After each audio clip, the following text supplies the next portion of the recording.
Although we're accustomed to thinking of grown-ups as more mature than their children, what if some sensitive children come into the world and within a few years are more emotionally mature than their parents, who have been around for decades? What happens when these immature parents lack the emotional responsiveness necessary to meet their children's emotional needs? The result is emotional neglect, a phenomenon as real as any physical deprivation. Emotional neglect in childhood leads to a painful emotional loneliness that can have a long-term negative impact on a person's choices regarding relationships and intimate partners. This book describes how emotionally immature parents negatively affect their children, especially children who are emotionally sensitive, and shows you how to heal yourself from the pain and confusion that come from having a parent who refuses emotional intimacy. Emotionally immature parents fear genuine emotion and pull back from emotional closeness. They use coping mechanisms that resist reality rather than dealing with it. They don't welcome self-reflection, so they rarely accept blame or apologize. Their immaturity makes them inconsistent and emotionally unreliable, and they're blind to their children's needs once their own agenda comes into play. In this book, you'll learn that when parents are emotionally immature, their children's emotional needs will almost always lose out to the parents' own survival instincts. Myths and fairy tales have been depicting such parents for centuries.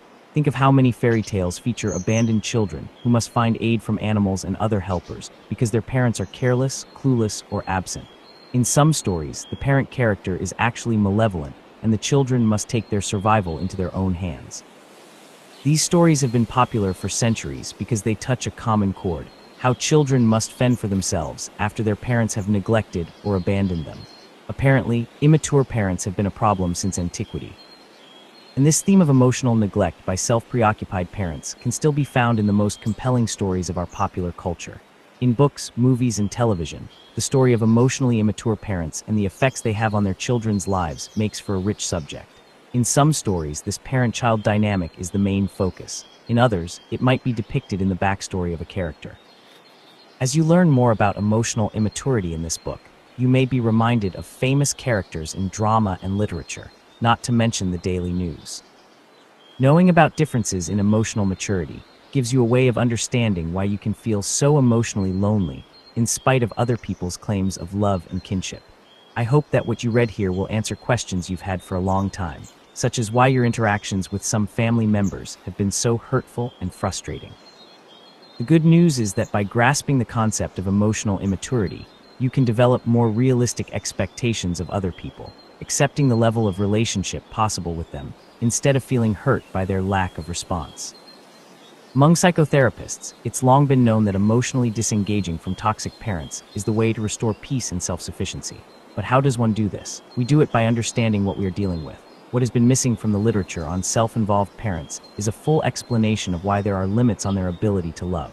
This book fills that gap, explaining that these parents basically lack emotional maturity. Once you understand their traits, you'll be able to judge for yourself what level of relationship might be possible or impossible with your parent. Knowing this allows us to return to ourselves, living life from our own deeper nature instead of focusing on parents who refuse to change. Understanding their emotional immaturity frees us from emotional loneliness as we realize their neglect wasn't about us, but about them. When we see why they can't be different, we can finally be free of our frustration with them, as well as our doubts about our own lovability. In this book, you'll find out why one or both of your parents couldn't give you the kind of interactions that could have nourished you emotionally. You'll learn exactly why you may have felt so unseen and unknown by your parent, and why your well-meaning efforts at communication never made things better. In Chapter 1, you'll see why people who grew up with emotionally immature parents often feel emotional loneliness. You'll read the stories of people whose lack of deep emotional connections with their parents affected their adult lives in significant ways. You'll get a detailed picture of what emotional loneliness looks like, and also see how self-awareness can help reverse feelings of isolation. Chapters 2 and 3 explore the characteristics of emotionally immature parents and the types of relationship problems they cause. Many of your parents' puzzling behaviors will start to make sense when you see them in the light of emotional immaturity. A checklist is provided to help you identify your parents' areas of emotional immaturity. You'll also gain some insight into possible reasons why your parents' emotional development stopped early. Chapter 4 describes 4 main types of emotionally immature parents and will assist you in identifying which type of parenting you may have had. You'll also learn about the self-defeating habits that children can develop in an effort to adapt to these 4 parent types. In Chapter 5, you'll see how people lose touch with their true selves in order to take on a family role, and how they build up subconscious fantasies about how other people should act in order to heal them from past neglect. You'll learn about the two very different types of children likely to emerge from emotionally immature parenting: internalizers and externalizers. This will also shed light on why siblings from the same family can be so vastly different in their style of functioning. In Chapter 6, I describe the internalizer personality in greater detail.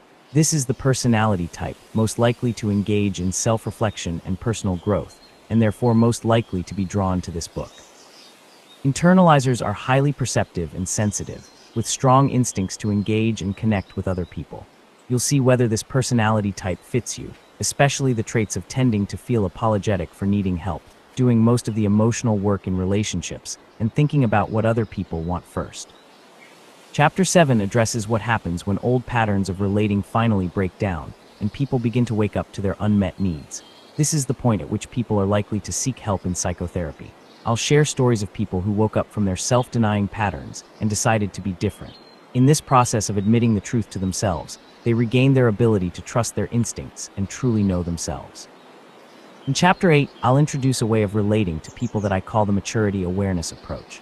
By using the concept of emotional maturation to assess people's level of functioning, you'll begin to see their behavior in a more objective way and can observe the defining signs of immaturity as they occur. You'll learn what works and doesn't work with emotionally immature people, and how to protect yourself from the emotional distress they can cause. All of this will help you gain new peace and self-confidence. In Chapter 9, you'll hear about individuals who have experienced a new sense of freedom and wholeness after using this approach. Their stories will help you see how it feels to finally get free of the guilt and confusion that parental immaturity causes. By focusing on your own self-development, you can get on the road to freedom from emotionally immature relationships. Chapter 10 describes how to identify people who will treat you well and be emotionally safe and reliable. It will also help you change the self-defeating interpersonal behaviors common to adult children of emotionally immature parents.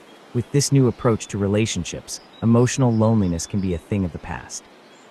After reading this book, you'll be able to spot signs of emotional immaturity and understand why you've often felt alone.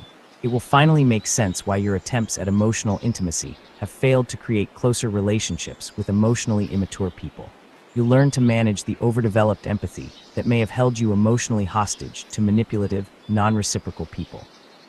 Finally, you'll be able to recognize people who are capable of genuine emotional intimacy and satisfying communication. I'm excited to share my results from years of reading and research on this topic, along with fascinating stories drawn from my work with real clients. I've been on a quest to understand this topic for most of my professional life.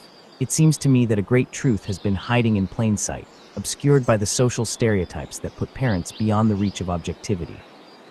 I'm so happy to share the discoveries and conclusions that have been confirmed over and over again by the many people I've worked with.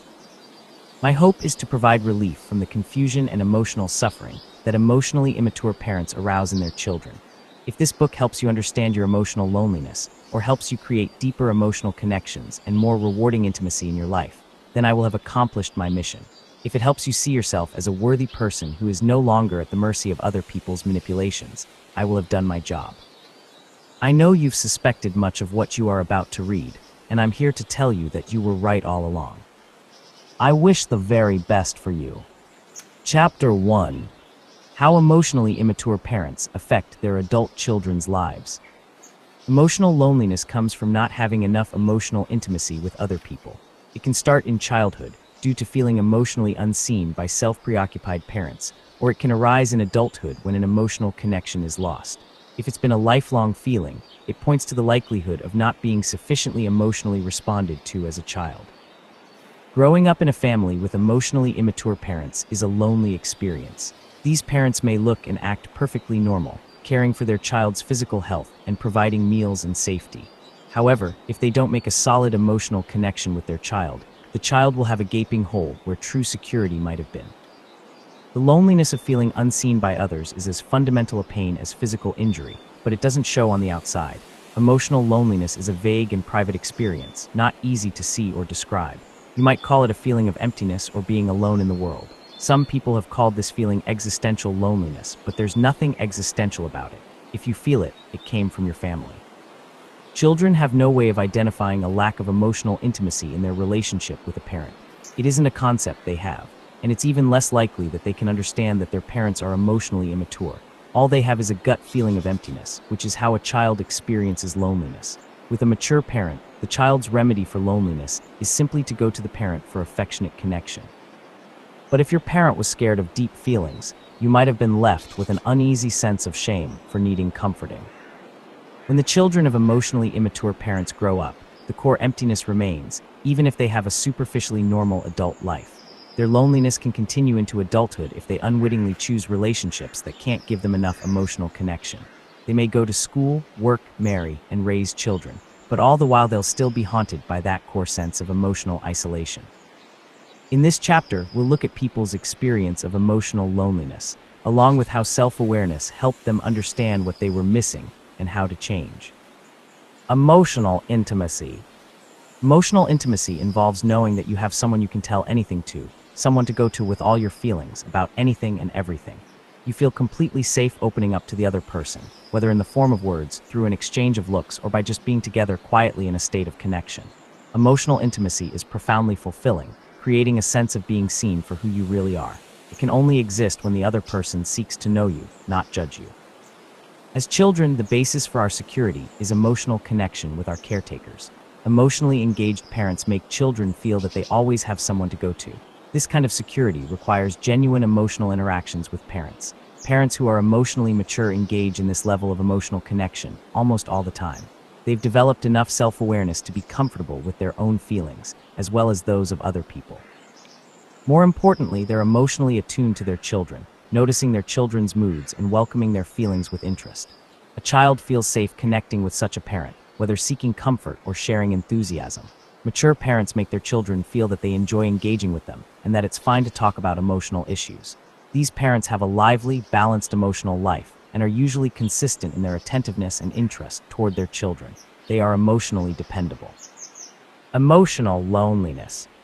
Parents who are emotionally immature, on the other hand, are so self-preoccupied that they don't notice their children's inner experiences.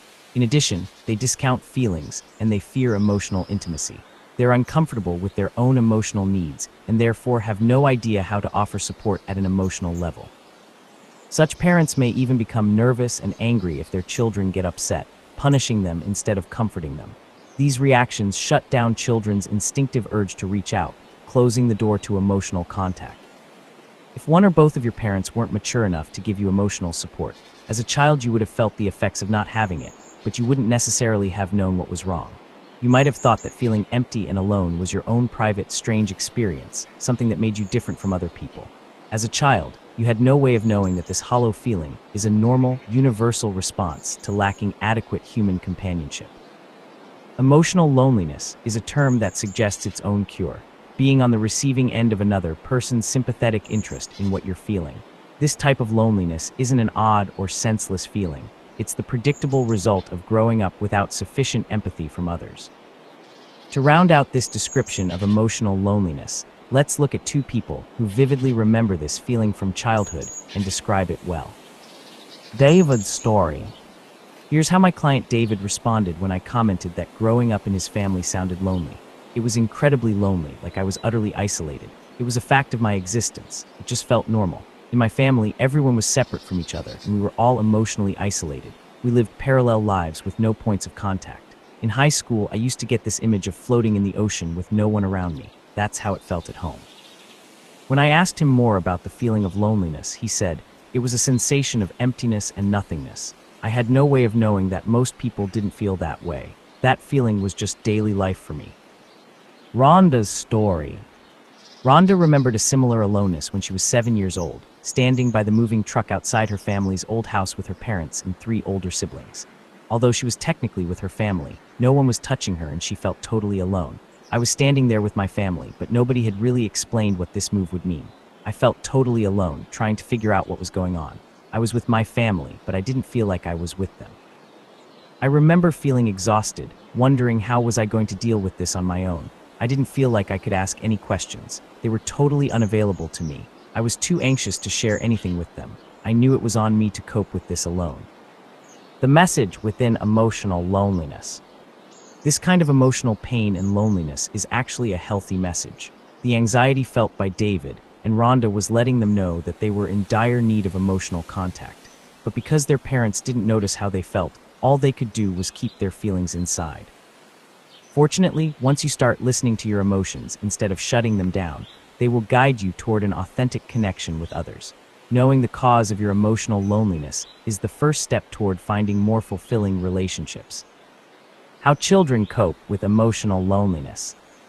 Emotional loneliness is so distressing that a child who experiences it will do whatever is necessary to make some kind of connection with the parent. These children may learn to put other people's needs first as the price of admission to a relationship. Instead of expecting others to provide support or show interest in them, they may take on the role of helping others, convincing everyone that they have few emotional needs of their own. Unfortunately, this tends to create even more loneliness, since covering up your deepest needs prevents genuine connection with others. Lacking adequate parental support or connection, many emotionally deprived children are eager to leave childhood behind. They perceive that the best solution is to grow up quickly and become self-sufficient. These children become competent beyond their years, but lonely at their core. They often jump into adulthood prematurely, getting jobs as soon as they can, becoming sexually active, marrying early, or joining the service. It's as though they're saying, since I'm already taking care of myself, I might as well go ahead and get the benefits of growing up fast. They look forward to adulthood, believing it offers freedom and a chance to belong. Sadly, in their rush to leave home, they may end up marrying the wrong person, tolerating exploitation, or staying with a job that takes more than it gives. They often settle for emotional loneliness in their relationships because it feels normal to them, like their early home life. Why the past repeats itself. If the lack of emotional connection with emotionally immature parents is so painful, why do so many people end up in similarly frustrating relationships in adulthood? The most primitive parts of our brain tell us that safety lies in familiarity. We gravitate to situations we have had experience with because we know how to deal with them. As children, we don't recognize our parents' limitations because seeing our parents as immature or flawed is frightening. Unfortunately, by denying the painful truth about our parents, we aren't able to recognize similarly hurtful people. In future relationships, denial makes us repeat the same situation over and over because we never see it coming the next time. Sophie's story illustrates this dynamic well. Sophie's story. Sophie had been dating Jerry for 5 years. She had a great job as a nurse and felt lucky to have a long-term relationship. At 32, she wanted to get married, but Jerry was in no hurry. In his mind, everything was fine the way it was. He was a fun guy, but he didn't seem to want emotional intimacy, and usually closed down when Sophie brought up emotional topics. Sophie was feeling deeply frustrated and sought therapy for help in figuring out what to do. It was a difficult dilemma. She loved Jerry, but she was running out of time to start a family. She also felt guilty and worried that she was asking for too much. One day Jerry suggested that they go to the restaurant they had gone to on their first date. There was something about the way he asked that made Sophie wonder if he might propose. Sophie barely made it through dinner trying to contain her excitement. Sure enough, after dinner Jerry pulled a small jewelry box out of his jacket pocket. As he pushed it across the linen tablecloth, Sophie could hardly breathe. But when she opened the box, there was no ring, only a small square of paper with a question mark on it. She didn't understand. Jerry grinned at her. "Now you can tell your friends I finally popped the question." "Are you proposing?" she asked in confusion.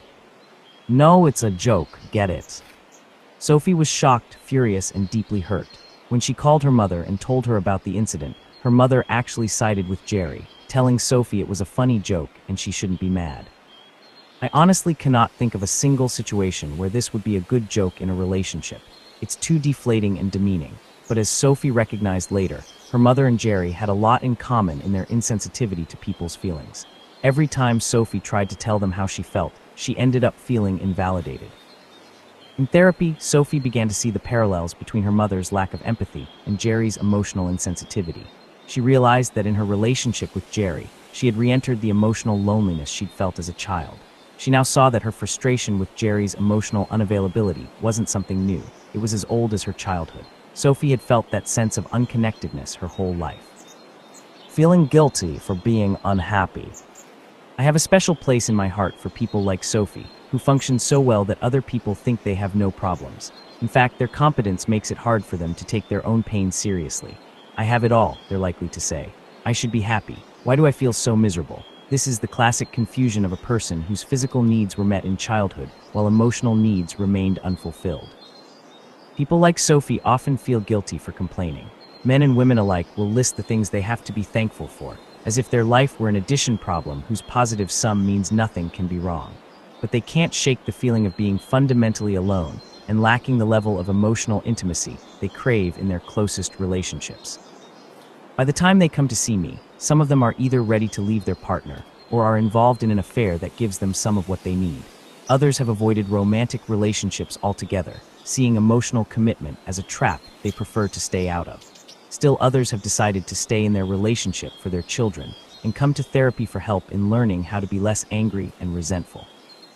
Few of these people walk into my office with the thought that their lack of satisfying emotional intimacy started in childhood. They are usually mystified as to how they ended up in a life that doesn't make them happy. They struggle with feelings of selfishness for wanting something more out of life. As Sophie initially said, relationships are always going to have frustrations. It's work right. She was partly right. Good relationships do take some effort and forbearance, but it shouldn't take work just to be noticed. Making an emotional connection ought to be the easy part. Emotional loneliness transcends gender. Although women still outnumber men in seeking psychotherapy, I've worked with many men who have faced the same issue of feeling lonely in their primary relationship. In some ways, it's even more poignant for them, because our culture maintains that males have fewer emotional needs. But taking a look at the rates of suicide and violence reveals that this isn't true. Men are more likely to become violent or succeed at suicide when they feel emotionally anguished. Men who lack emotional intimacy, a sense of belonging, or caring attention can feel as empty as anybody else, though they may resist showing it. Emotional connection is a basic human need, regardless of gender. Children who feel they cannot engage their parents emotionally often try to strengthen their connection by playing whatever roles they believe their parents want them to. Although this may win them some fleeting approval, it doesn't yield genuine emotional closeness. Emotionally disconnected parents don't suddenly develop a capacity for empathy just because a child does something to please them. People who lacked emotional engagement in childhood, men and women alike, often can't believe that someone would want to have a relationship with them just because of who they are. They believe that if they want closeness, they must play a role that always puts the other person first. Jake's story. Jake had recently married Kayla, a bubbly woman who made him feel genuinely loved. He was happy when he got married, but now he couldn't shake a feeling of being very down in the dumps. "I should be happy," he said. "I'm the luckiest guy in the world, and I'm trying hard to be the person she wants me to be. But I feel like I'm acting, forcing myself to be more upbeat than I really am. I hate feeling like I'm faking it." I asked Jake who he thought he should be with Kayla. "I should be a person who is super happy like she is. I need to make her feel loved and keep her happy. That's the way it's supposed to be." He looked at me expectantly for confirmation, but when I just waited, he went on. "When she comes home from work, I try hard to act really happy and excited, but it's more than I'm really feeling. I'm exhausted." I asked him what he thought would happen if he were to honestly tell Kayla about the strain he felt, and he said, "She would be devastated and furious if I tried to talk to her about it." I told Jake that I believed sharing his honest feelings might have enraged someone in his past, but it didn't sound like how Kayla would respond. It sounded more like what he had told me about his angry mother, who was quick to blow up if people didn't do what she wanted. Jake's secure relationship with Kayla was tempting him to relax and be himself, but he was sure that his relationship would suffer if he stopped trying so hard. When I told Jake that maybe this safe new relationship was giving him a chance to finally be loved for himself, he was uncomfortable with the reference to his emotional needs. He looked embarrassed and said, "When you say it like that, I sound pitiful and needy." During childhood, Jake had gotten the message from his mother that showing any emotional needs meant he was weak. Further, if he didn't act how she wanted him to, he felt inadequate and unlovable. Jake was eventually able to understand his feelings and become more genuine with Kayla, who totally accepted him. But he was astounded by how much anger toward his mother we'd unearthed. "I can't believe how much I hated her," he said. What Jake didn't realize is that hate is a normal and involuntary reaction when somebody tries to control you for no good reason. It signals that the person is extinguishing your emotional life force by getting his or her needs met at your expense. Feeling trapped in taking care of parents.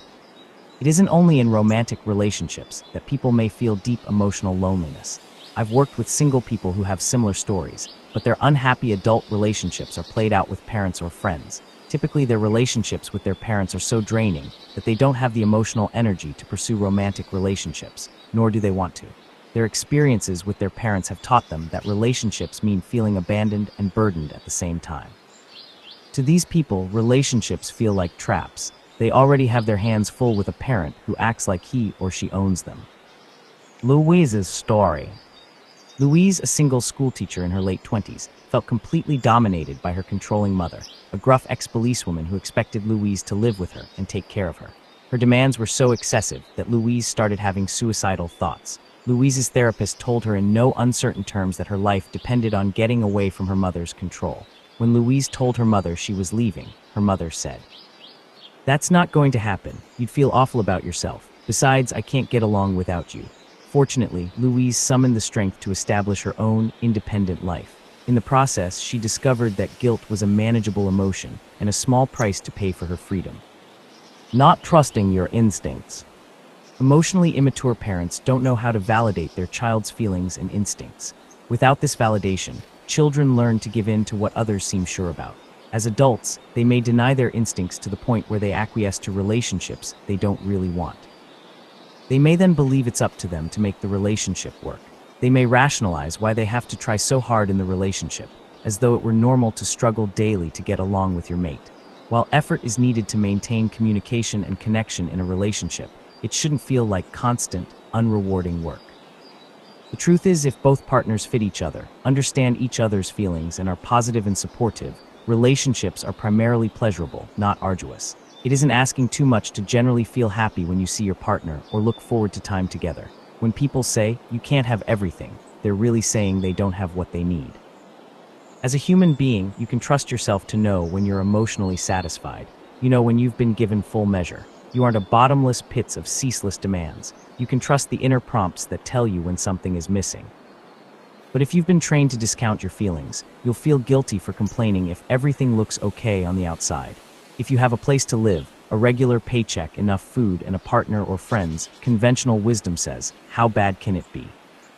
Many people can readily enumerate all the reasons why they should be satisfied and be shy about admitting that they aren't. They blame themselves for not having the right feelings. Megan's story. Megan broke up with her boyfriend twice before getting pregnant in her first year of college. Although her boyfriend wanted to get married, the relationship just didn't feel right to her. However, her parents were crazy about her boyfriend, who came from a wealthy family, and pushed her to marry him, especially with a baby on the way, and Megan gave in. Her husband became a successful real estate broker, adding to his appeal for her parents. Years later, with 3 children finally in college, she was ready to end her marriage, but she felt confused and guilty about wanting to leave. In our first session, Megan said, "I don't know how to express myself." Neither her husband nor her parents could understand why she wasn't satisfied with the way things were, and she couldn't find the words to defend her feelings. For every explanation she stumbled through, they countered with several reasons why she was wrong. They discounted her reasons because her complaints were emotional, like not being listened to, having her feelings and requests disregarded, and not having any fun with her husband. She tried to explain to them that she and her husband weren't compatible socially, sexually, or in their activities. Megan's real problem wasn't that she didn't know how to express herself. It was that her family didn't want to hear her. Her husband and parents weren't trying to understand. They were focused on trying to convince her she was mistaken. Megan felt embarrassed and guilty because her emotional needs were outweighing her vows and commitments. But as I pointed out to her, vows and promises aren't the fuel relationships run on. Relationships are sustained by the pleasure of emotional intimacy, the feeling that someone is interested in taking the time to really listen and understand your experience. If you don't have that, your relationship won't thrive. Mutual emotional responsiveness is the single most essential ingredient of human relationships. Megan feared she was a bad person for wanting to leave her husband. When people can no longer tolerate an emotionally unrewarding relationship, how should we characterize their desire to leave? Are they being selfish, impulsive, or hard-hearted? Are they giving up prematurely, or perhaps being just plain immoral? If they've taken it all this time, why can't they take it a little more? Why rock the boat?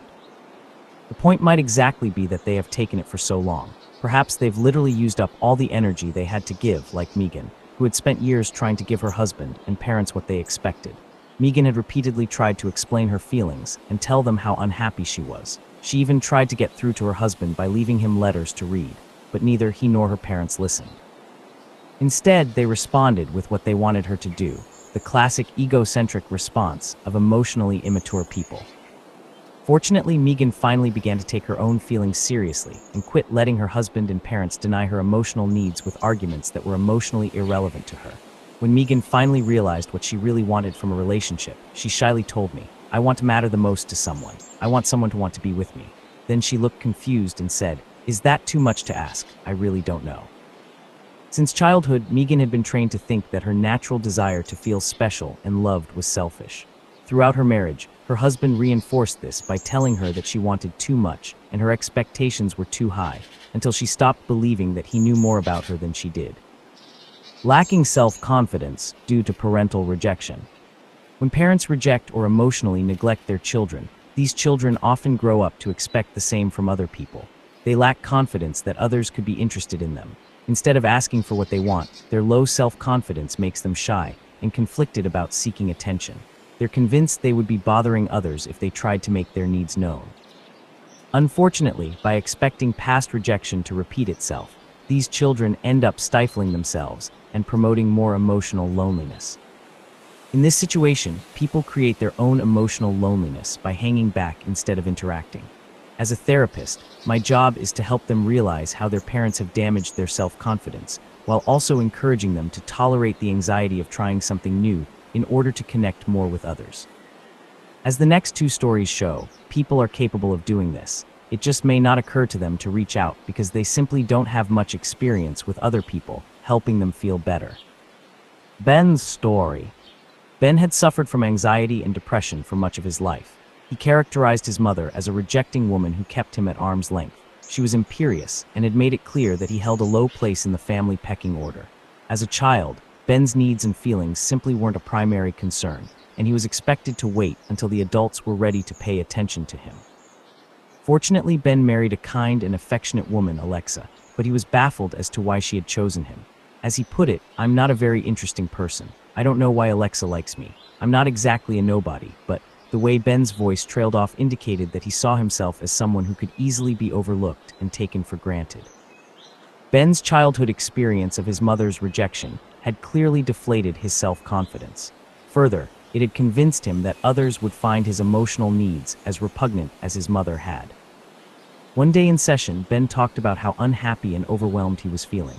When I asked if he'd confided in Alexa about how he was feeling, he said, "No, I can't. She's got her own stuff to deal with. I don't want her to see me as this wuss who can't deal with his own issues." When I said it seemed unlikely Alexa would do that, he agreed. "I know she loves me for just being myself, but I don't feel that way about myself." When I suggested to Ben that he could try opening up to Alexa, given how supportive she was, he told me he thought he should be more self-reliant, saying, "I should be able to weather this on my own. Isn't it up to me to meet my own emotional needs?" What a lonely thought. I told Ben that we all need other people to meet our emotional needs for comfort and closeness. That's what relationships are all about. Charlotte's story. Charlotte provides another example of this tendency to see current situations through the lens of past parental rejection. She had finally accepted a friend's repeated invitations to enter a short story in a writing contest. She was sure the judges would reject her work, even though she was a successful newspaper journalist. To her astonishment, she won. For Charlotte, this stirred up painful memories of all the times in childhood when she was criticized and shamed by her parents for trying to stand out. Her parents weren't capable of emotional support, and instead found reasons to disparage her accomplishments. Now, even as she was thrilled about her award, she simultaneously felt terrified that someone would step forward to mock her or expose her as undeserving. Instead of sharing her happiness with everyone, she kept it to herself, telling herself no one was interested. Childhood loneliness beneath adult success. Parental rejection doesn't always result in low self-confidence. Some intelligent, resilient people somehow manifest the confidence to pursue good careers and reach high levels of achievement. Many find emotionally mature partners, enjoy satisfying long-term relationships, and create close families of their own. But despite their emotional needs being met in current relationships, the lingering trauma of childhood loneliness may haunt them in other ways, through anxiety, depression, or bad dreams. Natalie's story. Natalie, 50, an award-winning business consultant, was an emotionally neglected child who nevertheless created a rewarding adult life for herself, both personally and professionally. Unfortunately, the emotional neglect she experienced as a child still haunts her in the form of dreams, which she described like this: "I have recurring nightmares with the same theme. I'm in a desperate situation that I can't get out of. I'm trying frantically to find a solution, a way out. Different roads, different keys, different doors, none of them are a solution. I'm all alone, and there's only me trying to solve the problem. There's no one else.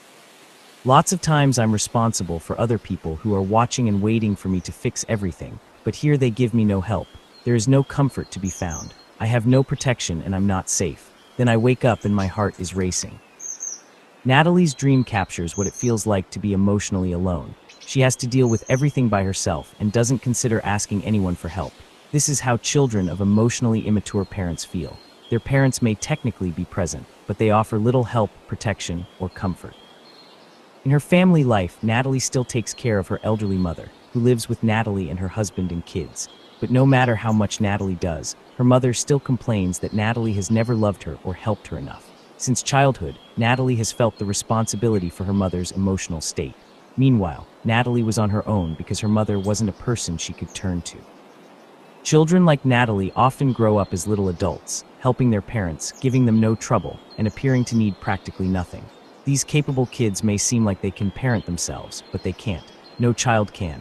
They just learn to cling to whatever emotional scraps they get because any connection is better than none at all.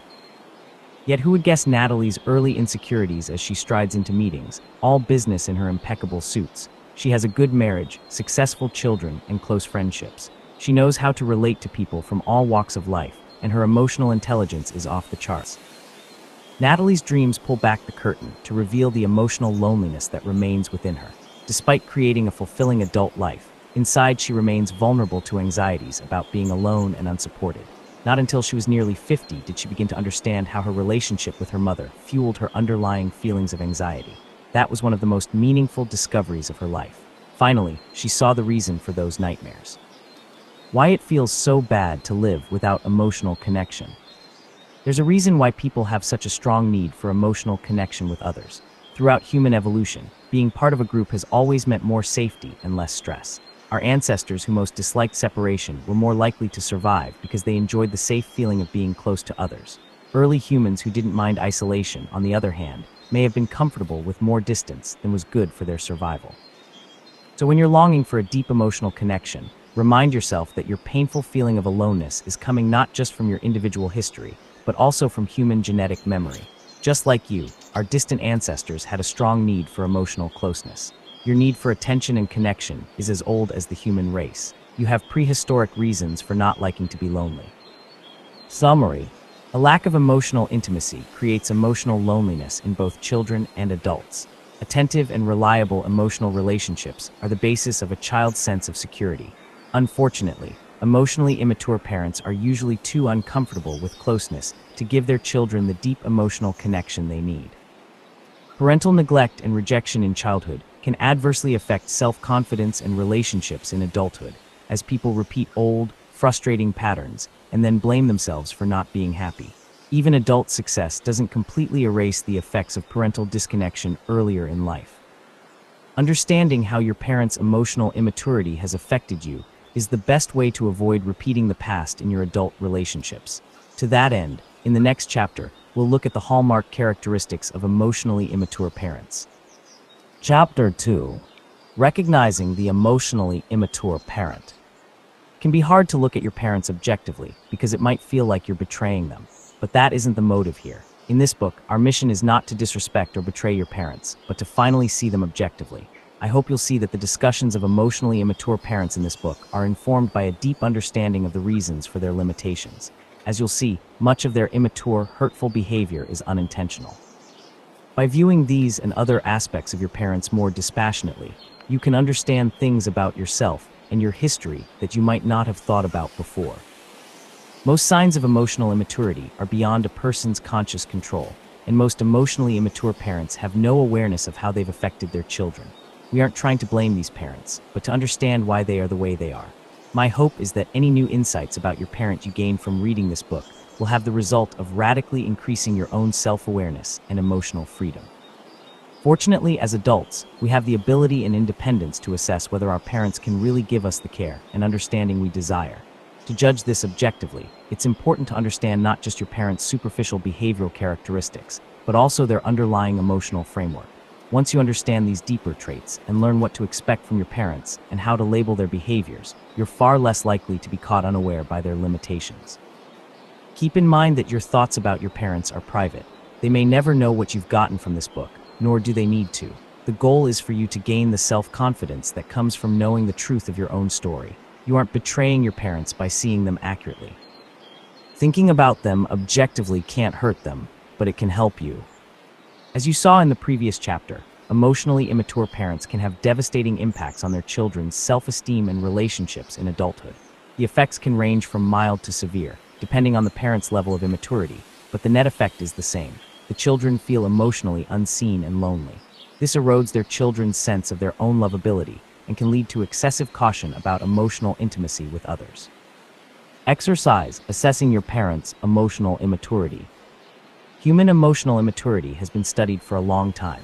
However, over the years, it has lost ground to an increasing focus on symptoms and clinical diagnosis, using a medical disease model to quantify behaviors as illnesses suitable for insurance reimbursement. But in terms of a deep understanding of people, assessing emotional immaturity is often far more useful, as you're likely to discover when reading this chapter and by completing this exercise. Read through the following statements and check any that describe your parent. If you'd like to fill out this assessment for more than one parent or step-parent, use the downloadable version of this exercise available at New Harbinger. Com URL. See the back of the book for instructions on how to access it. My parent often overreacted to relatively minor things. My parent didn't express much empathy or emotional awareness. When it came to emotional closeness and feelings, my parent seemed uncomfortable and didn't go there. My parent was often irritated by individual differences or different points of view. When I was growing up, my parent used me as a confidant, but wasn't a confidant for me. My parent often said and did things without thinking about people's feelings. I didn't get much attention or sympathy from my parent, except maybe when I was really sick. My parent was inconsistent, sometimes wise, sometimes unreasonable. If I became upset, my parent either said something superficial and unhelpful, or got angry and sarcastic. Conversations mostly centered on my parents' interests. Even polite disagreement could make my parent very defensive. It was deflating to tell my parent about my successes because it didn't seem to matter. Facts and logic were no match for my parents' opinions. My parent wasn't self-reflective and rarely looked at his or her role in a problem. My parent tended to be a black and white thinker and unreceptive to new ideas. How many of these statements describe your parent? Since all these items are potential signs of emotional immaturity, checking more than one suggests you very well may have been dealing with an emotionally immature parent. Personality pattern versus temporary emotional regression. There's a difference between a pattern of emotional immaturity and a temporary emotional regression. Anyone can briefly lose emotional control or become impulsive when tired or stressed, and most of us have plenty to cringe about when we look back on certain moments in our lives. However, when a person has a personality pattern of emotional immaturity, certain behaviors show up repeatedly. These behaviors are so automatic and unconscious that people are unaware of doing them. Emotionally immature people don't step back and think about how their behavior impacts others. There's no cringe factor for them, so they seldom apologize or experience regret. Defining maturity. Before we explore emotional immaturity, let's take a look at emotionally mature functioning. Emotional maturity isn't a murky matter of opinion. It has been well and famously studied. Emotional maturity means a person is capable of thinking objectively and conceptually while sustaining deep emotional connections to others. People who are emotionally mature can function independently while also having deep emotional attachments, smoothly incorporating both into their daily life. They are direct about pursuing what they want, yet do so without exploiting other people. They've differentiated from their original family relationships sufficiently to build a life of their own. They have a well-developed sense of self and identity and treasure their closest relationships.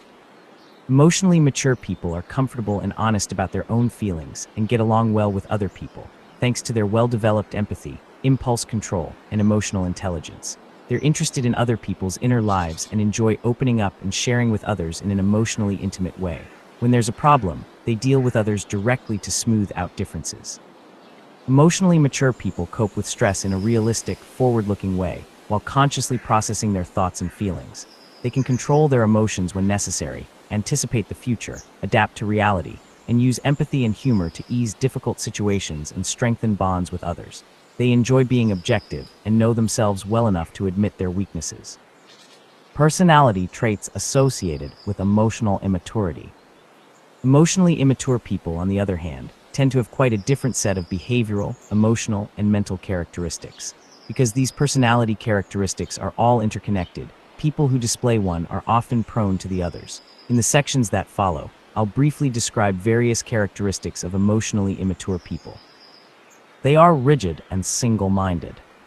As long as there's a clear path to follow, emotionally immature people can do very well, sometimes reaching high levels of success and prestige. But when it comes to relationships or emotional decisions, their immaturity becomes evident. They are either rigid or impulsive, and try to cope with reality by narrowing it down to something manageable. Once they form an opinion, their minds are closed. There's one right answer, and they can become very defensive and humorless when people have other ideas. They have low stress tolerance. Emotionally immature people don't deal with stress well. Their responses are reactive and stereotyped. Instead of assessing the situation and anticipating the future, they use coping mechanisms that deny, distort, or replace reality. They have trouble admitting mistakes and instead discount the facts and blame others. Regulating emotions is difficult for them, and they often overreact. Once they get upset, it's hard for them to calm down, and they expect other people to soothe them by doing what they want. They often seek comfort in intoxicants or medication. They do what feels best. Young children are ruled by feelings, whereas adults consider possible consequences. As we mature, we learn that what feels good isn't always the best thing to do. Among emotionally immature people, however, the childhood instinct to do what feels good never really changes. They make decisions on the basis of what feels best in the moment, and often follow the path of least resistance. If you're a mature person and think before you act, you might find it hard to imagine living by what feels good in the moment. So here's an example of the jaw-dropping behavior of the emotionally immature person. Anna convinced her brother, Tom, to come with her to talk to their elderly father about going into assisted living. After visiting with their father a bit, the time came to talk seriously. Suddenly, Tom was nowhere to be found. Anna searched the house and then looked out the front window in time to see her brother getting in his car and leaving. Anna was incredulous and wondered how Tom could run out like that. But when you realize that, in that moment, walking out of the house felt much better than staying for a difficult confrontation, it makes sense. They are subjective, not objective. Emotionally immature people assess situations in a subjective way, not objectively. They don't do much dispassionate analysis. When they interpret situations, how they are feeling is more important than what is actually happening. What is true doesn't matter nearly as much as what feels true. Trying to get a subjectively oriented person to be objective about anything is an exercise in futility. Facts, logic, history, all fall on deaf ears where the emotionally immature are concerned. They have little respect for differences. Emotionally immature people are annoyed by other people's differing thoughts and opinions, believing everyone should see things their way. The idea that other people are entitled to their own point of view is beyond them. They may be prone to making social gaffes because they don't have enough awareness of other people's individuality to avoid being offensive. They're only comfortable in role-defined relationships where everyone holds the same beliefs. The quieter, nicer ones are the same, but in a quieter, nicer way. They are egocentric. Normal children are egocentric as youngsters, but the self-involvement of emotionally immature adults is more childish than childlike. Unlike children, their egocentrism lacks joy and openness. Emotionally immature people are self-preoccupied in an obsessed way, not with the innocence of a child.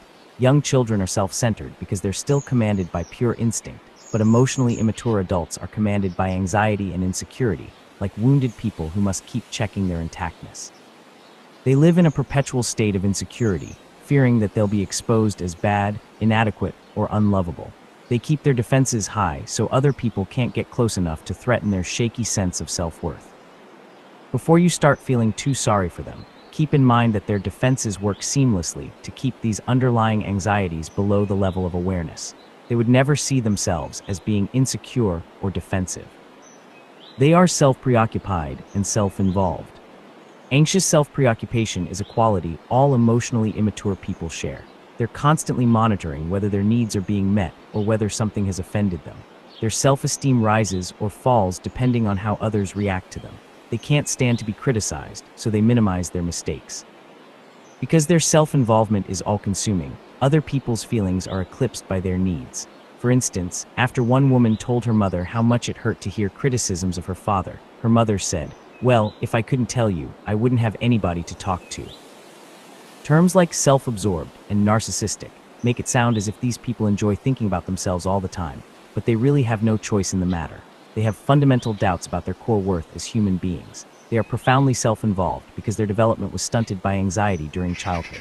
In this way, their egocentrism is more like the self-preoccupation of someone with a chronic pain condition, rather than someone who can't get enough of himself or herself. They are self-referential, not self-reflective. Emotionally immature people are highly self-referential, meaning that in any interaction, all roads lead back to them. However, they aren't self-reflective. Their focus on themselves isn't about gaining insight or self-understanding. It's about being the center of attention. As you talk to them, self-referential people will turn whatever you say back to one of their own experiences. An example would be a mother listening to her daughter describe a relationship crisis and using it as a springboard to talk about her own divorce. Another example would be parents who upstage their child's victory with recollections of their own accomplishments. Those who are more socially skilled might listen more politely, but you still won't hold their interest. They may not overtly change the subject, but they won't ask follow-up questions or express curiosity about the details of your experience.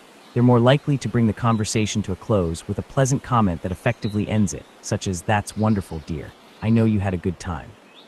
Because they lack self-reflection, emotionally immature people don't consider their role in a problem. They don't assess their behavior or question their motives. If they caused a problem, they dismiss it by saying they didn't intend to hurt you. After all, you can't blame them for something they didn't mean to do, right? In this way, their egocentric focus remains on their intention, not the impact on you. They like to be the center of attention. Like children, emotionally immature people usually end up being the center of attention. In groups, the most emotionally immature person often dominates the group's time and energy. If other people allow it, all the group's attention will go to that person. And once this happens, it's hard to redirect the group's focus. If anyone else is going to get a chance to be heard, someone will have to force an abrupt transition, something many people aren't willing to do. You may wonder whether these people are just being extroverted.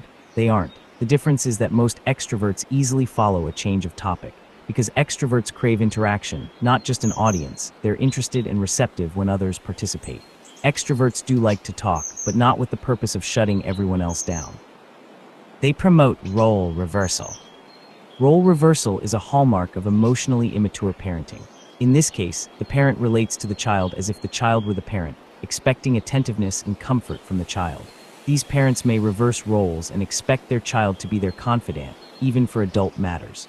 Parents who discuss their marriage problems with their children are an example of this kind of reversal. Other times, parents might expect their children to praise them and be happy for them, just as a child might expect from a parent. One woman I worked with, Laura, remembered her father running off with another woman, leaving Laura, then just 8 years old, to cope with her severely depressed mother on her own. One day, Laura's father picked her up in a new convertible, giddy with excitement over his new toy. He expected her to be as thrilled as he was, never considering the contrast between his joyful new life and the gloom Laura lived in with her abandoned mother. Here's another example of a father who expected his daughter to function in an approving, almost parental role, in spite of his past abuse of her. Frieda's story. Frieda, a woman in her late 30s, had grown up in a household dominated by fear. Her father, Martin, tended to express his emotional immaturity through physical aggression. Although he was an upstanding citizen at work and in public life, at home he slapped his children and beat them with a belt to the point of leaving marks. When Frieda finally stood up to him as a teenager, he stopped beating her, but he kept it up with her younger sister. He was also verbally demeaning to Frieda's mother. Martin was an unpredictable man, sometimes impatient and angry, sometimes generous, happy and loving, depending on how his day was going. But in general, rather than being a parent to his children, Martin expected them to soothe his feelings, make him the center of attention, and exhibit self-control. In a classic case of role reversal, he demanded their unconditional approval, while he indulged his own moods like a child. Frieda was especially the target of this role reversal, with Martin clearly expecting her to show an almost maternal love and admiration for him. For example, after Frieda had moved out to her own townhouse, Martin decided she needed a porch swing, and not just any swing, but one he made himself from heavy lumber. Without asking, he had it delivered to her small deck, where it took up most of the space she had to enjoy sitting outside. It was huge and impossible to move around, which struck Frieda as the perfect analogy for how Martin took up all the space in the family. He was as proud of himself as a kid who had just presented his mother with an art project. Fortunately, after understanding her father's immaturity and the dynamics involved in their role reversal, Frieda felt free to have the swing removed, restoring her deck to the way she liked it. They have low empathy and are emotionally insensitive. Impaired empathy is a central characteristic of emotionally immature people, as is avoidance of emotional sharing and intimacy. Being out of touch with their own deeper feelings, they're strikingly blind to how they make other people feel. Empathy isn't just a social nicety, like being tactful. It's a necessity for true emotional intimacy. You can't have a deep relationship without it. My favorite definition of empathy comes from infant attachment researchers Klaus and Karin Grossman and Anna Schwann, who described empathy as a sensitive mother's ability to see and to feel states and intentions from the baby's point of view. This definition includes being aware of both emotions and intentions. Beyond just sympathy, it entails correctly reading people's interests and how their will is being directed. The highest form of empathy requires an effort of imagination, which has been called mentalization, meaning the ability to imagine that other people have their own unique minds and thought processes. Developmental psychologists refer to this as having a theory of mind. Acquiring this ability is an important developmental milestone for children. Mentalizing allows you to grasp other people's viewpoints and overall inner experience because you realize they have a mind of their own, different from yours. Good parents are excellent at empathizing and mentalizing. Their interest in their child's mind makes the child feel seen and understood. It's also an indispensable characteristic for leadership in business, the military, or any situation where understanding and predicting the motives of others is central. Empathy is a bedrock component of emotional intelligence, which is essential to social and occupational success. In his conversations with the Dalai Lama, psychologist Paul Ekman distinguished between different types of empathy and compassion. True empathy involves more than knowing what people feel. It also entails the ability to resonate with those feelings. For example, sociopaths may do an excellent job of reading a person's emotional vulnerabilities, but without the ability to resonate with the other person's feelings, knowledge of those feelings becomes a tool for predation, not connection. This casts light on a curious fact about emotionally immature people. In spite of not resonating empathically, they are often quite canny when it comes to reading other people's intentions and feelings. However, they don't use their understanding of people to foster emotional intimacy. Instead, their empathy operates at an instinctual or superficially sentimental level. You may feel sized up, but not felt for. Lack of resonant empathy suggests a lack of self-development. For parents to accurately imagine what their children are feeling, they need to have enough self-development to be aware of their own emotions. If they haven't developed their own emotional self-awareness, they can't resonate with how others, including their own children, might feel inside. Why there are so many emotionally immature parents. Many of my clients have shared stories that reflect the emotional immaturity of their parents. For me, this begs the question of what could have caused so much emotional underdevelopment in so many parents. Based on my observations and clinical experience, it seems likely that the parents of many of my clients were emotionally shut down as children. As my clients and I have explored their family histories, they've often recalled evidence of great unhappiness and tension in their parents' early lives. Substance abuse, abandonment, loss, abuse, or traumatic immigration experiences hover in the family background, suggesting an atmosphere of loss, pain, and disconnection. Many people have told me that although they felt discounted or abused, it was nothing compared to the stories their parents told about their own childhood misery. Often the relationship between a client's mother and maternal grandmother was conflictual and unsatisfying, even though that grandmother might have become a nurturing figure for the client. It seems that many of my clients' parents never had a supportive or emotionally intimate connection with their own parents, so they developed tough defenses to survive their own emotional loneliness early in life. It's also important to remember that old-school parenting, the upbringing my clients' parents experienced, was very much about children being seen but not heard. Physical punishment was not only acceptable, it was condoned, even in schools, as the way to make children responsible. For many parents, spare the rod and spoil the child was considered conventional wisdom. They weren't concerned about children's feelings. They saw parenting as being about teaching children how to behave. It wasn't until 1946 that Dr. Benjamin Spock, in the original version of his Megazilla, the Common Sense Book of Baby and Child Care, widely popularized the idea that children's feelings and individuality were important factors to consider, in addition to physical care and discipline. In the generations before this shift, parenting tended to focus on obedience as the gold standard of children's development, rather than thinking about supporting children's emotional security and individuality. In the following stories, you can see the passed-down effects of this old-school parenting on my clients. Ellie's story. Ellie, the oldest child in a large family, remembered her mother, Trudy, as a generous person, but hard as a rock. Trudy was active at church and in the community and had a reputation as being kind and helpful. But when it came to empathy for her children's feelings, she was impervious. Ellie had frequent nightmares and depended on a favorite stuffed animal to soothe her. One night when Ellie was about 11 years old, her mother suddenly took her comforting stuffed animal and said, "I'm giving this away. You're too old for this." When Ellie begged her mother not to, Trudy told her she was being ridiculous. Although Trudy took good care of Ellie physically, she had no feeling for Ellie's emotional attachment to a precious toy. Ellie was also deeply attached to a cat who had been in the family since she was a toddler. One day, when Ellie came home from school, Trudy announced that she had given the cat away because it had messed in the house. Ellie was devastated, but as Trudy told Ellie years later, "We didn't give a damn about your feelings. We just kept a roof over your heads." Zara's story. Zara, whose mother was emotionally inhibited and standoffish, had a very strict upbringing. She remembers that her mother always seemed to be holding herself back emotionally, as if behind a great wall. But Sarah cherishes a memory of a morning when her mother stood quietly by her bed, fondly watching Sarah sleep before waking her up. Sarah was already partly awake, but she didn't move so she could enjoy this moment of secret closeness with her mother. Once she was fully awake, the wall went back up and her mother kept a proper distance. Deeper effects of being emotionally shut down.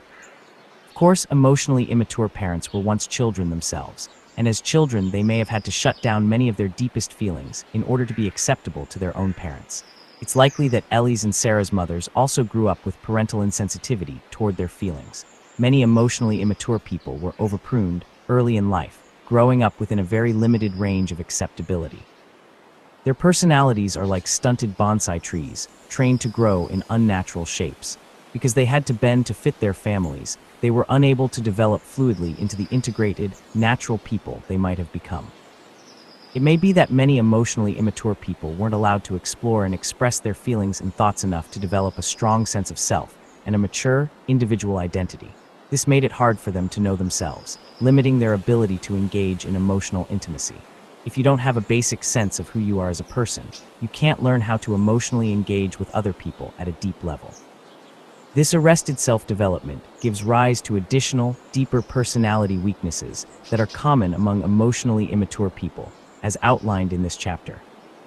They are often inconsistent and contradictory.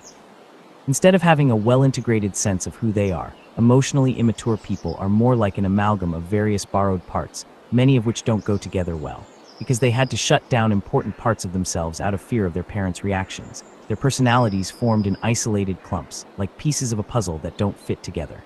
This explains their inconsistent reactions, which make them so difficult to understand. Because they probably weren't allowed to express and integrate their emotional experiences in childhood, these people grow up to be emotionally inconsistent adults. Their personalities are weakly structured, and they often express contradictory emotions and behaviors. They step in and out of emotional states, never noticing their inconsistency. When they become parents, these traits create emotional bafflement in their children. One woman described her mother's behavior as chaotic, flip-flopping in ways that made no sense. This inconsistency means that, as parents, emotionally immature people may be either loving or detached, depending on their mood. Their children feel fleeting moments of connection with them, but don't know when or under what conditions their parent might be emotionally available again. This sets up what behavioral psychologists call an intermittent reward situation, meaning that getting a reward for your efforts is possible, but completely unpredictable. This creates a tenacious resolve to keep trying to get the reward, because once in a while these efforts do pay off. In this way, parental inconsistency can be the quality that binds children most closely to their parent, as they keep hoping to get that infrequent and elusive positive response. Growing up with an inconsistent parent is likely to undermine a child's sense of security, keeping the child on edge. Since a parent's response provides a child's emotional compass for self-worth, Such children also are likely to believe that their parents' changing moods are somehow their fault. Elizabeth's story. Elizabeth's mother was emotionally unpredictable and kept her guessing. She always felt anxious when approaching her mother. Would her mother push her away, or would she be interested and engaged? Elizabeth told me I had to read her moods constantly. If she seemed negative, I would keep my distance. But if she was in a good mood, I could talk to her. She had the power to make me happy, and I tried my best to win her approval. As a child, Elizabeth often worried that she had caused her mother's negative mood changes. Feeling responsible, Elizabeth came to the conclusion I must be flawed.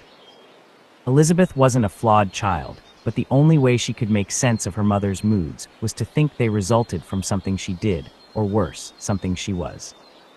They develop strong defenses that take the place of the self. Instead of learning about themselves and developing a strong, cohesive self in early childhood, emotionally immature people learned that certain feelings were bad and forbidden. They unconsciously developed defenses against experiencing many of their deeper feelings.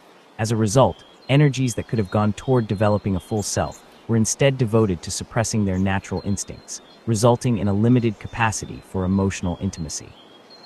Not realizing the magnitude of their parents' developmental limitations, many children of emotionally immature people think there must be a genuine, fully developed person hiding inside the parent, a real self they could connect to if only their parent would let them. This is especially true if the parent was occasionally affectionate or attentive.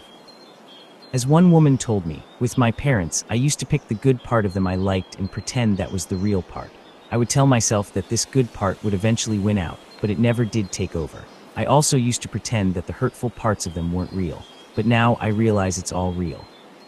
When people's defenses have become an integral part of their personality, they're as real as scar tissue in the body. It may not have belonged there originally, but once formed, it's enduring. These limitations become a major part of people's personalities. Whether they can ultimately become more authentic and emotionally available depends on their ability to self-reflect. People often wonder whether their parents can ever change. That depends on whether their parents are willing to self-reflect, which is the first step in any change. Unfortunately, if their parents aren't interested in noticing their impacts on others, they have no impetus to look at themselves. Without such self-reflection, there's no way to change. Hannah's story. Hannah had always longed for a more intimate relationship with her stern, hardworking mother. As an adult, on one visit she asked her mother to tell her something about herself that she'd never shared with Hannah before. This caught her mother off guard. First, she looked like a deer in headlights, then she burst into tears and couldn't speak.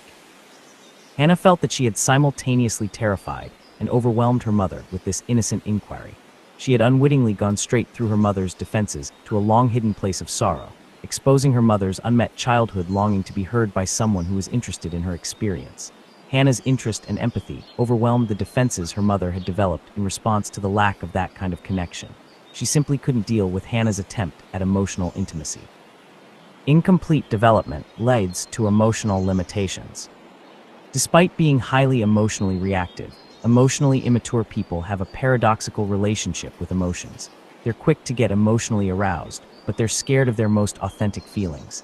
This is to be expected if they were raised in a family milieu that didn't help them deal with their emotions, or that may even have punished them for being upset. The sooner they can avoid their feelings or get over them, the better. They find the world of deep emotions extremely threatening. They fear feelings. As children, many emotionally immature people grew up in homes where they were taught that the spontaneous expression of certain feelings was a shameful breach of family custom. They learned that expressing, or even experiencing, these deeper feelings could bring shame or punishment, resulting in what psychotherapy researcher Lee McCullough and her colleagues have called affect phobia. Having learned to link their most personal emotions with judgments about being bad, they could no longer stand to acknowledge certain feelings, especially those related to emotional intimacy. As a result, they anxiously sought to inhibit their genuine reactions, developing defensive behaviors instead of experiencing their true feelings and impulses. Affect phobia can lead to an inflexible, narrow personality based on rigid defenses against certain feelings. As adults, these emotionally immature people have an automatic anxiety reaction when it comes to deep emotional connection. Most genuine emotion makes them feel exposed and extremely nervous. Throughout life, their energy has been devoted to creating a defensive facade that protects them from emotional vulnerability with other people. To avoid dangerous emotional intimacy, they stick to a well-worn life script and resist talking about or processing emotions, including in relationships. As parents, they pass down this fear of vulnerable emotions to their children. In such families, the saying, "I'll give you something to cry about," is a common parental response to an upset child. Many children of emotionally phobic parents develop the fear that if they start crying, they'll never stop, which arises because they were never allowed to find out that crying naturally stops on its own when allowed its full expression. Because they grew up with emotionally phobic parents who stepped in to squelch their distress, they never experienced the natural rhythm of a crying episode and how it winds down. It's easy to see how children growing up under these conditions could become fearful of their own emotions. In fact, even positive feelings of joy and excitement can become associated with anxiety. For example, Anthony recalled a painful incident when he joyfully raced out the front door to greet his father as he pulled up in the driveway. Anthony leaped over a small bush, swiped it with his foot, and knocked it over. Instead of appreciating Anthony's display of affection, his father gave him a beating. As a result, Anthony learned not only to be afraid of his father, but to fear spontaneous joy as something that would get him in trouble. They focus on the physical instead of the emotional. Emotionally immature parents can do a good job of taking care of their children's physical and material needs. In the world of food, shelter, and education, these parents may be able to provide everything that's needed. In terms of things that are physical, tangible, or activity-related, many of these parents make sure their children get every advantage they can afford. But when it comes to emotional matters, they can be oblivious to their children's needs. Many of my clients have good memories of being well cared for when ill, enjoying their parents' attention, and even receiving presents and favorite foods. But this happened only after their parents were duly convinced they were really sick. They experienced this attentiveness when they were sick as proof of their parents' love. It seemed to be the one time when they remembered receiving lots of attention. This makes sense because caretaking during illness would allow a parent the justification to indulge a child with attention and affection. It stands to reason that affectionate caretaking felt safe to these parents when done for the purpose of restoring the child's physical health. Physical aid was more sanctioned than emotional attachment. Being well cared for in non-emotional areas can create confusion in people who grow up feeling emotionally lonely. They have overwhelming physical evidence that their parents loved and sacrificed for them, but they feel a painful lack of emotional security and closeness with their parent. They can be killjoys. Fear of genuine emotion can cause emotionally immature people to be killjoys. As parents, instead of enjoying their children's excitement and enthusiasm, they may abruptly change the subject or warn them not to get their hopes up. In response to their children's exuberance, they're likely to say something dismissive or skeptical to bring it down a notch. When one woman told her mother about her excitement about buying her first house, her mother actually said, "Yes, and then you'll find something else to go on about." They have intense but shallow emotions. Emotionally immature people are easily overwhelmed by deep emotion, and they display their uneasiness by transmuting it into quick reactivity. Instead of feeling things deeply, they react superficially. They may be emotionally excitable and show a strong sentimentality, perhaps being easily moved to tears, or they may puff up in anger toward anything they dislike. Their reactivity may seem to indicate that they're passionate and deeply emotional, but their emotional expression often has a glancing quality, almost like a stone skipping the surface rather than going into the depths. It's a fleeting reaction of the moment, dramatic but not deep. When interacting with such people, the weirdly shallow quality of their emotions may leave you feeling unmoved by their distress. You might tell yourself that you should be feeling more for them, but your heart can't resonate with their exaggerated reactions. And because they overreact so frequently, you may quickly learn to tune them out for the sake of your own emotional survival. They don't experience mixed emotions. The ability to feel mixed emotions is a sign of maturity.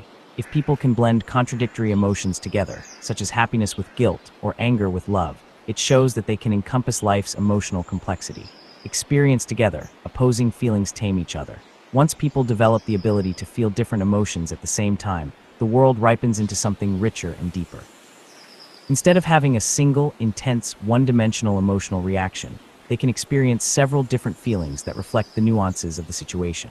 However, the reactions of emotionally immature people tend to be black and white, with no gray areas. This rules out ambivalence, dilemmas, and other emotionally complicated experiences. Differences in quality of thought. In addition to emotional and behavioral differences, there are often intellectual differences between emotionally mature and immature people. If your parents grew up in a family atmosphere that was full of anxiety and judgment, they may have learned to think narrowly and resist complexity. Excessive childhood anxiety leads not only to emotional immaturity, but also to oversimplified thinking that cannot hold opposing ideas in mind. Repressive or punitive family environments typically don't encourage free thinking or self-expression, and therefore aren't conducive to fully developing one's mind. Difficulties with conceptual thinking. Starting in adolescence, children begin to think conceptually, enabling them to solve problems with logic and reasoning instead of knee-jerk impulses. Accelerated brain development means they become both more objective and more imaginative. They can group ideas in categories and quickly think in symbols. They go beyond simply memorizing things and start to evaluate ideas, not just compare facts. They are able to think independently and hypothetically, and to generate new insights from previous knowledge. As children enter their teen years, their ability to self-reflect skyrockets because they become able to think about their own thinking. However, the intense emotions and anxiety that emotionally immature people experience can decrease their ability to think at this higher level. Since they are often at the mercy of their emotions, their higher thinking can easily fall apart under stress. In fact, their frequent lack of self-reflection comes from this tendency to regress and temporarily lose their ability to think about their thinking. When emotion-inducing topics come up, their minds fall into rigid black or white thinking that rejects complexity and precludes any cross-pollination of ideas. Emotionally immature people who are otherwise intelligent can think conceptually and show insight as long as they don't feel too threatened in the moment. Their intellectual objectivity is limited to topics that aren't emotionally arousing to them. This can be puzzling to their children, who experience two very different sides to their parents, sometimes intelligent and insightful, other times narrow-minded and impossible to reason with. Proneness to literal thinking. If you listen to the conversations of emotionally immature people, you may notice how routine and literal their thinking is. They tend to talk about what happened or what they observed, not the world of feelings or ideas. For example, one man found his mother's phone conversations draining and boring because she never talked about anything substantive. Instead, she only asked him mundane questions, like what he was doing at the moment or what the weather was like. He told me she just reports the facts and never talks about anything other than here's what's happened lately. She doesn't connect with me in the conversation. I get so frustrated and want to say, can't we talk about something meaningful? But she can't. Intellectualizing obsessively. Another cognitive sign of emotional immaturity is over-intellectualizing and getting obsessed about certain topics. In those areas, emotionally immature people can conceptualize well, indeed, excessively, but they don't apply that ability to self-reflection or being emotionally sensitive toward others. Their preoccupation with ideas distracts them from emotional intimacy. They may discuss their favorite topics at length, but they don't really engage the other person. As a result, they can be as hard to talk to as overly literal thinkers. Although they can think conceptually while communicating their ideas, they're only comfortable if things stay on an impersonal and intellectual level. Summary: emotional immaturity is a real phenomenon that has been studied and written about for a long time. It undermines people's ability to deal with stress and to be emotionally intimate with others. Emotionally immature people often grew up in a family environment that curtailed their full emotional and intellectual development. As a result, they have an oversimplified approach to life, narrowing situations down to fit their rigid coping skills. Having such a limited sense of self makes them egocentric and undermines their ability to be sensitive to other people's needs and feelings. Their reactive emotions, lack of objectivity, and fear of emotional intimacy can make close relationships difficult, especially when it comes to their children. In the next chapter, we'll take a look at what it feels like to have a relationship with an emotionally immature parent, along with the challenges adult children face in trying to communicate with such parents. Chapter 3: How it feels to have a relationship with an emotionally immature parent. In this chapter, I'll explore how emotionally immature parents handle relationships in ways that frustrate their children's emotional needs. As you probably already know, being raised by such a parent feels both lonely and exasperating. We don't get a vote on our earliest relationships in life. Our strongest bond is to our primary attachment parent, the one we turn to first if scared, hungry, tired, or ill.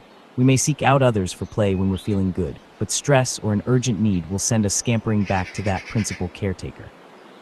The intensity of this early bond helps explain why emotionally immature parents can be so endlessly disappointing. Relationships with them can be hard to deal with. but when we are distant or separated from them, it feels like something essential is missing. Our earliest instincts prompt us to keep turning to our parents for care and understanding. Exercise assessing your childhood difficulties with an emotionally immature parent. Emotional immaturity shows itself most clearly in relationships, and its impacts are especially profound when the relationship is between a parent and child. Read through the following statements, which outline some of the most painful difficulties emotionally immature parents cause for their children, and check off all that reflect your childhood experience. If you'd like to fill out the assessment for more than one parent or step-parent, use the downloadable version of this exercise available at www.newharurlbinger.com/31700. See the back of the book for instructions on how to access it. I didn't feel listened to. I rarely received my parents' full attention. My parents' moods affected the whole household. My parent wasn't sensitive to my feelings. I felt like I should have known what my parent wanted without being told. I felt like I could never do enough to make my parent happy. I was trying harder to understand my parent than my parent was trying to understand me. Open, honest communication with my parent was difficult or impossible. My parent thought people should play their roles and not deviate from them. My parent was often intrusive or disrespectful of my privacy. I always felt that my parent thought I was too sensitive and emotional. How it feels to have a relationship with an EI parent. My parent played favorites in terms of who got the most attention. My parent stopped listening when he or she didn't like what was being said. I often felt guilty, stupid, bad, or ashamed around my parent. My parent rarely apologized or tried to improve the situation when there was a problem between us. I often felt pent-up anger toward my parent that I couldn't express. Each of these statements is linked to characteristics described in this chapter. Your parent may not have all the characteristics I describe, but checking off more than one of the items suggests some level of emotional immaturity. Communication is difficult or impossible. If you've been trying to relate to an emotionally immature parent with poor intimacy skills, these interactions may have made you feel shut down, shut up, or shut out. Even if your parent is at the nicer, warmer end of the spectrum, he or she probably has a very narrow window of attention regarding other people's interests. You may have tried for years to find a way to connect, only to come away feeling invisible and unheard time and again. You've probably felt plenty of exasperation. Your parents' insensitivity guarantees it. As one person said about her self-preoccupied mother, she thinks we are so close, but for me it's not a satisfying relationship. It makes me crazy when she tells people that I'm her best friend. Communication with emotionally immature people usually feels one-sided. They aren't interested in reciprocal, mutual conversations. Like young children, they crave exclusive attention and want everyone to be interested in what they find engaging. If other people are getting more attention, they find ways to draw attention back to themselves, such as interrupting, firing off zingers that get everybody's attention, or changing the subject. If all else fails, they may pointedly withdraw, look bored, or otherwise communicate that they're disengaged, behaviors that ensure the focus stays on them. Brenda's story. Brenda's elderly mother, Mildred, had always been very self-centered. After Mildred visited her over the holidays, Brenda was exhausted. At our next session, Brenda looked spent and physically older. During that session, she offered this description of her mother. My mother is only interested in herself. She never asks me how I'm feeling or how work is going. She only wants to know what I'm doing so she can brag about me to her friends. I don't think she's ever really taken in anything I've said to her. It just doesn't register. We've never had a real relationship because the attention was always on her. She's never filled up my emotional tank. She doesn't care if I'm really happy, and she's very dismissive of whatever I say. Having her around is nothing but work for me. It's like dealing with this superficial person who just wants me to do things for her. I don't know how she has the nerve to be so demanding. Although Mildred was in her 80s, her egocentrism was childlike. Brenda understood her mother's immaturity at an intellectual level, but still found herself getting angry with her. As she told me, I wish she didn't get under my skin so easily. I'm disappointed at how angry I get when I'm around her. During Mildred's visit, Brenda repeatedly tried to get her settled so she could get a few things done for the holidays. But within minutes, Mildred would be calling out to her, expecting Brenda to drop everything and bring her something. It was annoying to be repeatedly interrupted, but Brenda's strong reaction went deeper than that. The following section on emotional attachment helps explain Brenda's anger. They provoke anger. John Bowlby, a pioneer in studying children's reactions to separation and loss, observed that babies and children get angry as a normal response to being left by their parents. Sadness is an expected response to loss, but Bowlby documented that anger is also common in response to separation. This is understandable. Anger and even rage are adaptive reactions to feelings of abandonment, giving us energy to protest and change unhealthy emotional situations. In this light, Brenda's anger at her mother wasn't petty or irrational. It was her biological response to feelings of helplessness caused by her mother's emotional disregard. After all, feeling dismissed or unseen creates an emotional separation. For Brenda, it was as if her mother had repeatedly walked out on her. When Brenda understood that her mother's self-centeredness was a kind of emotional abandonment, she could comprehend the depths of her anger for the first time. She wasn't overreacting. She was having a normal response to an emotional injury. And once Brenda understood where her anger was coming from, she could see herself in a different light. She had been a normal child. She had experienced the anger that any child would feel if a parent walked out or refused to respond. Sometimes children of emotionally immature parents repress their anger or turn it against themselves. Perhaps they've learned that it's too dangerous to express anger directly, or maybe they feel too guilty about their anger to be aware of it. When anger is internalized in this way, people tend to criticize and blame themselves unrealistically. They may end up severely depressed or even have suicidal feelings, the ultimate expression of anger against the self. Alternatively, some people express their anger in a passive-aggressive way, attempting to defeat their parents and other authority figures with behaviors like forgetting, lying, delaying, or avoiding. They communicate by emotional contagion. Because emotionally immature people have little awareness of feelings and a limited vocabulary for emotional experiences, they usually act out their emotional needs instead of talking about them. They use a method of communication known as emotional contagion, which gets other people to feel what they're feeling. Emotional contagion is also how babies and little children communicate their needs. They cry and fuss until their caretakers figure out what's wrong and fix it. Emotional contagion from an upset baby to a concerned adult is galvanizing, motivating a caretaker to do anything necessary to calm the child. Emotionally immature adults communicate feelings in the same primitive way. As parents, when they're distressed, they upset their children and everyone around them, typically with the result that others are willing to do anything to make them feel better. In this role reversal, the child catches the contagion of the parent's distress and feels responsible for making the parent feel better. However, if the upset parent isn't trying to understand his or her own feelings, nothing ever gets resolved. Instead, the upsetting feelings just get spread around to others, so that everyone reacts without understanding what is truly the matter. They don't do emotional work. Emotionally immature parents don't try to understand the emotional experiences of other people, including their own children. If accused of being insensitive to the needs or feelings of others, they become defensive, saying something along the lines of, "Well, you should have said so." They might add something about not being a mind reader, or they might dismiss the situation by saying the hurt person is overly emotional or too sensitive. However they respond, the message is the same. They can't be expected to make the effort to understand what's going on inside other people. In her article Toiling in the Field of Emotion, psychiatrist Harriet Fraud uses the term emotional labor to describe this effort to understand others. Emotional labor is the expenditure of time, effort, and energy utilizing brain and muscle to understand and fulfill emotional needs. By emotional needs, I mean the human needs for feeling wanted, appreciated, loved, and cared for. Individuals' emotional needs are often unspoken or unknown unconscious. Emotional labor often occurs together with physical labor, producing goods or services, but emotional labor differs from physical labor by aiming to produce the specific feelings of being wanted, appreciated, loved, and/or cared for. She goes on to explain that some people don't always realize they need emotional comforting, since emotional needs are often vague or subconscious. Other people might hide their need because they're ashamed to admit it, so helpers must offer comfort tactfully and obliquely, allowing the person to save face. Emotional labor is hard work. People doing this work must also keep reading the other person to know if their efforts are effective. Many roles and occupations depend heavily on emotional labor, and if it's done well, others hardly notice the effort involved. Good mothering is an example of this unsung labor, as are any number of service industry professions.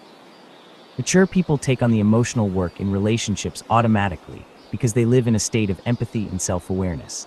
It's impossible for them to overlook the fact that someone they care about is having a hard time. Doing this work allows them to successfully navigate all kinds of interpersonal situations without stepping on other people's toes. Both at work and at home, emotional labor promotes goodwill and good relationships. Emotionally immature people, on the other hand, often take pride in their lack of this skill. They rationalize their impulsive and insensitive responses with excuses like, "I'm just saying what I think," or "I can't change who I am." If you confront them with the fact that not saying everything you think is a sign of good sense, or that people can't mature without changing who they are, they will probably respond with anger or by dismissing you as ridiculous. It's as though they think they're off the hook if others don't spell out their pain or difficulty in words. They believe that they aren't required to be tuned into others' feelings. However, emotionally mature people are almost always sensitive to others, knowing this is simply part of having good relationships. For people who have empathy, emotional work flows easily. However, for those who are unskilled at empathy and find other people's minds to be opaque, emotional work doesn't feel natural at all. This may be one reason why emotionally immature people complain so much when others expect them to make the effort. They are hard to give to. Emotionally immature people crave attention to their needs, yet they're actually hard to give to. This trait has been called poor receptive capacity by researcher Lee McCullough. Emotionally immature people want others to show concern about their problems, but they aren't likely to accept helpful suggestions. They reflexively reject efforts to make them feel cared about. They pull others in, but when people try to help, they push them away. In addition, these people seem to expect others to read their minds and are often quick to anger if people don't anticipate their wishes fast enough. They dislike having to tell people what they need and instead hold back, waiting to see whether anyone will notice how they're feeling. The classic unspoken demand of the emotionally immature adult is, "If you really loved me, you'd know what I want you to do." As an example, one woman described her mother's habit of sitting in the den and waiting until a family member came back from the kitchen to complain angrily that the person hadn't thought to ask her if she wanted anything. Instead of speaking up about what they need, emotionally immature people create a malignant guessing game that keeps everybody uneasy. They resist repairing relationships. Problems are bound to come up in any relationship, so it's important to know how to handle conflict in ways that help the relationship weather the storm. It takes confidence and maturity to admit to being wrong and try to make things better, but emotionally immature people resist facing their mistakes. People who have been wronged by an emotionally immature person may start to think they're at fault if they continue to feel hurt by what the person did. Emotionally immature people expect you to take them off the hook immediately. If it feels better to blame you for not forgiving them fast enough, that's what they'll do. After a rift, many people will make what relationship expert John Gottman calls a repair attempt, apologizing, asking for forgiveness, or making amends in a way that shows a desire to patch things up. But emotionally immature people have a completely unrealistic idea of what forgiveness means. To them, forgiveness should make it like the rift never happened, as though a completely fresh start is possible. They have no awareness of the need for emotional processing or the amount of time it may take to rebuild trust after a major betrayal. They just want things to be normal again. Others' pain is the only fly in the ointment. Everything would be fine if others would just get past their feelings about the situation. They demand mirroring. Mirroring is a form of empathy and relatedness that mature parents spontaneously give to their children. Sensitive and emotionally responsive parents mirror their children's feelings by showing those same emotions on their faces. They look concerned when their children are sad and display enthusiasm when their children are happy. In this way, sensitive parents teach their children about emotions and how to engage spontaneously with others. Good mirroring from a parent also gives a child the feeling of being known and understood as a unique individual. This isn't the case for the children of emotionally immature parents. As one man said regarding his mother, "She doesn't see me for who I am. She will never know me, even though I'm her own child." In fact, emotionally immature parents expect their children to know and mirror them. They can get highly upset if their children don't act the way they want them to. Their fragile self-esteem rides on things going their way every time. However, no child is psychologically capable of mirroring an adult accurately. Emotionally immature parents often have the fantasy that their babies will make them feel good about themselves. When their children turn out to have their own needs, it can send such parents into a state of intense anxiety. Those who are extremely emotionally immature may then use punishment, threats of abandonment, and shaming as trump cards in an attempt to feel in control and bolster their self-esteem at their children's expense. Cynthia's story. Cynthia's mother, Stella, who was extremely volatile, expected Cynthia to mirror her every mood like an emotional clone. When Cynthia decided to travel as a young adult, Stella exploded, yelling, "You're disowned," and broke off all contact with Cynthia. She didn't talk to Cynthia for months, not even on her birthday. Cynthia summed up her mother's message as, "You wanted to be on your own. You left me. I don't want anything to do with you."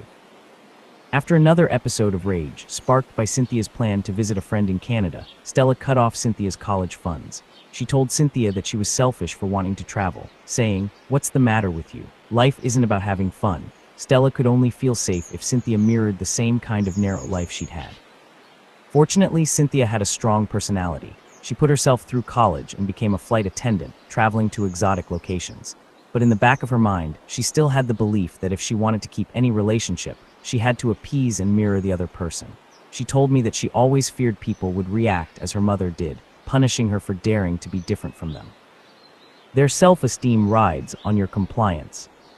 People who are emotionally immature only feel good about themselves when they can get other people to give them what they want and to act like they think they should. Given this shaky self-worth, it's hard for emotionally immature parents to tolerate their children's emotions. An upset or fussy child can stir up their anxieties about their own fundamental goodness.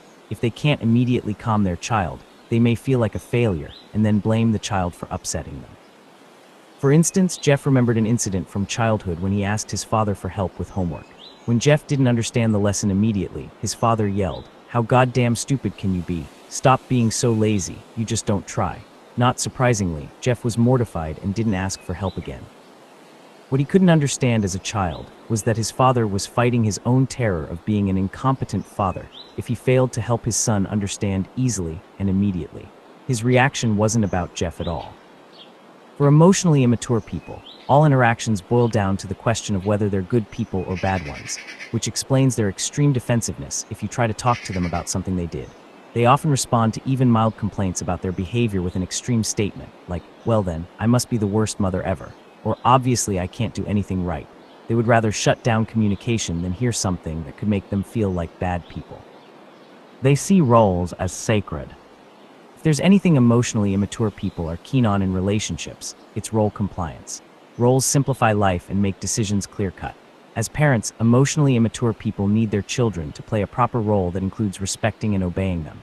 They often use platitudes to support the authority of their role as a parent because, like roles, platitudes oversimplify complex situations and make them easier to deal with.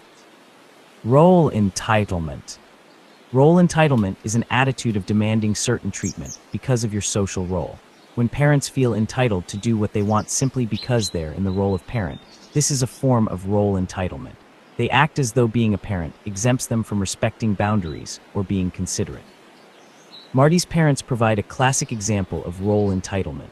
Marty and her husband moved to a different city after Marty's husband was transferred. Not long afterward, Marty's parents moved nearby. Once in the neighborhood, her parents began stopping by unannounced and even walked into her house without knocking. When Marty suggested that they call first, her parents were indignant and cited their roles as parents to claim their right to drop in anytime. Here's another example. Faith had to ban visits from her mother, a real estate agent, because she insisted on making changes to the furniture and accessories in Faith's house. Even after Faith told her mother to stop, she protested that she should be allowed to do it because she was Faith's mother and a realtor, two key roles for her. Role coercion. Role coercion occurs when people insist that someone live out a role because they want them to. As parents, they try to force their children into acting a certain way by not speaking to them, threatening to reject them, or getting other family members to gang up against them. Role coercion often involves a heavy dose of shame and guilt, such as telling a child that he or she is a bad person for wanting something the parent disapproves of. My client Jillian, whose family was rigidly religious, experienced a malignant case of role coercion. Jillian married an abusive man who physically injured her numerous times. She finally found the courage to leave him, only to have her mother insist that she return to her husband.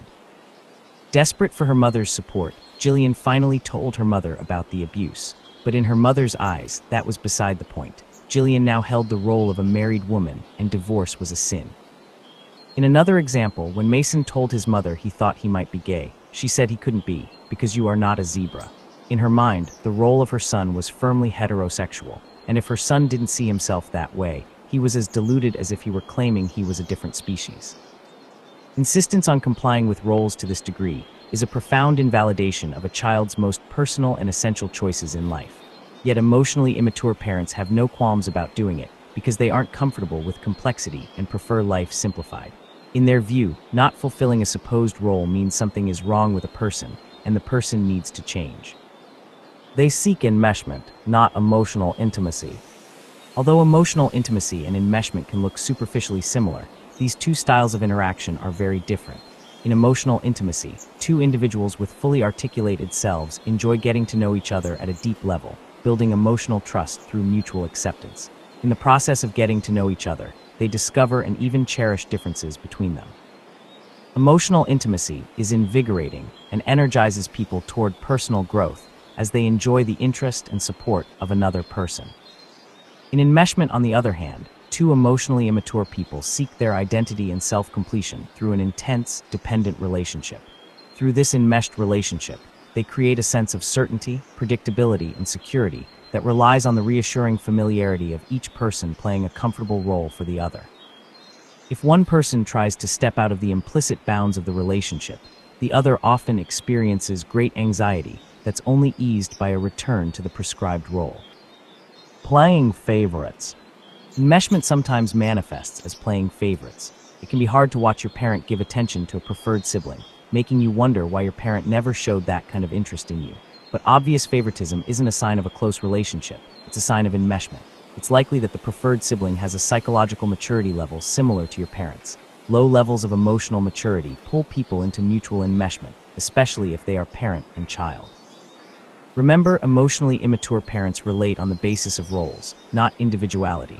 If you had an independent, self-reliant personality, your parent wouldn't have seen you as a needy child for whom he or she could play the role of rescuing parent. Instead, you may have been pegged as the child without needs, the little grown-up. It wasn't some sort of insufficiency in you that made your parent pay more attention to your sibling. Rather, it's likely that you weren't dependent enough to trigger your parents' enmeshment instincts. Interestingly, self-sufficient children who don't spur their parents to become enmeshed are often left alone to create a more independent and self-determined life. Therefore, they can achieve a level of self-development exceeding that of their parents. In this way, not getting attention can actually pay off in the long run. But in the meantime, high-functioning children still have the pain of feeling left out as their parent pours energy into emotional enmeshment with one or more siblings. Enmeshment can take the form of either dependency or idealization. In dependent enmeshment, the child is maladjusted, and the parent plays the role of either rescuer or victim. In idealized enmeshment, the parent indulges a favorite child as though that child is more important and deserving than the other kids. However, this traps the idealized favorite child in an ironclad role, so that child isn't experiencing any true emotional intimacy either. Heather's story. Heather had always longed for her mother's interest and attention, but had never received it, while her eldest sister, Marlo, was the clear favorite. Heather was particularly hurt when her mother enthusiastically reported how, on a recent visit, she and Marlo had just talked and talked and talked. About what? Heather asked. Oh, just what she was doing and what she wants to do. Heather's heart felt pierced because she had always wished for those kinds of conversations with her mother, but it had never happened. Another time, at a holiday gathering, Heather watched with dismay as her mother fluttered around Marlo with an adoring look and volunteered to sit on an uncomfortable chair so Marlo could have a nice seat. Mark's story. Mark's father, Don, clearly preferred Mark's younger brother, Brett, helping him financially and calling him his baby. When Mark's father died, at the funeral, Mark's uncle remembered how hard Don had been on Mark, punishing him harshly for no good reason. You were the best one, his uncle told him. I couldn't understand why he was so tough on you. Mark was an independent, intelligent child who was never dependent on his father. They couldn't enmesh, so Don turned to Brett, who was more emotionally immature. Finding substitute family members. Emotionally immature parents can act out their need for enmeshment even with people who aren't close family members. If there's an enmeshment void, they'll go outside the immediate family to fill it. They might also become enmeshed with a group, such as a church or other organization. Bill's story. After Bill was grown and out of the house, his parents started taking in homeless people they met through a church outreach program. At any get-together, Bill's parents would regale people with stories about the latest in the lives of the people they were helping. Although Bill's parents were very invested in talking about the latest person they had taken under their wings, they rarely mentioned anything Bill was involved in. They have an inconsistent sense of time. Although this is an extremely subtle point and easily overlooked, emotionally immature people often have a fragmented orientation to time, especially when they get emotional. We might assume that all adults experience time in the same way, using a kind of linear continuum that stretches seamlessly from the distant past into the foreseeable future. Not so with emotionally immature people. When they get emotionally aroused, moments exist in a kind of eternal now. This is one reason why the lives of emotionally immature people are often beset with problems. They don't see them coming. Ruled by desires of the moment, their experiences in time are frequently disconnected. When acting on their impulses, they don't use the past for guidance, and they don't anticipate the future. This disturbance in time continuity explains their inconsistencies and the unreflective way they handle relationship issues. Why a poor sense of time can look like emotional manipulation. Emotionally immature people may seem to be emotional manipulators, but actually they're just very opportunistic tacticians, pressing for whatever feels best at the time. They have no investment in being consistent, so they say whatever gives them an edge in the moment. They may be capable of strategic thinking in their work or in other pursuits, but when it comes to emotional situations, they go for the immediate advantage. Lying is a perfect example of a momentary win that feels good, but is destructive to a relationship in the long run. How lacking a sense of time's continuity creates inconsistency. When stressed or emotionally aroused, immature people don't experience themselves as being embedded in the ongoing flow of time. They experience moments in time as separate, nonlinear blips, like little lights randomly going on and off, with few linkages in time between one interaction and another. They act inconsistently, as their consciousness hops from one experience to another. This is one reason why they're often indignant when you remind them of their past behavior. For them, the past is gone and has nothing to do with the present. Likewise, if you express caution about something in the future, they're likely to brush you off since the future isn't here yet. More emotionally mature people, on the other hand, experience time as a series of connected, self-aware moments. If they regret something they did, it continues to travel through time with them, attached to them by an emotion like shame or guilt. If they think about doing something risky in the future, they feel linked to what might happen and may choose to do something different. The moments of their lives feel connected, each affecting the others, and all affecting their relationships with other people. How an immature sense of time limits self-reflection and accountability. Self-reflection is the ability to analyze your thoughts, feelings, and behaviors over time. People who focus mostly on the present moment don't have enough of a time perspective to engage in self-reflection. Instead, with each new moment they leave their past behind, freeing them from any sense of responsibility for their actions. Therefore, when someone feels hurt by something they did in the past, they tend to accuse the person of dwelling on the past for no good reason. They don't understand why others can't just forgive, forget, and move on. Because of their limited sense of the continuity of time, they don't understand that it takes time to heal from a betrayal. You can see how hard accountability would be for these people. It's a flimsy concept for those who don't feel a temporal connection between their actions and future consequences. As a result, their natural style is to promise something, not do it, apologize perfunctorily, and then resent people if they keep bringing it up. You may wonder why a person would develop such an unreliable sense of time, being blind to their own inconsistencies and unable to observe their own behavior. It has to do with their lack of self-development and poor personality integration, along with their tendency toward extremely concrete, literal thinking. Because they don't have an ongoing, continuous self as the organizing center of their personality, emotions or stress can put them in a childlike mentality in which moments in time float separately. Summary: emotionally immature people have a poor sense of personal history and resist being accountable for their past actions or future consequences. Lacking a firm sense of self, they think family closeness means enmeshment, with people existing to mirror each other. Real communication is nearly impossible because of their poor empathy and rigid emphasis on roles. They neglect relationship repair and reciprocity, and shirk the emotional work necessary to be sensitive to other people. Instead, they focus on whether others seem to make them look good or bad. Defending against anxiety trumps relating authentically to other people, including their children. In the next chapter, we'll take a look at some of the research on early mother-child attachment to see how these immature characteristics might arise. Then I'll discuss how this translates into 4 main types of emotionally immature parents. Chapter 4. 4 types of emotionally immature parents.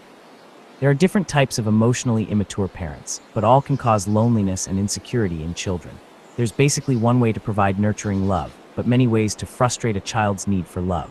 In this chapter, we'll look at 4 different types of parents, each with a particular brand of emotional immaturity. Although each type is emotionally insensitive in a different way, all create emotional insecurity in their children. Despite their different styles, all 4 types have the same underlying emotional immaturity. All tend to be self-involved, narcissistic, and emotionally unreliable. All share the common traits of egocentricity, insensitivity, and a limited capacity for genuine emotional intimacy.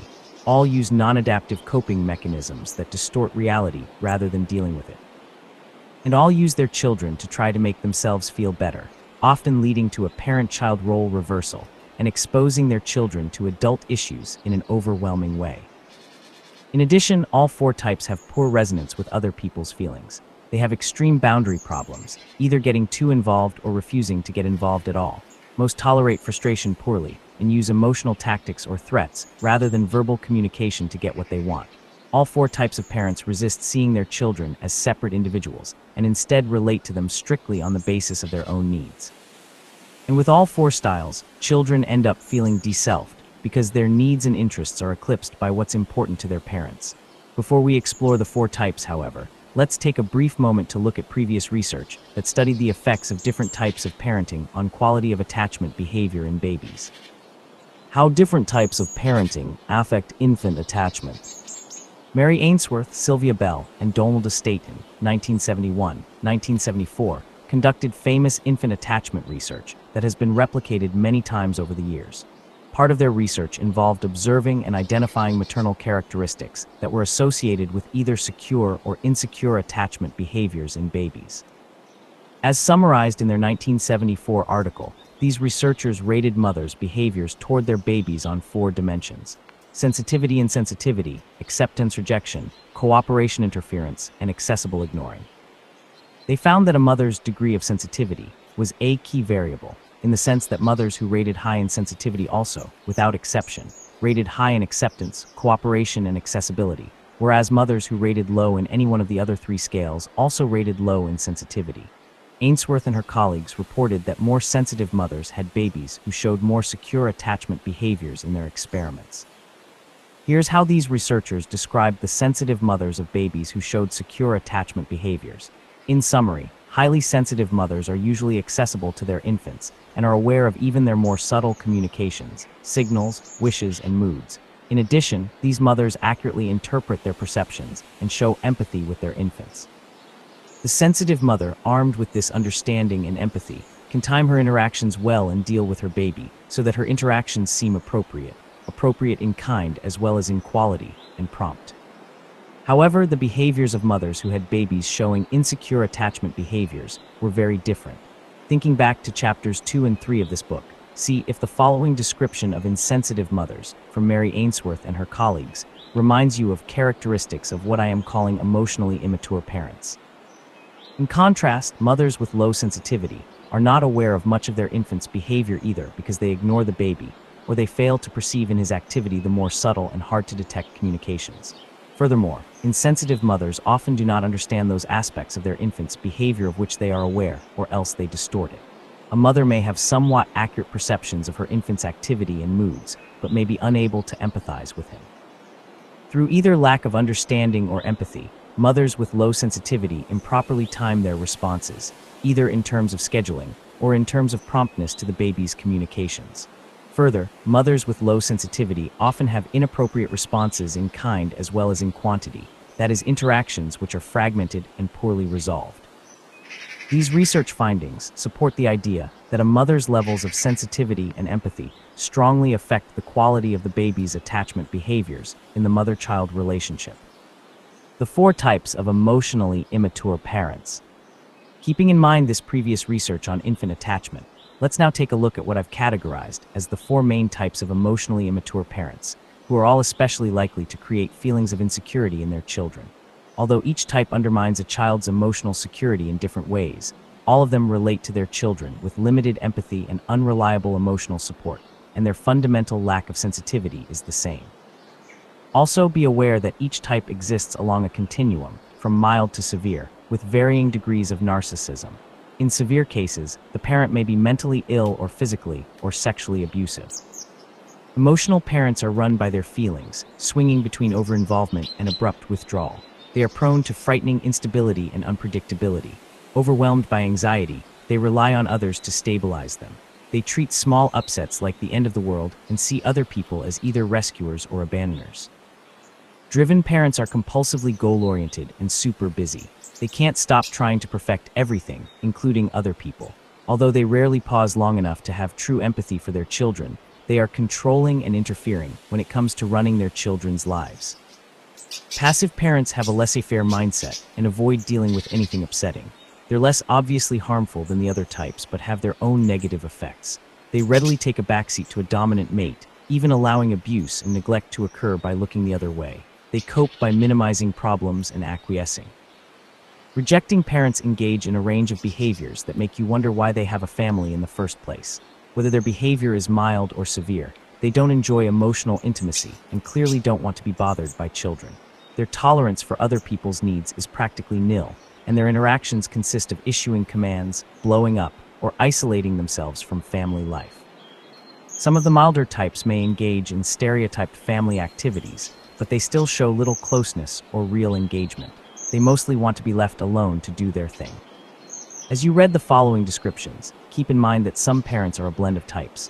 While most parents tend to fall into one category, any may be prone to behaviors that fit a different type when under certain kinds of stress. And within the following descriptions, you'll see a unifying thread. None of the types are able to consistently act in ways that would make a child feel secure about the relationship. However, each type has its own unique way of falling short. Also, note that my purpose here is just to provide an outline of the 4 parenting types. I'll discuss the best ways of dealing with emotionally immature parents in later chapters. The emotional parent. Emotional parents are the most infantile of the 4 types. They give the impression that they need to be watched over and handled carefully. It doesn't take much to upset them, and then everyone in the family scrambles to soothe them. When emotional parents disintegrate, they take their children with them into their personal meltdown. Their children experience their despair, rage, or hatred in all its intensity. It's no wonder that everyone in the family feels like they're walking on eggshells. These parents' emotional instability is the most predictable thing about them. At the severe end of the spectrum, these parents are, quite frankly, mentally ill. They may be psychotic or bipolar, or have narcissistic or borderline personality disorder. At times, their unbridled emotionality can even result in suicide attempts or physical attacks on others. People are nervous around them because their emotions can escalate so quickly, and because it's so frightening to see someone you know come unglued. Suicide threats are especially terrifying to children, who feel the crushing burden of trying to keep their parent alive, but don't know what to do. At the milder end of the spectrum, emotional instability is the biggest issue, perhaps in the form of histrionic personality disorder or a cyclothymic disorder, characterized by alternating episodes of high and low mood. Regardless of severity, all such parents have difficulty tolerating stress and emotional arousal. They lose their emotional balance and behavioral control in situations mature adults could handle. Of course, substance abuse may make them even more unbalanced and unable to tolerate frustration or distress. Whatever their degree of self-control, these parents are governed by emotion, seeing the world in black and white terms, keeping score, holding grudges, and controlling others with emotional tactics. Their fluctuating moods and reactivity make them unreliable and intimidating. And while they may act helpless and usually see themselves as victims, family life always revolves around their moods. Although they often control themselves outside the family, where they can follow a structured role, within the crucible of intimate family relationships they display their full impulsivity, especially if intoxicated. It can be shocking to see how no-holds-barred they can get. Many children of such parents learn to subjugate themselves to other people's wishes. Because they grew up anticipating their parents' stormy emotional weather, they can be overly attentive to other people's feelings and moods, often to their own detriment. Brittany's story. Despite the fact that Brittany was in her 40s and living independently, her mother, Shonda, still tried to control Brittany with her emotions. Once, when Brittany was in bed sick for several days, Shonda's anxiety mounted until she called Brittany 5 times in one day. She also stopped by because she thought it was time for Brittany to get out of bed, even though Brittany had asked her not to come over. Finally, Brittany latched the screen door so Shonda couldn't get in. Later, Shonda told her, "When you locked me out, I was so angry that I wanted to break your door down." When confronted about her intrusiveness, Shonda acted wounded and hid behind the excuse, "I just needed to know you're better." But the truth was, her primary concern was with her own feelings, not with what Brittany needed. The driven parent. Driven parents are the type that tends to look most normal, even appearing exceptionally invested in their children's lives. Being driven, they're always focused on getting things done. Whereas emotional parents are obvious in their immaturity, driven parents seem so invested in their child's success that their egocentrism is hard to see. Most of the time, you wouldn't notice anything unhealthy about them. However, their children may have trouble with either initiative or self-control. Paradoxically, these very involved. Hardworking parents often end up with unmotivated, even depressive children. If you look a bit deeper, you can detect the emotional immaturity in these upstanding, responsible people. It shows up in the way they make assumptions about other people, expecting everyone to want and value the same things they do. Their excessive self-focus manifests as a conviction that they know what's good for others. They don't experience self-doubt at a conscious level and prefer to pretend that everything is settled and they already have the answers. Rather than accepting their children's unique interests and life paths, they selectively praise and push what they want to see. Their frequent interference in their children's lives is legendary. In addition, their worry about getting enough done runs them like a motor. Goals take precedence over the feelings of others, including their children.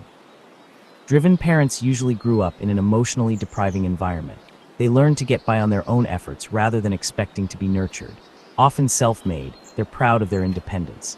They fear that their children will embarrass them by not succeeding, yet they can't offer their children the unconditional acceptance that would give them a secure foundation from which to go out and achieve. Whether they mean to or not, driven parents make their children feel evaluated constantly. An example would be a father who makes his kids practice the piano in front of him so he can point out their mistakes. This kind of excessive oversight often sours children on seeking adult help for anything. As a result, in adulthood they may resist connecting with potential mentors. Certain they know the best way to do things, driven parents sometimes do outlandish things. One mother insisted on going to her adult daughter's house to pay her bills because she was sure her daughter wouldn't do it right. Another mother bought her adult son a used car he hadn't asked for and was hurt when he didn't want it. And one young man's father made his son weigh himself every day in front of him when he gained weight. You think back to the infant attachment studies described at the beginning of this chapter. Driven parents seem similar to some of the emotionally insensitive mothers of insecurely attached babies. Out of sync with their child's moment-to-moment experience, they don't adapt themselves to their child's needs. Instead, they push their child toward what they think he or she should be doing. As a result, the children of driven parents always feel they should be doing more, or be doing something other than whatever they are doing. John's story. Although John was 21, he spent a lot of time with his parents and didn't feel any ownership of his life. Describing how he felt around his mother, he said, "I'm constantly on her radar." John felt so pressured by his parents' hopes for him that he'd lost all confidence in his own ideas for his future.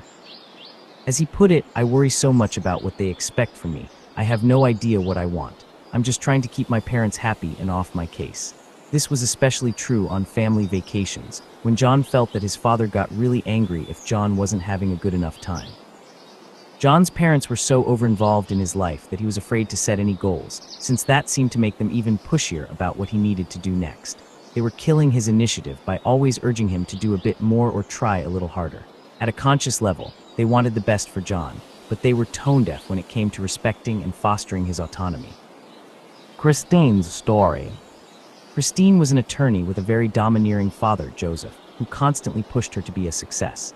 Early in our work together, she described her childhood like this: "My father controlled me. He couldn't stand anyone having a different opinion. It was absolutely intolerable to him. I was so afraid of making the wrong choice that I made a lot of decisions based on fear. It was as if my father completely owned me. Even in college, I had to be home by 11, which was extremely embarrassing, but I wouldn't have dreamed of challenging him." Joseph even tried to control Christine's thoughts. If Christine came up with an idea her father didn't like, his response was immediate: "Don't even think about it." Joseph also had lack of empathy that made him a terrible teacher. He couldn't sense what might be terrifying to a child, so he tried to teach Christine to swim by literally dropping her in a pool. As Christine put it, "He would command me to do well but didn't offer any guidance or help. I was simply ordered to be a success." To all outward appearances, Christine did become a success, but on the inside she felt a tremendous insecurity, like she didn't really know what she was doing. The passive parent. Passive parents aren't angry or pushy like the other three types, but they still have negative effects. They passively acquiesce to dominant personalities and often partner with more intense types who are also immature, which makes sense given that people with similar emotional maturity levels are attracted to one another. Bowen, 1978. Compared to the other types, these parents seem more emotionally available, but only up to a point. When things get too intense, they become passive, withdraw emotionally, and hide their heads in the sand. They don't offer their children any real limits or guidance to help them navigate the world. They may love you, but they can't help you. Passive parents are as immature and self-involved as the other types, but their easygoing and often playful ways make them much more lovable than the other three types: emotional, driven, or rejecting. They are often the favorite parent and can show some empathy for their children, as long as doing so doesn't get in the way of their needs. And because they can be as egocentric as the other types, passive parents may use their child to meet their own emotional needs, primarily their need to be the focus of someone's affectionate attention. They enjoy the child's innocent openness and can get on the child's level in a delightful way. The child loves his or her time with this parent, but because the child is often filling the parent's need for an admiring, attentive companion, it becomes a kind of emotional incest. This kind of relationship is never completely comfortable for the child because it poses the risk of making the other parent jealous and may even feel sexualized. Children wisely know not to expect or ask for much help from these parents. While passive parents often enjoy their children, have fun with them, and make them feel special, the children sense that their parents aren't really there for them in any essential way. In fact, these parents are famous for turning a blind eye to family situations that are harmful to their children, leaving their kids to fend for themselves. When the mother is the passive parent, she may stay with a partner who demeans or abuses her children because she doesn't have an independent income. Such mothers often numb themselves to what's going on around them. For example, one mother later referred to her husband's violent attacks on their children with the mild statement, "Daddy could be tough sometimes." In their own upbringing, passive parents often learn to stay out of the line of fire, keeping a low profile and subjugating themselves to stronger personalities. As adults, it doesn't occur to them that they have a mission not only to have fun with their own children, but to protect them. Instead, they go into a kind of trance during the worst times, retreating into themselves or finding other passive ways to weather the storm. In addition to unthinkingly abandoning their children when the going gets rough, these parents may leave the family if they get a chance at a happier life. If the passive but more emotionally connected parent leaves the family for any reason, the wound to the child can be especially deep, since the abandonment came from the parent who meant the most to the child. Children who adored a passive parent can become adults who make excuses for other people's abandoning behavior. As children, they believed nothing could be done about their childhood situation and that the passive parent was truly helpless. They're often taken aback by the idea that their wonderful, nice parent actually had a responsibility to stand up for them when they couldn't protect themselves as children. They've never considered that parents have a duty to put their children's emotional welfare, at least on an even footing with their own interests. Molly's story. Molly's mother was a short-tempered, physically abusive woman who worked long hours and usually came home in a foul mood. Her father was a sweet, affectionate man who was usually in good spirits. He was fond of puttering in the garage when he wasn't at work, so Molly was mostly left in the care of her abusive, demeaning older sister, apparently with no consideration of how Molly might be treated.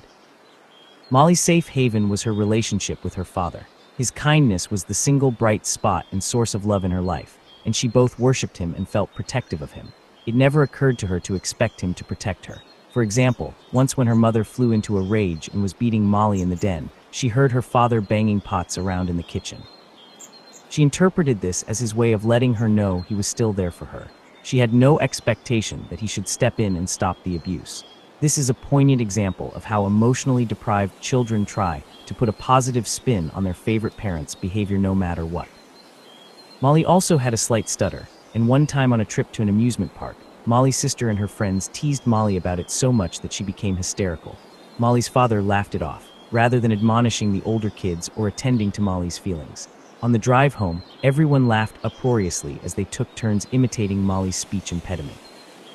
The rejecting parents. Rejecting parents seem to have a wall around them. They don't want to spend time with their children and seem happiest if others leave them alone to do what they want. Their children get the feeling the parent would be fine if they didn't exist. These parents' irritated demeanor teaches their children not to approach them, something one person described as running towards someone only to have the door slammed in her face. They summarily reject attempts to draw them into affectionate or emotional interactions. If pushed for a response, they may become angry or even abusive. These parents are capable of punitive physical attacks. Rejecting parents are also the least empathic of the four types. They often use avoidance of eye contact to signal their distaste for emotional intimacy, or sometimes employ a blank look or hostile stare designed to make others go away. These parents rule the home, with family life revolving around their wishes. A well-known example of this type is the aloof and scary father, a man with no emotional warmth for his children. Everything revolves around him, and the family instinctively tries to not upset him. With a rejecting father, it's easy to feel apologetic for existing, but mothers can be rejecting too. Children of rejecting parents come to see themselves as bothers and irritants, causing them to give up easily, whereas more secure children tend to keep making requests or complaining to get what they want.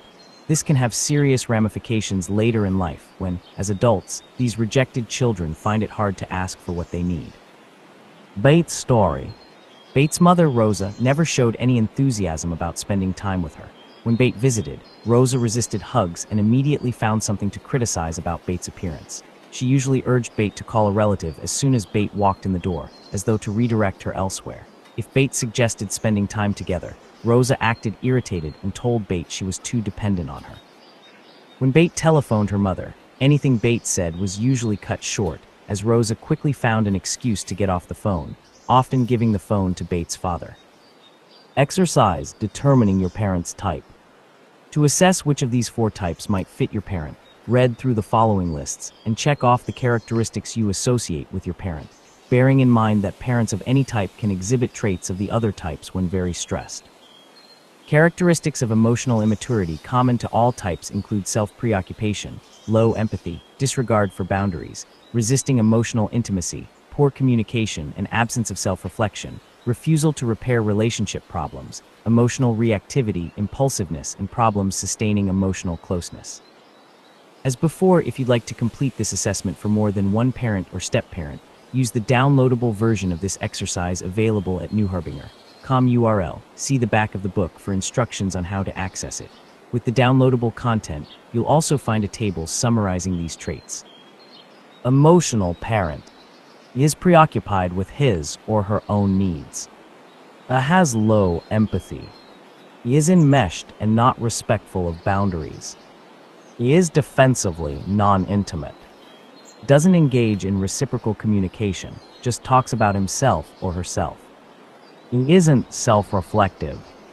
Has poor relationship repair skills. He is reactive, not thoughtful. He is either too close or too distant. Blows up or cuts others off. Has frightening or intimidating emotional intensity. He expects his or her child to provide soothing and doesn't think about the child's needs. Likes to pretend he or she doesn't run the show. He sees himself or herself as a victim. Driven parent. He is preoccupied with his or her own needs. Has low empathy. He is enmeshed and not respectful of boundaries. He is defensively non-intimate. Doesn't engage in reciprocal communication, just talks about himself or herself. He isn't self-reflective. Has poor relationship repair skills. He is reactive, not thoughtful. He is either too close or too distant. Has rigid values and perfectionistic expectations. He is goal-obsessed and busy, with machine-like tunnel vision. Sees his or her child as a reflection, without considering what the child wants. Likes to run the show. He sees himself or herself as a fixer. Passive parent. He is preoccupied with his or her own needs. Has limited empathy. He is enmeshed and not respectful of boundaries. Can be sporadically emotionally intimate. Engages only minimally in reciprocal communication, mostly talks about himself or herself. He isn't self-reflective. Has limited relationship repair skills. He can be thoughtful on occasion. He is either too close or too distant. He can be kindly and fun but not protective. Has a laissez-faire attitude that all is well. He is affectionate toward the child, but doesn't stand up for him or her. Likes someone else to run the show or be the bad guy. sees himself or herself as mellow and good-natured. Rejecting parents. He is preoccupied with his or her own needs. Shows no empathy. It has impenetrable boundaries. It seems disconnected and hostile. Likes to mock and dismiss. Sees himself or herself as independent from others. Summary. All four types of emotionally immature parents are self-involved and insensitive, and therefore emotionally unavailable to their children. Their lack of empathy makes them hard to communicate with and difficult to connect with. They're all afraid of genuine emotion and seek to control others for their own comfort. None of them make their children feel emotionally seen. All are draining to be around in their own ways, and ultimately all interactions center around them. In addition, all are incapable of true interpersonal reciprocity. Although there are four general types of emotionally immature parent, their children tend to fall into just two main categories: internalizers and externalizers. In the next chapter, we'll take a look at these two very different coping styles.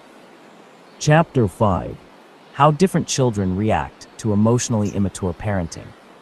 When immature parents can't engage emotionally and give their children enough attention or affection, their children cope by imagining healing fantasies about how their unmet emotional needs will be fulfilled in the future. They also cope by finding a special family role, creating what I call a role self. The role self is designed to get some kind of attention from a preoccupied parent. In this chapter, we'll begin by looking at healing fantasies and role selves, and then explore two very different coping styles that children use in order to deal with emotional neglect: internalizing or externalizing. Unfortunately, neither coping style allows a child to fully develop his or her potential. Because of their parents' self-preoccupation, these children are likely to feel that their true selves aren't enough to engage their parents. As a result, they start believing that the only way to be noticed is to become something other than who they really are. Sadly, the true self, which consists of a child's innate aptitudes and genuine feelings, takes a backseat to what seems necessary to secure a place in the family. Although the true self still exists beneath the surface, it's often squelched by family rules that put the parents' needs first. In Chapter 7, we'll look at what happens when the underlying true self resurfaces to wake people up to their real feelings and full potential. But for now, let's look at how healing fantasies and family roles affect people in both childhood and adult life. The origins of healing fantasies. Having immature parents forces children to adjust to their parents' emotional limitations. Children react to emotionally immature parenting in a number of ways as they attempt to be noticed, cared for, and engaged with. But the one thing all emotionally deprived children have in common is coming up with a fantasy about how they will eventually get what they need. As children, we make sense of the world by putting together a story that explains our life to us. We imagine what would make us feel better and create what I call a healing fantasy, a hopeful story about what will make us truly happy one day. Children often think the cure for their childhood pain and emotional loneliness lies in finding a way to change themselves and other people into something other than what they really are. Healing fantasies all have that theme. Therefore, everyone's healing fantasy begins with if only. For instance, people may think they'd be loved if only they were selfless or attractive enough, or if only they could find a sensitive, selfless partner. Or they may think their life would be healed by becoming famous or extremely rich or making other people afraid of them. Unfortunately, the healing fantasy is a child's solution that comes from a child's mind, so it often doesn't fit adult realities.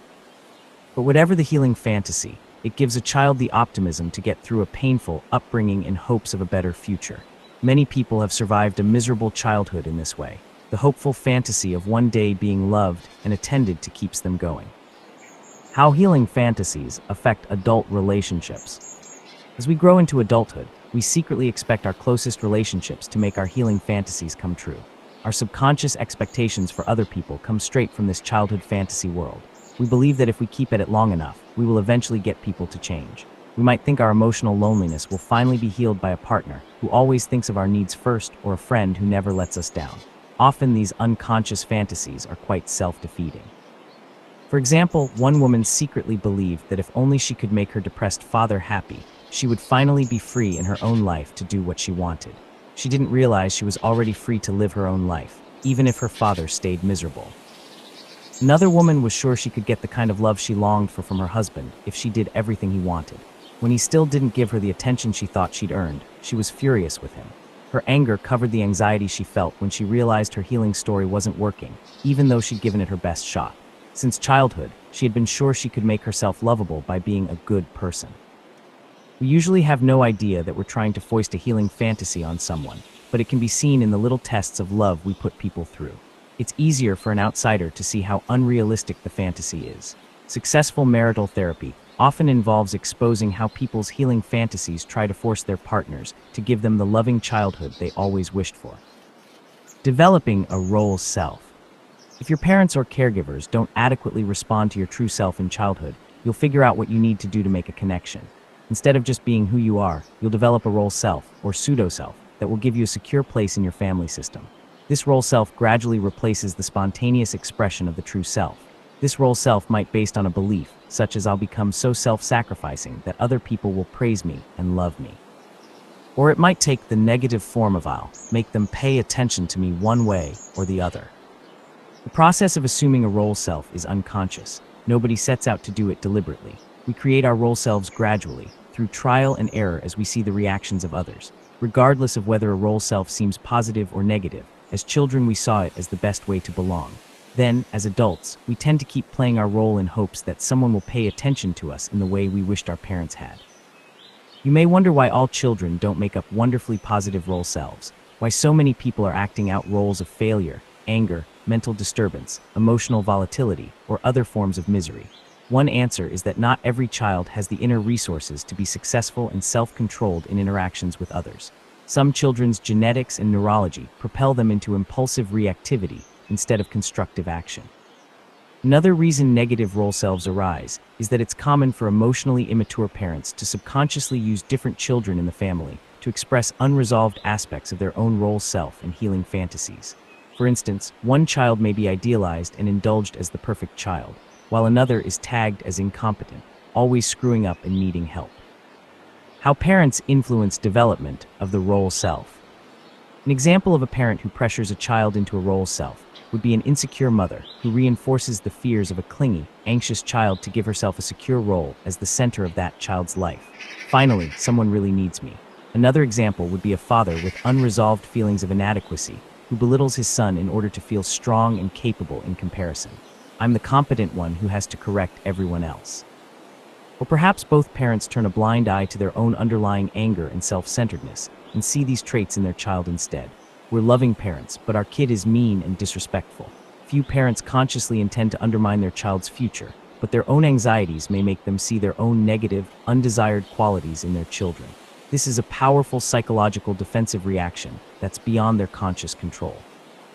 As a child, if you found a role that fit your parents' needs like a key in a lock, you probably would have quickly identified with this role self. In the process, your true self would have become more invisible as you transformed into what your family system needed you to be. This kind of disinvestment from your true self can sabotage your intimate relationships as an adult. You can't forge a deep and satisfying relationship from the position of a role self. You have to be able to express enough of your true self to give the other person something real to relate to. Without that, the relationship is just play acting between two role selves.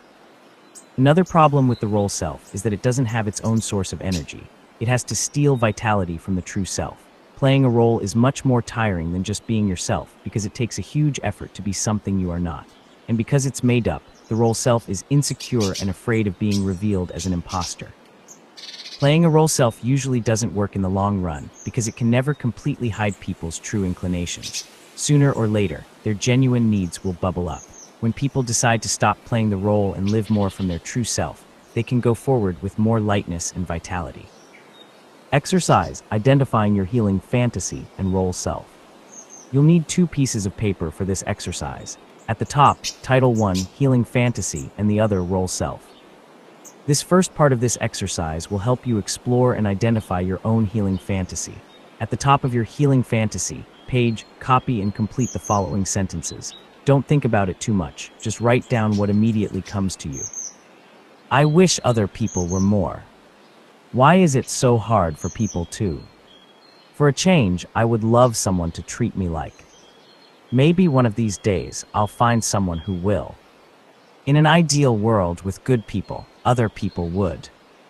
Now we'll use a similar process to help you discover your role self. On your role self page, copy and complete the following sentences, again writing down the first thing that comes to mind. I try hard to be. The main reason people like me is because other people don't appreciate how much I always have to be the one who. I've tried to be the kind of person who. After completing the sentences, use the words and ideas from your responses to write 2 short descriptions, one for your healing fantasy and one for your role self. These descriptions will reveal your secret ideas about how other people should change in order to make you feel valued and how you think you must behave to be loved. Finally, write a short summary about what it's been like trying to get others to change and how it has felt to play the role self you've described in this exercise. Do you want to keep these fantasies and roles, or are you ready to explore and express your true individuality? If you're ready to live more in keeping with your true self, the rest of this book will help you do just that. 2 styles of coping with emotionally immature parents. Healing fantasies and role selves are as unique as the children who invent them. But overall, children with emotionally immature parents cope with emotional deprivation in one of 2 ways, either internalizing their problems or externalizing them. Children who are internalizers believe it's up to them to change things, whereas externalizers expect others to do it for them. In some circumstances, a child might hold both beliefs, but most children primarily adopt one coping style or the other as they struggle to get their needs met. Which style you've adopted is probably more a matter of personality and constitution than choice.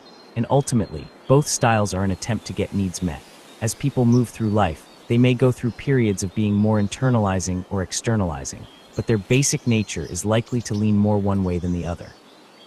However, the ideal is to balance these 2 approaches so that internalizers learn to seek help externally from others, and externalizers learn to look inside themselves for control. Internalizers. Internalizers are mentally active and love to learn things. They try to solve problems from the inside out by being self-reflective and trying to learn from their mistakes. They're sensitive and try to understand cause and effect. Seeing life as an opportunity to develop themselves, they enjoy becoming more competent. They believe they can make things better by trying harder, and they instinctively take responsibility for solving problems on their own. Their main sources of anxiety are feeling guilty when they displease others and the fear of being exposed as imposters. Their biggest relationship downfall is being overly self-sacrificing and then becoming resentful of how much they do for others. Externalizers. Externalizers take action before they think about things. They're reactive and do things impulsively to blow off anxiety quickly. They tend not to be self-reflective, assigning blame to other people and circumstances rather than their own actions. They experience life as a process of trial and error, but rarely use their mistakes to learn how to do better in the future. They're firmly attached to the notion that things need to change in the outside world in order for them to be happy, believing that if only other people would give them what they want, their problems would be solved. Their coping style is frequently so self-defeating and disruptive that other people have to step in to repair the damage from their impulsive actions. Externalizers feel that competent people owe them help and tend to believe that good things have come to other people rather unfairly. Regarding self-image, they either have very low self-confidence or a sense of inflated superiority. They depend on external soothing, which makes them susceptible to substance abuse, addictive relationships, and many forms of immediate gratification. Their main source of anxiety is that they will be cut off from the external sources their security depends upon. Their biggest relationship problems include being attracted to impulsive people and being overly dependent on others for support and stability. Understanding the externalizer's worldview. It's hard to know which coping style has it worse. Internalizers certainly suffer more consciously, but their tendency to blame themselves has the silver lining of eliciting reassurance and support from others. In contrast, externalizers engage in behaviors that often exasperate and anger others, so when they need help, others typically want to keep their distance. However, externalizers usually keep acting up until somebody steps in to help them. Conversely, internalizers may suffer in silence and continue to look just fine, even as they're breaking down inside. Often, people don't offer internalizers assistance because they don't realize they need it. This book will probably appeal mostly to people who are internalizers, because it's designed to help people understand themselves and others, which typically isn't a strong interest of externalizers. Still, it's important for internalizers to understand the worldview of externalizers in order to deal with them more effectively. especially because most emotionally immature parents are externalizers and struggle against reality rather than coping with it. They blame the outside world for their problems, as if reality were at fault. If you think this sounds like the behavior of a young child, you're exactly right. Externalizing keeps people from growing psychologically and is therefore associated with emotional immaturity. Internalizing, on the other hand, promotes psychological development through the use of self-reflection.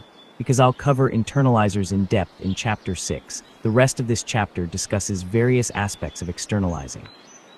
Externalizers create a vicious cycle of self-defeat. Externalizing tends to elicit punishment and rejection. In contrast to well-behaved internalizers act out their anxiety, pain, or depression. They do impulsive things to distract themselves from their immediate problems. Although this may help them feel better temporarily, it creates more problems down the road. When externalizers have to face the consequences of their impulsivity, they're vulnerable to strong but brief feelings of shame and failure. However, they usually use denial to avoid shame, rather than wondering whether or how they might need to change. This lands them in a vicious cycle of impulsivity, followed by feelings of failure that prompt still more impulsivity. As a result, externalizers repeatedly feel brief bursts of low self-worth and a sense of being bad. To avoid total self-hatred, they rid themselves of shame by blaming others and making excuses. This strategy doesn't win them much sympathy, except among fellow externalizers, so they often end up without the emotional support they were seeking. Externalizers seek solutions outside themselves. Externalizers don't get a chance to grow or learn from mistakes because they expel stress as soon as it hits. Believing their problems need to be solved by someone else, they look to others to make them feel better, sometimes with a hint of resentment about not being helped sooner. You might picture them as always looking for an external power source to plug into, while internalizers have their batteries included. Of course, sometimes internalizers need a recharge, but they don't routinely make their problems someone else's issue. Left unchecked, an early externalizing coping style results in emotional immaturity. Most emotionally immature parents have an externalizing coping style because they're always looking outside themselves to feel better. Externalizers don't work to develop better self-control. They get overwhelmed by emotion and either deny the seriousness of their problems or blame other people. Externalizers think reality should conform to their wishes, whereas more mature people deal with reality and adapt to it. Externalizing in children promotes emotional dependency and enmeshment with the parents' dynamics. Further, emotionally immature parents may indulge in externalizing child because doing so distracts them from their own unresolved issues. When dealing with an out-of-control child, parents don't have time to think about their own pain from the past. Instead, they can take on the role self of the strong parent, helping a weak and dependent child who couldn't get along without them. Although externalizing children often struggle with behavioral problems, impulsivity, emotional volatility, and even addictions, these ways of acting out have the advantage of making their distress visible. Their pain doesn't stay unseen, as it does with internalizers, though it may be misinterpreted as defiance, opposition, or senseless troublemaking. Externalizers exist along a continuum of severity. Externalizing exists along a continuum of severity. At the extreme end are predatory, sociopathic people who see others as resources to exploit, with no regard for their rights or feelings. Milder or quieter externalizers can look like internalizers because they're so non-confrontational, but they can be identified by their belief that others should change. That said, milder externalizers may be amenable to growth and self-reflection as they get older. An example of a mild externalizer was a man who came to therapy because he frequently lost control when stressed and shouted at his wife and kids. He had been raised in a rigid family in which he was hit and humiliated if he made a mistake, so he had had plenty of role models for externalizing behavior. However, because he sincerely wanted things to be better at home, he worked hard to accept his wife and children as sensitive people in their own right, who needed to be worked with rather than overpowered. Mild externalizers can show up in many forms. As mentioned, on the surface they may even seem to be internalizers. The key is whether they blame others for their unhappiness, as in the next story. Rodney's story. On the surface, Rodney seemed to be an empathic internalizer who tried to keep everybody happy. He allowed his wife, Sasha, to tell him what he could and couldn't do, giving her full veto power over his activities. He came to therapy because he was depressed and felt he had lost himself. He was afraid of making Sasha mad and never challenged her because he feared she would leave him. Outwardly, he declared himself responsible for his choices, but he secretly blamed Sasha for restricting his life. In true externalizing fashion, he saw her as controlling his happiness and unhappiness and felt that he wasn't free to do what he wanted without her permission. Rodney had grown up with an overbearing mother who didn't give him much real nurturance, and as an adult he still saw himself in the role of an overpowered child, now controlled by Sasha. In one therapy session, he pictured himself as a prisoner, a man in chains, a highly externalizing image.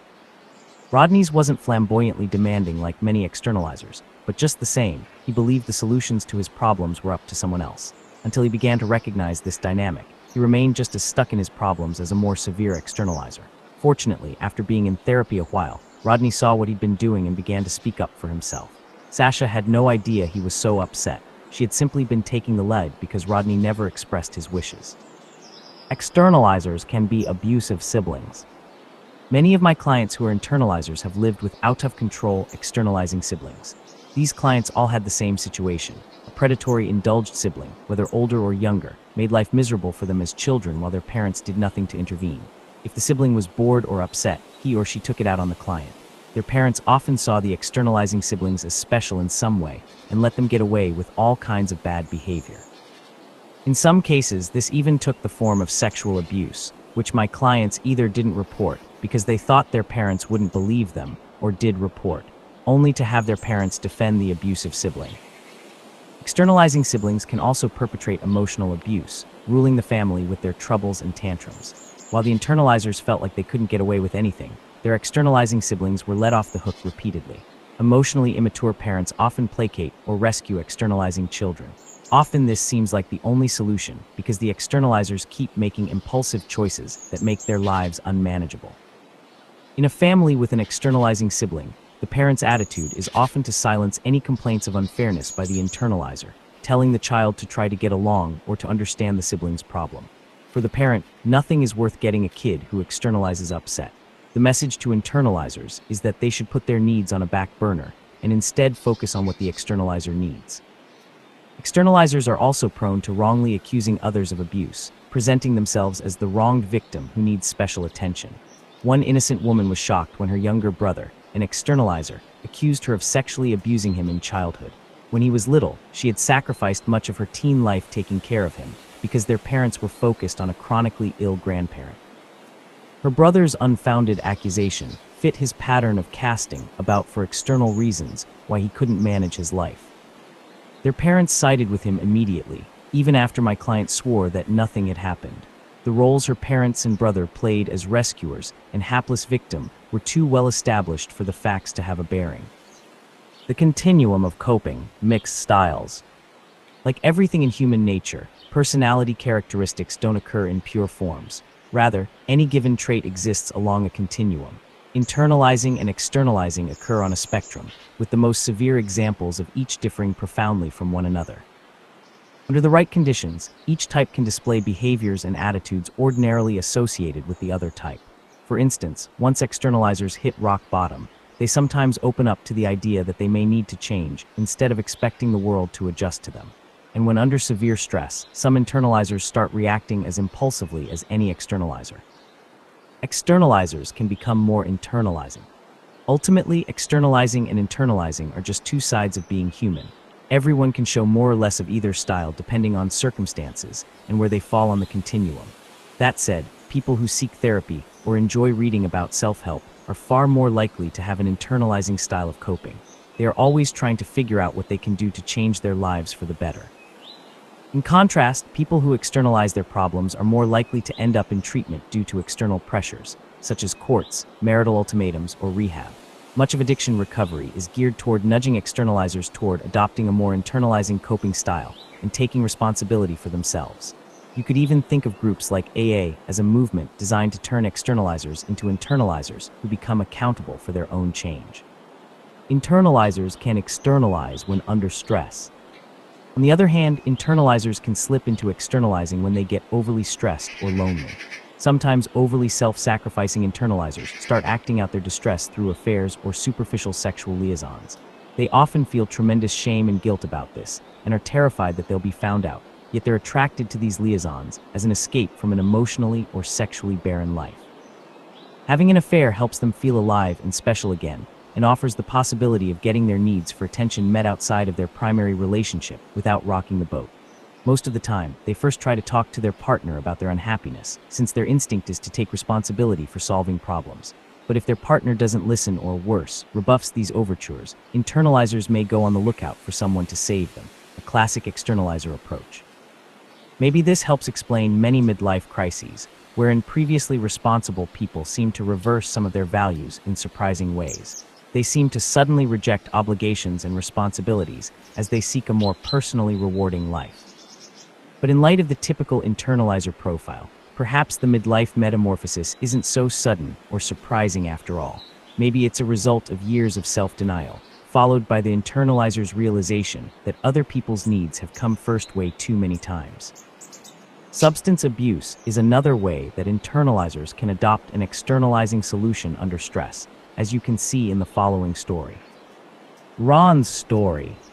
Ron was a lifelong internalizer with chronic back pain who constantly tried to please his self-involved mother and critical boss.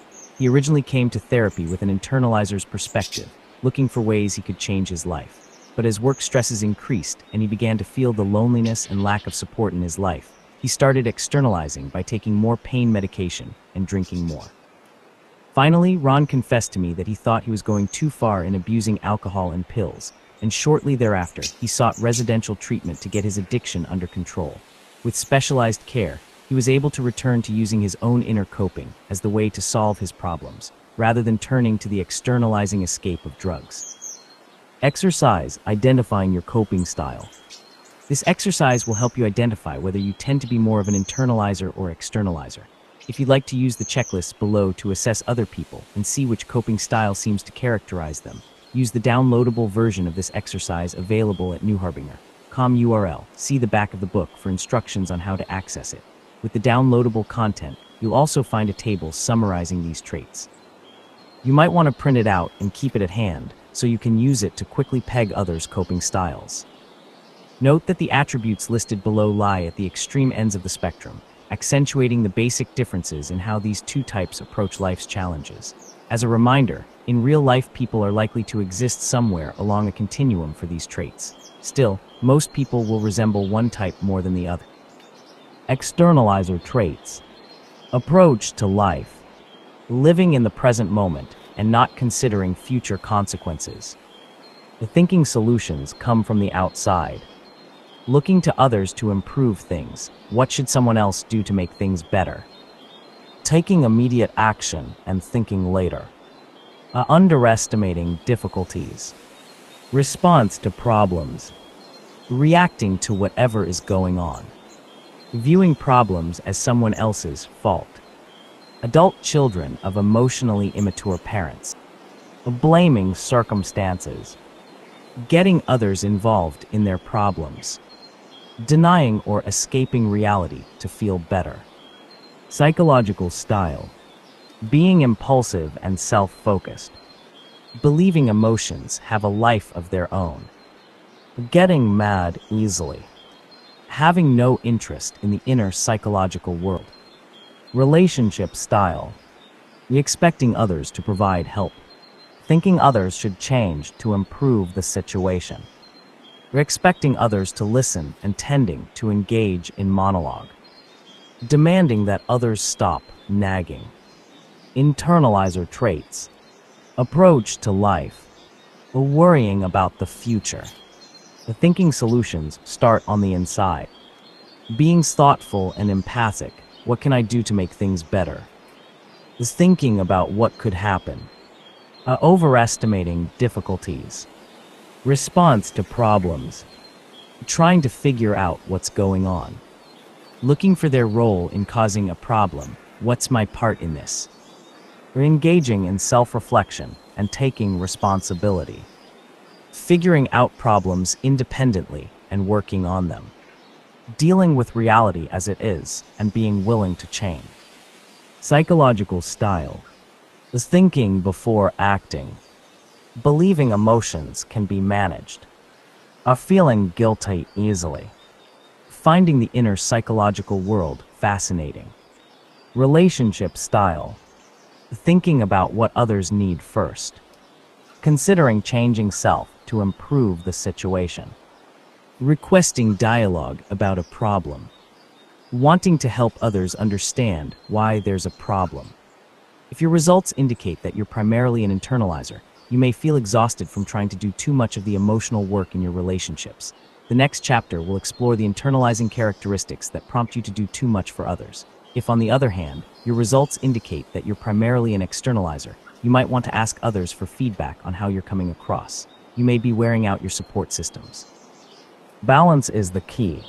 People who fall at the extremes of either coping style usually have significant problems in living.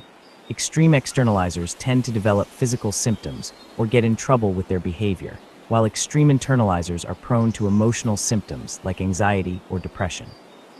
If you review the checklists in the preceding exercise, you'll see that any of the traits could be a benefit or a liability depending on the circumstances. For instance, you can see that internalizers could develop self-defeating tendencies toward inaction, not speaking up, and avoiding asking for help. Conversely, although externalizers may find their life a mess, their impulsive style often makes them more willing to take action and try different solutions. Sometimes that kind of impetuousness is exactly what's needed, so in some situations it can be a strength. Under the right conditions, each style might be useful. Ultimately, problems tend to arise when people get stuck at the extreme of either coping style. Still, the overall externalizer profile does reflect a personality that's generally more unrealistic and less adaptive. This is because the extreme externalizer's immature coping mechanisms simply don't work well for successful relationships, nor do they promote mature psychological development. Summary: children have different ways of reacting to emotionally immature parenting, but they all develop subconscious healing fantasies about how things could get better.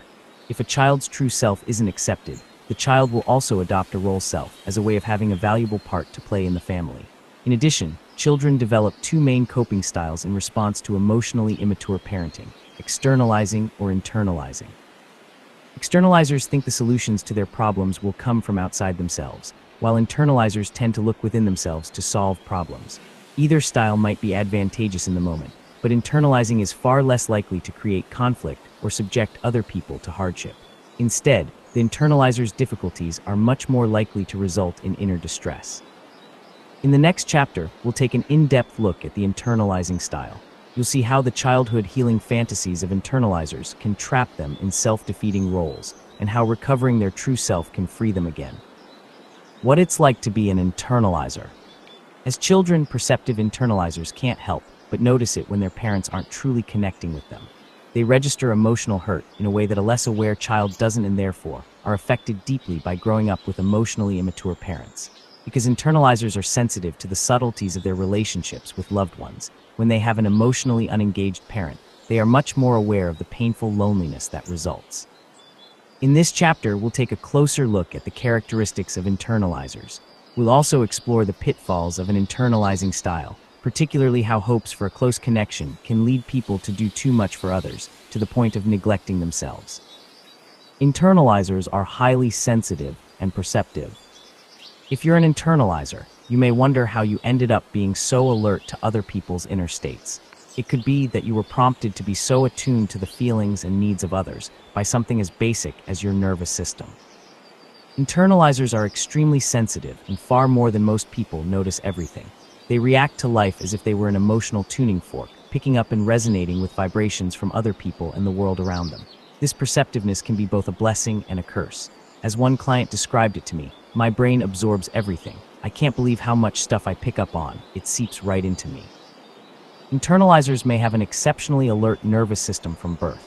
Some research has found that differences in babies' levels of attunement to the environment can be seen at a very early age. Even as 5-month-old infants, some babies show more perceptiveness and sustained interest than others. Further, these characteristics were found to be correlated with the kinds of behaviors children engaged in as they matured. In his review of his own and others' research, neuroscientist has made a strong case that innate neurological differences exist even in newborns. His research suggests that, from early in life, people may differ widely in their ability to self-soothe and regulate physiological functions when under stress.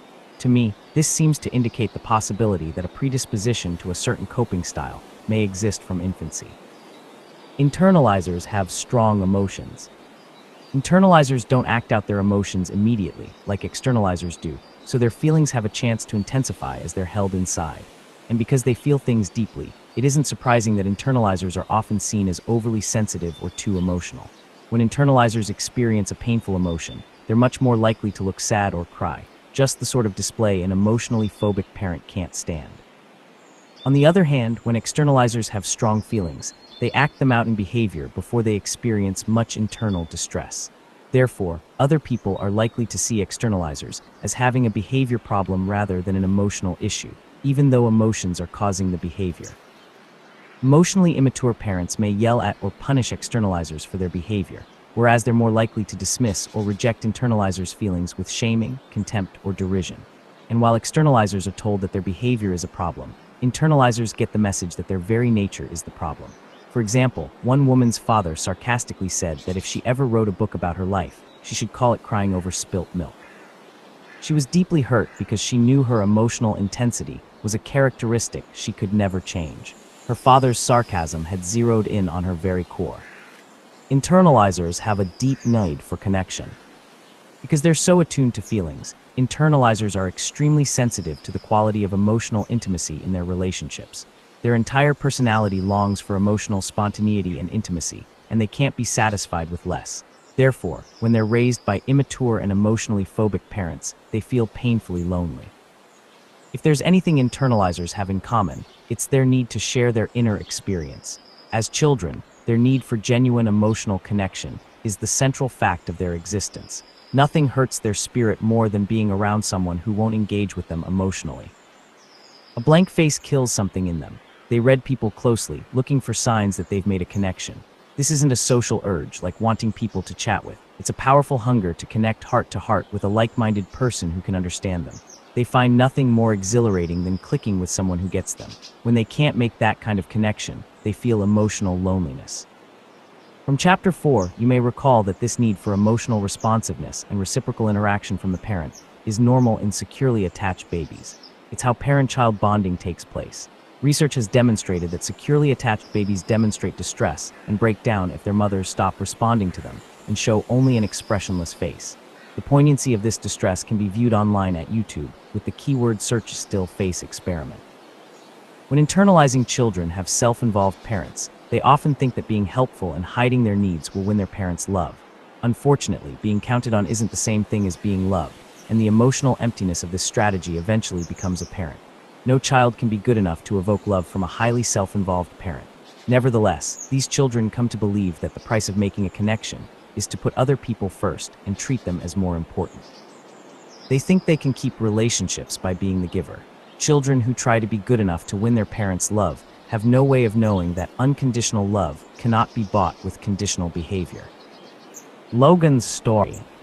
Logan, a 41-year-old professional musician, entered my office with a buzz of intensity, her red hair billowing like a storm cloud.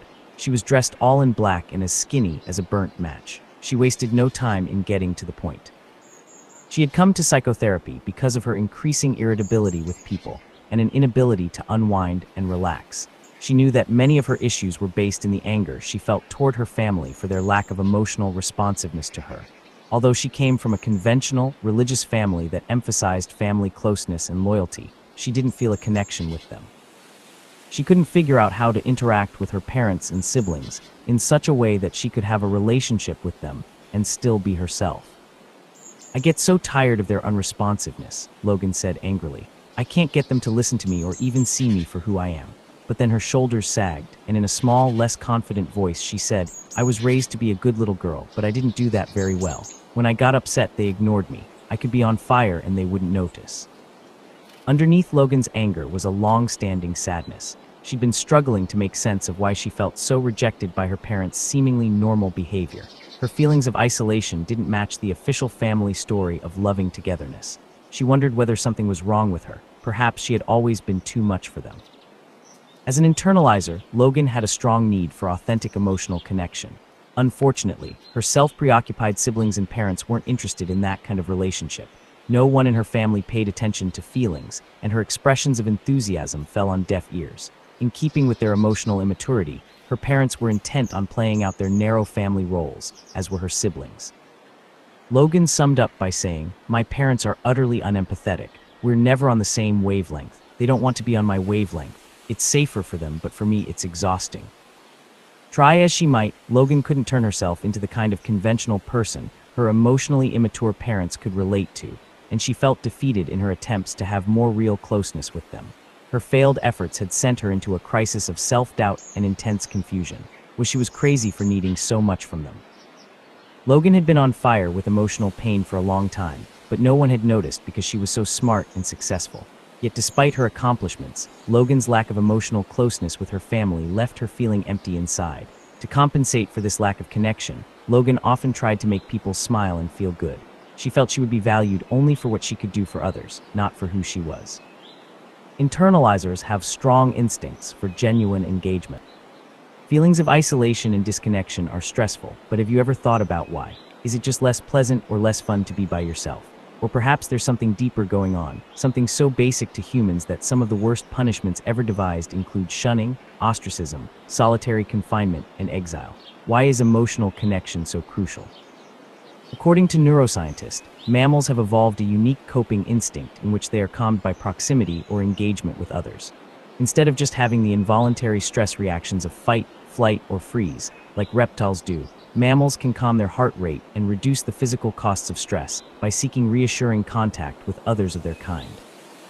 Certain vagus nerve pathways in mammals have evolved to allow stress hormones and heart rate to be reduced by comforting in such forms as physical closeness, touch, soothing sounds, and even eye contact. These calming effects conserve valuable energy and also create pleasurable social bonds that promote strong groups. For all mammals, including humans, something magical happens when this desire to seek comfort switches on. The danger might not go away, but individuals can stay relatively calm as long as they feel tied into their herd, pack, or circle of loved ones. Most mammals have stressful lives, but thanks to their instinct for engaging with others, calming comfort and restored energy are just a friendly contact away. This gives mammals a tremendous advantage over other animals when it comes to dealing with stress in an energy-efficient way, since they don't have to go into fight, flight, or freeze every time they sense a threat. Understanding that connection is normal, not dependent. It's crucial that internalizers see their instinctive desire for emotional engagement as a positive thing, rather than interpreting it to mean they're too needy or dependent. Instinctively turning to others for comfort when stressed makes people stronger and more adaptive. Even if they've been shamed by an unresponsive parent for needing attention, their emotional needs show that their healthy mammalian instinct for seeking comfort is working well. Internalizers instinctively know that there's strength in being interdependent, as all mammals evolved to be. Only emotionally phobic, emotionally immature people believe that wanting empathy and understanding is a sign of weakness. Forging emotional connections outside the family. Due to their perceptiveness and strong needs for social engagement, children who are internalizers are usually adept at finding potential sources of emotional connection outside the family. They notice when people respond to them warmly, and they naturally seek out relationships with safe people outside the family to gain an increased sense of security. Many of my clients have warm memories of a neighbor, relative, or teacher who made a huge difference in helping them feel valued and attended to. Others found similar support from pets or childhood buddies. Internalizers may even feel emotionally nurtured as they resonate with the beauty of nature or art. Spirituality can also provide this emotional nurturance, as internalizers experience and relate to a greater presence that accompanies them no matter what. Externalizers also have needs for emotional comforting, but they tend to force such needs on other people, taking others emotionally hostage with their reactivity. They often use their behavior to coerce certain responses from other people, but because they achieve these responses through manipulation, the attention they receive is never as satisfying as a free and genuine exchange of emotional intimacy. Externalizers also demand attention by blaming or guilt-tripping others. As a result, people may end up feeling that they have to help, whether they want to or not, creating resentment over the long run. The relationship between avoiding engagement and emotional immaturity. Most emotionally immature people tend to be externalizers who don't know how to calm themselves through genuine emotional engagement. When they feel insecure, instead of seeking comfort from other people, they tend to feel threatened and launch into fight, flight, or freeze behaviors. They react to anxious moments in relationships with rigid defensive behaviors that alienate other people, rather than bringing them closer. Anger, blame, criticism, and domination are all signs of poorly functioning skills in seeking comfort. Externalizers simply don't know how to reach out for soothing. Externalizers who get very upset may look like they have a strong drive toward emotional engagement, but their approach is more like panicking than connecting. It takes a lot to calm them, and even then they still seem vaguely mistrustful and dissatisfied because they aren't open to connecting fully. Trying to calm an upset externalizer is an unsatisfying experience for both people, as the person providing comfort has no sense of truly helping. The role of emotional connection, skills in physical survival. A strong drive for comforting through close connection has benefits beyond just making people feel better. It can be a lifesaver. Using close relationships for reassurance and support is one of the traits that help people survive extreme, life-threatening conditions. If a person's only way of coping is to fight, flee, or freeze up when things become stressful, imagine how hard it would be for that person to endure a lengthy survival challenge. Research into people who live through nearly impossible circumstances shows that they invariably call upon their present relationships and memories of loved ones as sources of inspiration and determination to survive. Given that emotional connection is powerful enough to support people through catastrophic events, think what it can do for ordinary daily coping. Everyone needs a deep sense of connection in order to feel fully secure, and there's nothing weak about it. Internalizers are apologetic about needing help. When internalizers finally seek help, including therapy, they often feel embarrassed and undeserving. Internalizers who grew up with emotionally immature parents are always surprised to have their feelings taken seriously. They often downplay their suffering as being over silly things or stupid stuff. Some even comment that they shouldn't be taking up therapy time when there are so many other people who need help more than they do, probably indicating that they grew up in a family where attention-demanding externalizers were the only ones deemed in need of help.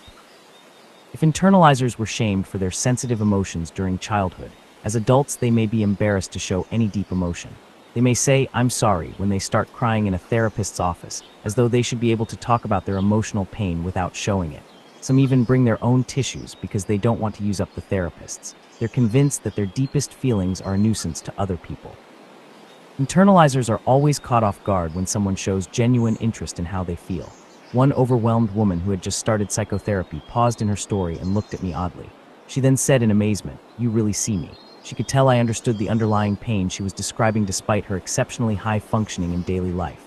She acted like this was the last thing she expected, and given that she was an internalizer, it most assuredly was. Internalizers become invisible and easy to neglect. Externalizers are the easy children to spot in a family system. A kid who blows up over nothing, a teenager who keeps getting in trouble, an adult child who causes problems. Whatever their issues, externalizers are always the ones in the foreground of their parents' concern. Their parents devote more energy and worry to them than their other kids. Internalizers often appear to need less attention and nurturance than externalizers because they rely on their inner resources. Being internalizers, they're embarrassed to ask for help and instead try to solve problems on their own. They hate to feel like a bother. This makes them low-maintenance children who are easy to overlook. For busy or preoccupied parents, this self-reliance may invite neglect. Parents may think their child is getting by just fine without much attention. Indeed, self-contained internalizers do seem to get by on less attention, but this doesn't mean they can get by on emotional neglect. Because emotionally immature parents see their internalizing children as better able to take care of themselves, they allow these independent children to have more of a life outside the family. But even though internalizers can cope more independently, they still long to connect with their parents and capture their interest. Being emotionally invisible is not okay for any child, especially sensitive and emotionally attuned internalizers. Getting by on limited recognition. As they grow up, emotionally neglected internalizers continue to feel they should do everything on their own, and they are often quite adept at this. Because internalizers like to learn and remember experiences, they're able to store up whatever they do get from others, helping them go a long time between moments of attention and affection.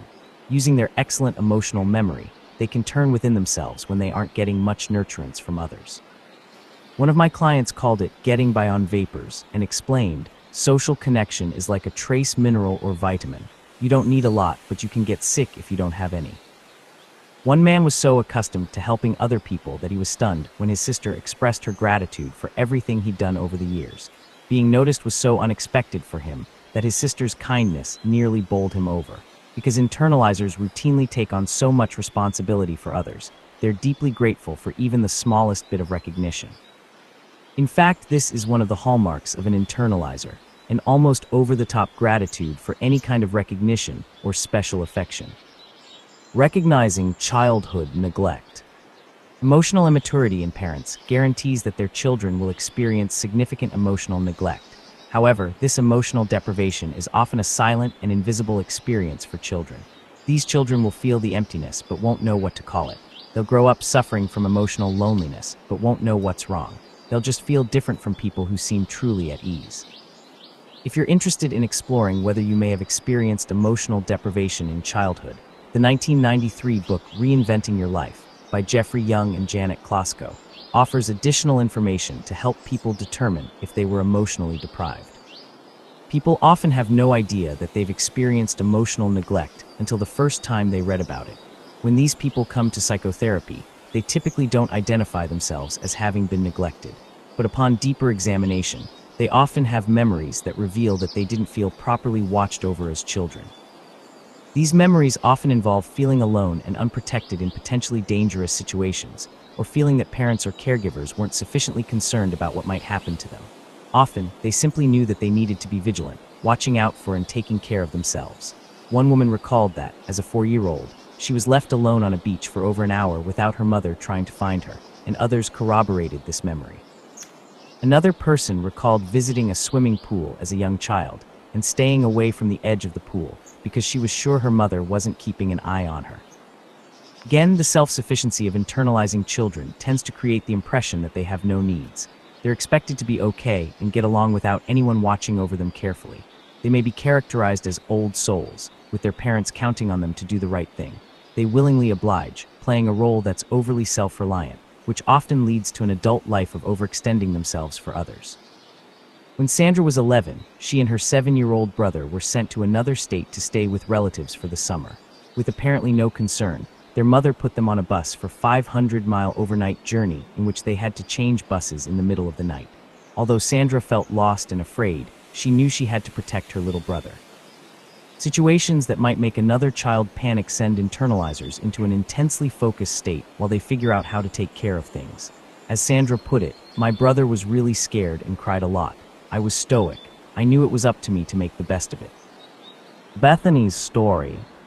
Bethany was sent to Brazil one summer as a 10-year-old to be a babysitter for the infant son of her irresponsible older brother and his new young wife. The brother and sister-in-law liked to party and came and went as they pleased while 10-year-old Bethany took care of her baby nephew.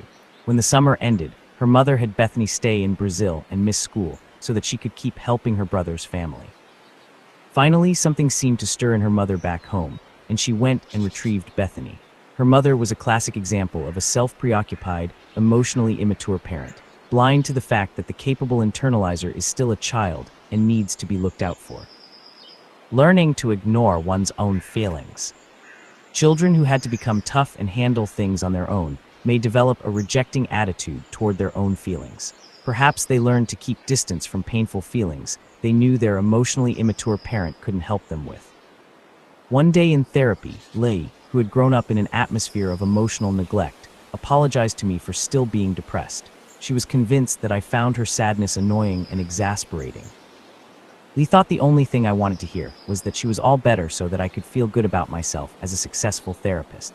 It was hard for her to imagine I could be interested in how she was really feeling. This was a remnant of her childhood, when her emotionally cold and critical mother became clearly irritated anytime Lee expressed her emotions. In response, Lee developed the belief that the best way to connect was to become a likable person with no emotional needs. So she hid her feelings and tried to play a role others would like. Throughout her childhood, Lee tried to be self-sufficient. She often wondered, how can I make myself enough? How can I feel secure? It didn't occur to her that these weren't questions for a child to answer. Only an emotionally attentive parent could have made her feel that being herself was enough. Receiving only superficial support. Another form of neglect occurs when emotionally immature parents give such superficial comfort that they aren't at all helpful to a scared child. One woman remembered that whenever she was scared as a child, she knew she would have to get through it on her own. When I asked whether she remembered ever getting help with her fears, she said, "That feels like a foreign idea to me. It would be nice to know someone understands, but I never felt that way. I don't remember anyone being able to help with the fears I was having. They just said generic things like, "Oh, you're going to be fine. It's going to be okay," or "There's no need to feel that way. You'll feel better soon." Internalizers are overly independent. Emotional neglect can make premature independence feel like a virtue. Many people who were neglected as children don't realize that their independence was a necessity, not a choice. I've had clients describe this to me in a number of ways, such as, "I've always been the one looking out for myself. It's nothing I can't handle myself. I don't like to rely on anyone, and you should be able to do it without anyone else. Don't let them see you sweat." Unfortunately, children who become so independent may not learn how to ask for help later in life when it's readily available. It often falls to psychotherapists or other counselors to coax these people into accepting their need for help as legitimate. Internalizers don't see abuse for what it is. Because internalizers look within themselves for reasons why things go wrong, they may not always recognize abuse for what it is.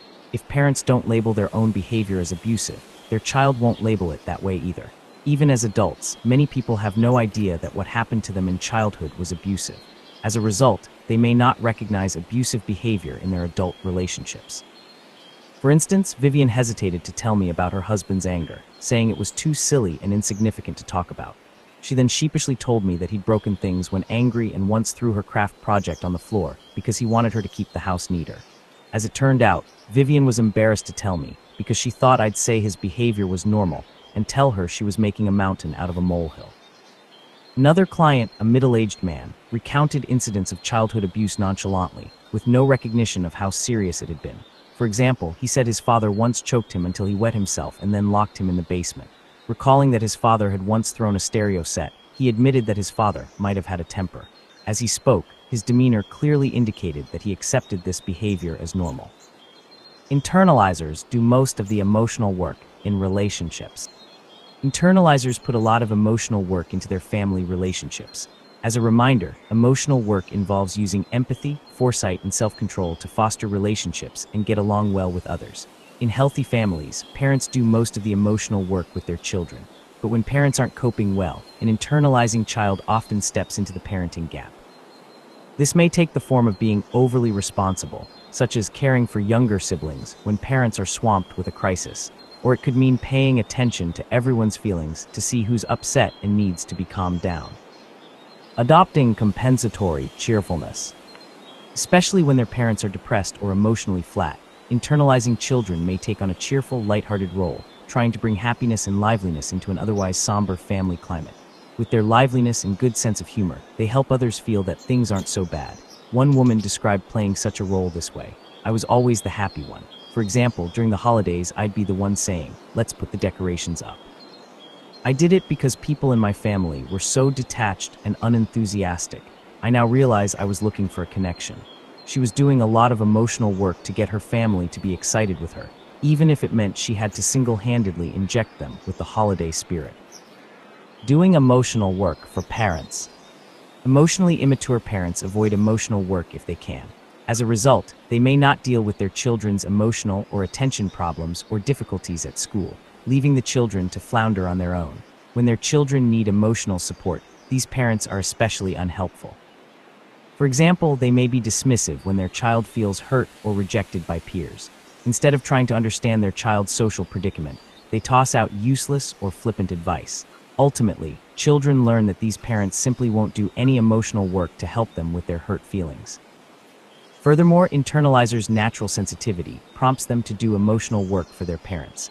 Sometimes the internalizing child's emotional work even extends to parenting the parent, listening to them, offering reassurance, and even giving advice. These children can get roped into playing the role of emotional support person long before they're mature enough to do so. Worse, sometimes a parent dumps painful emotional issues on a child, but then brushes off any advice the child tries to give, a role reversal that can continue long into adulthood. In addition to being a no-win situation, this demands excessive emotional work from the child. Candace's story. From childhood and into adulthood, Candace had provided a listening ear for her mother's chronic relationship problems.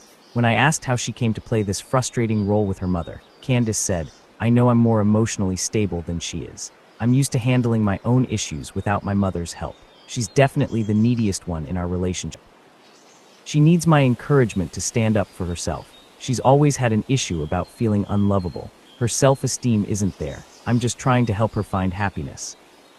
Overworking in adult relationships. Many internalizing children optimistically believe that when they grow up, they'll be able to single-handedly love another person into a good relationship. Reflecting on her failing marriage, one woman put it this way: "I thought I could be enough for both of us." Internalizers are accustomed to supplying most of the empathy and doing more than their fair share in trying to get along. And for a long time, they may not notice that they're getting worn out while the other person isn't changing at all.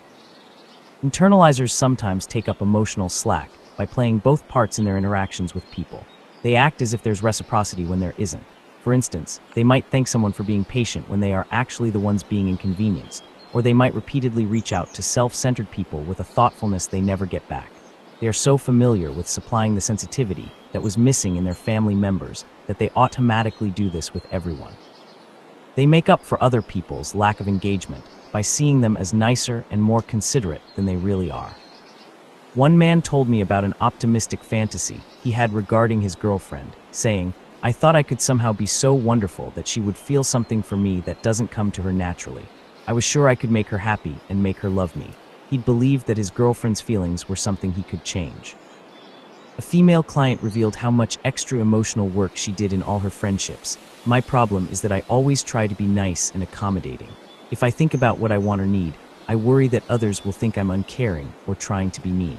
I feel like I have to be concerned about them all the time or I'm a bad person." Another woman only realized after her divorce how much emotional work she'd been doing in the relationship. "When my husband would get worked up over small things instead of telling him, 'That's completely ridiculous,' I tried to calm and accommodate him. He was so emotionally inept. How did I miss that for 10 years? I didn't see how much effort I was putting in. Instead, I told myself, we are both trying to make this work. I thought maybe I wasn't a good enough wife and wondered what I could do differently, what I could do to improve things. I figured that everyone struggles, and maybe this was just what marriage is like." Why do internalizers so often end up in lopsided relationships where they do more than their fair share of the emotional work? One reason is that needy externalizers tend to pursue warm and giving internalizers. Initially, they make the internalizer feel special in order to secure the relationship, but once they have the person, they stop doing the emotional work of reciprocating. The internalizers are surprised at this turnaround and often blame themselves. Attracting needy people. From an early age, internalizers can seem so self-contained that emotionally immature people can't resist leaning on them. Internalizers are so perceptive and sensible that even people they've never met before may instinctively trust them in a stressful situation. My client Martin described it this way: "I'm the go-to person for support and an ear, the voice of calm and wisdom. People don't get that kind of response much, so they flock to me like I'm a dumping ground for their problems. I'm just trying to be a good friend and supportive person, but it encourages people to put too much of their stuff on me. This is something that happens to me a lot." Without even knowing it, people like Martin exude an aura of kindliness and wisdom that's powerfully attractive to needy people. Fortunately, Martin eventually did realize that, for her own good, she needed to be more selective about extending her natural empathy and altruism. As she stopped giving her time and attention indiscriminately, she gained more energy for her own life. In the course of therapy, another client finally realized how widespread her automatic caretaking had become, extending even to people she didn't know. She found herself engaging with chatty strangers in elevators and lonely passersby who tried to strike up unwanted conversations. "Do I have a sign around my neck?" she wondered. She felt obligated to give everyone a warm response, doing emotional work even for people she'd never seen before. And the fact is, needy strangers will gobble up a sensitive person's attention if given half a chance, whether on an airplane, in an elevator, or while waiting in line. Believing that self-neglect will bring love. Many internalizers subconsciously believe that neglecting oneself is a sign of being a good person. When self-absorbed parents make excessive claims on their children's energy and attention, they teach them that self-sacrifice is the worthiest ideal, a message that internalizing children are likely to take very seriously. These children don't realize that their self-sacrifice has been pushed to unhealthy levels due to their parents' self-centeredness. Sometimes these parents use religious principles to promote self-sacrifice, making their children feel guilty for wanting anything for themselves. In this way, religious ideas that should be spiritually nourishing are instead used to keep idealistic children focused on taking care of others. Children don't inherently know how to protect their energies. They must be taught how to engage in good self-care, something that happens when adults pay attention to their needs and reinforce the fact that they need rest, sympathy, and respect. For example, sensitive parents teach their children to notice and identify their fatigue, instead of making them feel anxious and lazy for needing to rest. Unfortunately, emotionally immature parents are so self-focused that they don't notice when their children are getting overwhelmed or trying too hard. They're more likely to take advantage of a child's sensitive, caring nature, rather than protect the child from overusing it. And if parents don't teach their children about good self-care, in adulthood those children won't know how to keep a healthy emotional balance between their needs and the needs of others. This is especially the case with internalizers. Because of their attunement to others, they can get so focused on other people's issues that they lose sight of their own needs and overlook how the emotional drain is harming them. In addition, they are secretly convinced that more self-sacrifice and emotional work will eventually transform their unsatisfying relationships. So the greater the difficulties, the more they try. If this seems illogical, remember that these healing fantasies are based on a child's ideas about how to make things better. As children, internalizers tend to take on the role self of the rescuer, feeling a responsibility to help others even to the point of self-neglect. Their healing fantasy always involves the idea it's up to me to fix this. What they can't see is that they've taken on a job nobody has ever pulled off, changing people who aren't seeking to change themselves. It's hard for internalizers to give up the fight to be loved, but sometimes they eventually realize that they can't single-handedly change how another person relates to them. They finally feel resentment and begin to withdraw emotionally. When an internalizer ultimately does give up, the other person may be caught off guard, since the internalizer had continued to reach out and try to connect for so long. Summary: internalizers are highly perceptive and extremely sensitive to other people. Because of their strong need to connect, growing up with an emotionally immature parent is especially painful for them. Internalizers have strong emotions but shrink from bothering other people, making them easy for emotionally immature parents to neglect. They develop a role self that's overly focused on other people, along with a healing fantasy that they can change others' feelings and behaviors toward them. They get by on very little support from others and end up doing too much emotional work in their relationships, which can lead to resentment and exhaustion. In the next chapter, we'll take a look at what happens when internalizers' true self finally wakes up and they see that they've been giving too much. Breaking down and awakening. This chapter describes what it's like for people to wake up from an ill-fitting role they've been playing for too long. This awakening stage often starts with a sense of failure or loss of control. Painful symptoms like depression, anxiety, chronic tension, or not sleeping can all be signals that old strategies to rewrite reality have become unsustainable. These psychological and physical symptoms are a warning system, telling us that we need to get back in sync with who we are and how we really feel. What is the true self? The concept of the true self goes all the way back to ancient times when the idea of having a soul first arose. Human beings have always felt the presence of a genuine inner self that sees and experiences everything, but stands a little apart from what we do in the outside world.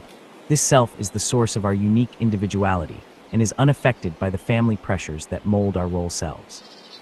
This inner self has been known by many names, such as the true self, the real self, the core self, but all are the same thing: the consciousness that speaks the truth at the center of a person's being. You can think of the true self as an extremely accurate, self-informing neurological feedback system that points each individual toward optimal energy and functioning. The physical sensations that accompany experiencing the true self suggest that whatever this self is, it's based in our biology as human beings. It's the source of all gut feelings and intuition, including immediate, accurate impressions of other people. We can use fluctuations in the energy of our true selves as a guidance system to tell us when we're in alignment with a life path that fits us well.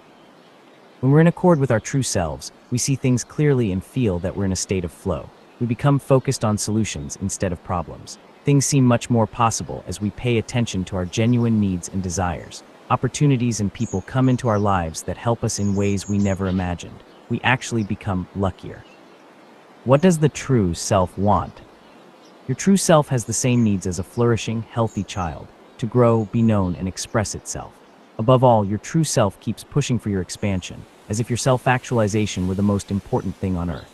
To this end, it asks for your acceptance of its guidance and legitimate desires. It has no interest in whatever desperate ideas you came up with in childhood regarding a healing fantasy or role self. It only wants to be genuine with other people and sincere in its own pursuits. Children stay in alignment with their true self if the important adults in their lives support doing so. However, when they're criticized or shamed, they learn to feel embarrassed by their true desires. By pretending to be what their parents want, children think they've found the way to win their parents' love. They silence their true selves and instead follow the guidance of their role selves and fantasies. In the process, they lose touch with both their inner and outer reality. Exercise awakening to your true self. Whether you're an internalizer or an externalizer, if you've been asleep to your deepest needs, your true self will use emotional symptoms to wake you up so you can start taking care of yourself. Your true self wants you to have the peace of living in accordance with reality. The trick is to recognize these signs of distress for the lifesavers they are. This exercise will help you become more conscious of your true self. You'll need a single piece of paper and a pen. Fold the piece of paper lengthwise down the middle so you can only see one half of the page at a time. Then write a heading on each half: my true self and my role self. First, orient the paper so you only see the half with the heading my true self. Then think back to yourself as a child. Go deep and be honest. What were you like before you started trying to be someone else? Before you learned to judge and criticize yourself, what did you enjoy doing? What made you feel good? If you could be the person you really are and didn't have to worry about money, what would your life be like right now? I recommend looking back to who you were before 4th grade. What were you interested in? Who were your favorite people and what did you like about them? If you had free time, what did you like to do? How did you like to play? What was your idea of a perfect day? What really raised your energies? Write down your thoughts about this in no particular order as they come to you beneath the heading, My True Self. When you finish that list, flip the paper over to the half with the heading, My Role Self. Contemplate who you've had to become in order to feel admired and loved. Are you now involved in things that you aren't really interested in? What do you make yourself do because you think it means you're a good person? Are there people you are involved with who deplete your energy and make you feel drained? What are you spending time on that's boring to you? How would you describe the social role you try to play? How do you hope others see you? Which of your personality traits do you try to cover up? What are you glad nobody knows about you? When you finish, put the piece of paper away for at least a day. Then open it up, smooth it down the middle, and compare the two sides. Are you primarily living from your true self, or is your role self dominating your life? Breaking down in order to wake up. People experience a breakdown when the pain of living in role selves and healing fantasies begins to outweigh any potential benefits. Most psychological growth exposes some distressing truths about what we've been doing with our lives. Psychotherapy and the like are aids to help us become aware of truths we already know in our bones. When you're going through a breakdown, a good question to ask is what is actually breaking down. We usually think it's ourself, but what's typically happening is that our struggle to deny our emotional truth is breaking down. Emotional distress is a signal that it's getting harder to remain emotionally unconscious. It means we're about to discover our true selves underneath all that story business. Your true self wants you to see what's really going on. It tries to wake you up because it wants you to stop believing that your emotionally immature parents knew what was best for you and that creating a role self is better than being who you really are. It knows better than to let a fantasy run your life. Developmental psychologists observed that in order for people to learn anything new, their old mental pattern must break up and rework itself around the new incoming knowledge. This process of internal breakdown and accommodation is key to continuing intellectual development. Likewise, Polish psychiatrists theorized that emotional distress is potentially a sign of growth, not necessarily illness. He saw psychological symptoms as coming from a freshly activated urge to grow and coined the term positive disintegration to describe times when people break down inside in order to reorganize into more emotionally complex beings. Dabrowski noticed that some people were able to expand their personalities as a result of these upheavals, while others soon slipped back to where they'd been before. He observed that psychologically unaware people weren't likely to change much after an emotional upheaval. Other people, however, seemed to take periods of distress as opportunities to learn about themselves, meeting challenging emotional conditions with curiosity and a desire to learn from them. Dabrowski felt that these people had a developmental potential that pushed them toward becoming more competent and autonomous. Dabrowski believed that individuals who can tolerate negative emotions tend to have the highest developmental potential and saw negative emotions as the driving force behind much of human psychological development, since the discomfort these feelings cause can motivate ambitious people to find solutions. Instead of shutting down or getting defensive when faced with difficult experiences, people with developmental potential try to discover a deeper understanding about themselves and reality. To this end, they're willing to engage in self-reflection, even if this entails painful self-doubt. Although the uncertainty inherent in this process of self-examination can create the byproducts of anxiety, guilt, or depression, tackling these deep questions ultimately yields a stronger, more adaptive personality. My client Aileen found support and validation in Dabrowski's ideas. An insightful woman, she had benefited greatly from psychotherapy over the years. Her love of learning made her want to understand herself and other people, but her family saw that kind of psychological interest as a sign of maladjustment. When Aileen sought therapy after a very destructive love affair, her family thought she was being ridiculous and labeled her the sick one. Rather than seeing that Aileen was using her emotional pain as a tool for growth and self-understanding, they wondered why she was wasting so much time and money rehashing the past.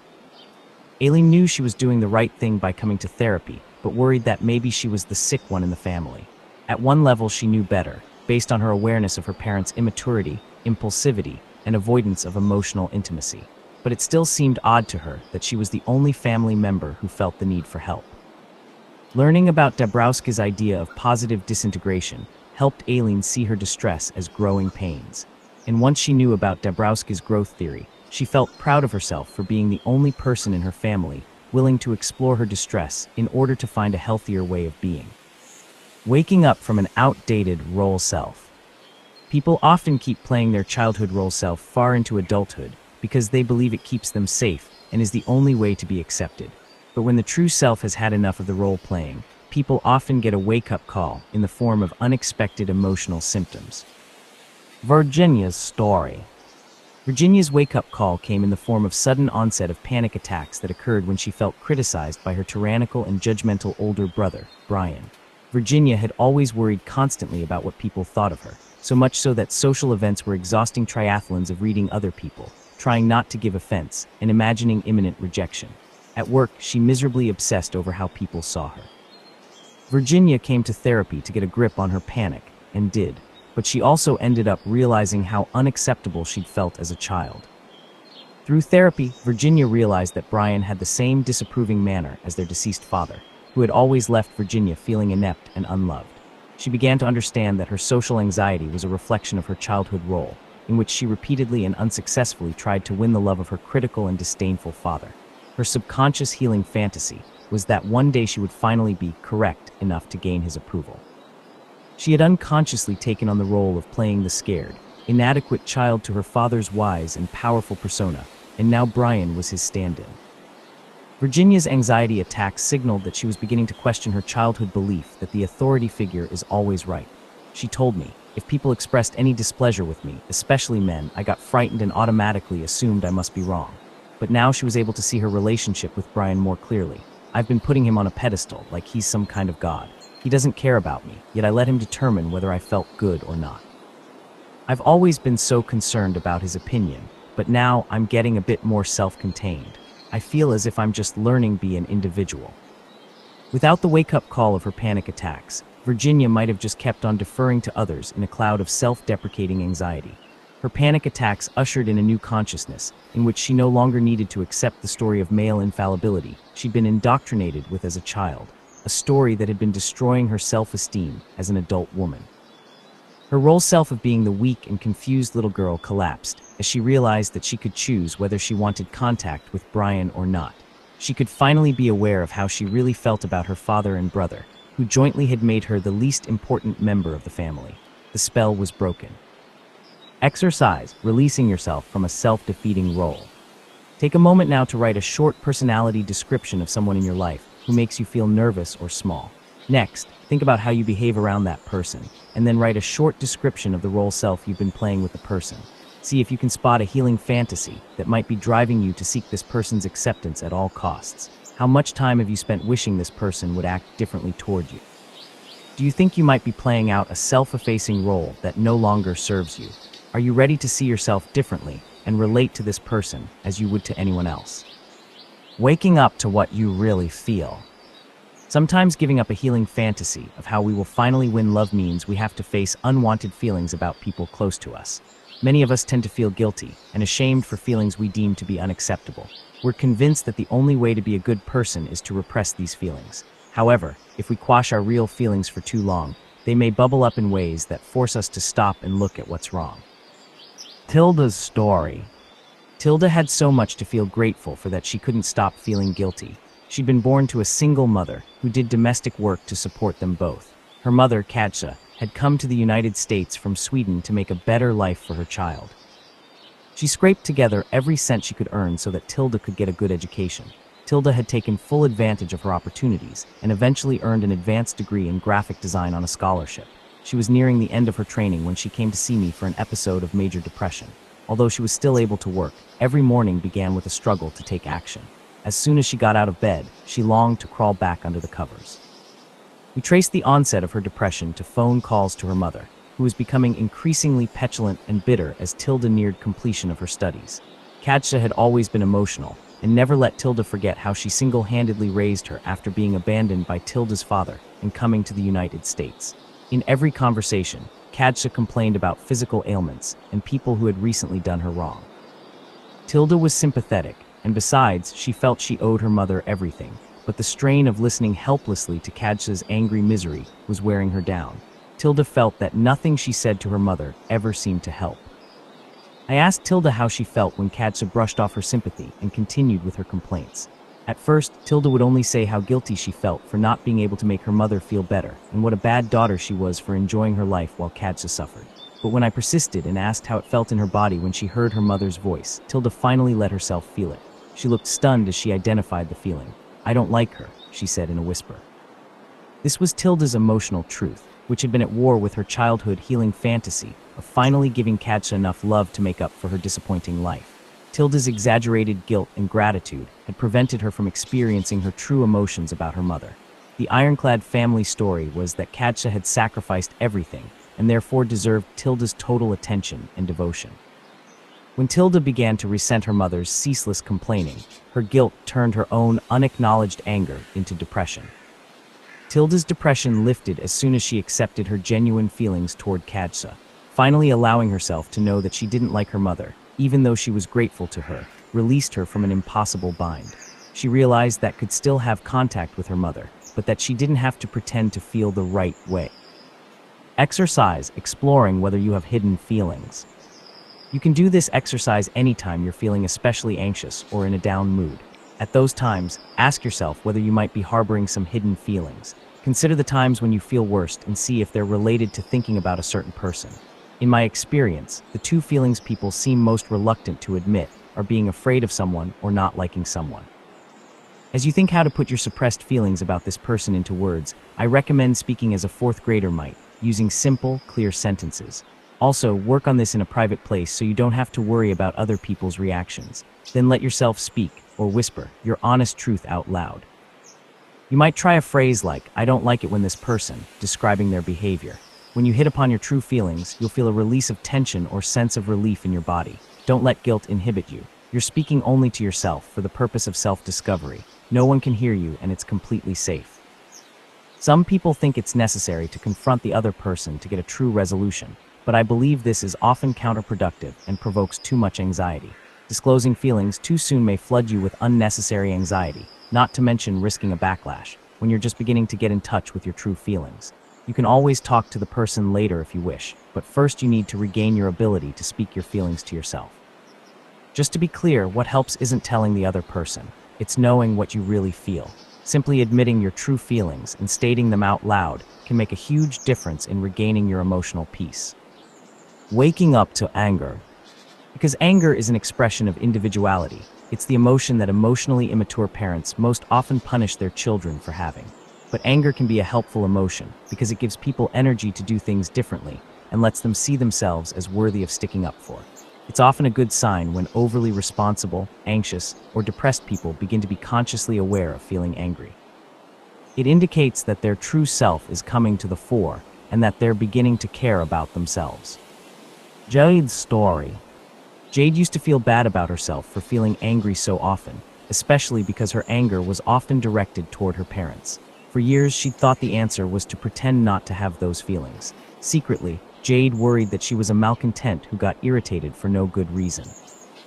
Jade's anger seemed to have its roots in how her dismissive and emotionally unengaged parents ignored her feelings. When Jade finally started thinking about her anger in terms of her emotional needs being neglected, she was able to see it differently. Now I think there would be something wrong with me if I weren't angry. There are plenty of reasons why I'm angry, and my anger is coming right from my core self. It's very empowering to be angry. I don't want live a lie anymore. It's been lonely and disappointing trying to relate to my parents. Being with them is isolating. After accepting her anger, Jade could see her healing fantasy clearly for the first time.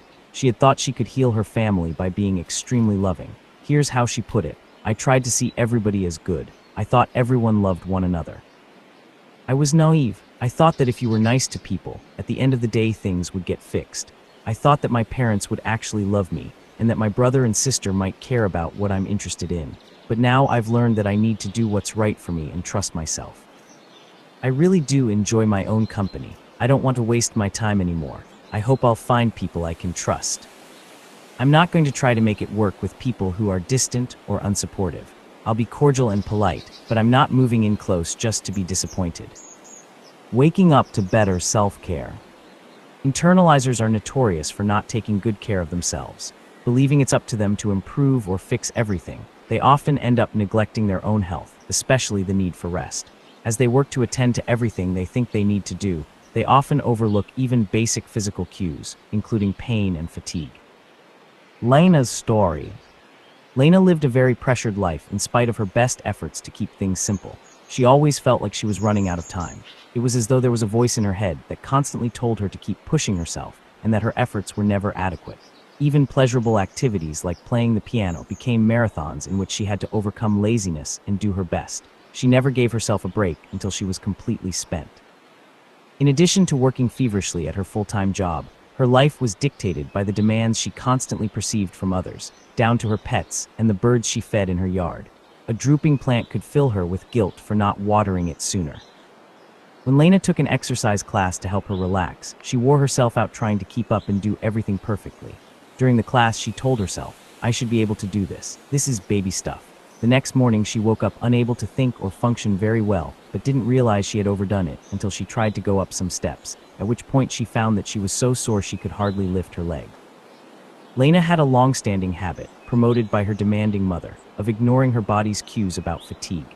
As a child, if she didn't get things done quickly enough or work hard enough, her mother chastised her for being lazy. As a result, she had never done things at her own pace and was insensitive to her physical limits. Lena had been trained to believe that being a good person meant straining to achieve, even if that meant always being a little off balance and never quite ready. In Lena's quest for her mother's approval and love, she had developed the belief that she was only worth something when she was trying really hard.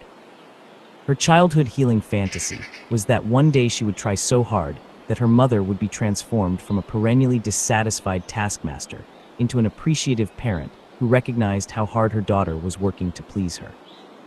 Lena's all-out efforts were also encouraged by society in general through cultural maxims like "try your hardest," "never give up," or "always do your best." For an overly motivated person like Lena, such messages are mind poison. It's unnecessarily exhausting to always try your best. It's more sensible to know when to do your very best and when not to.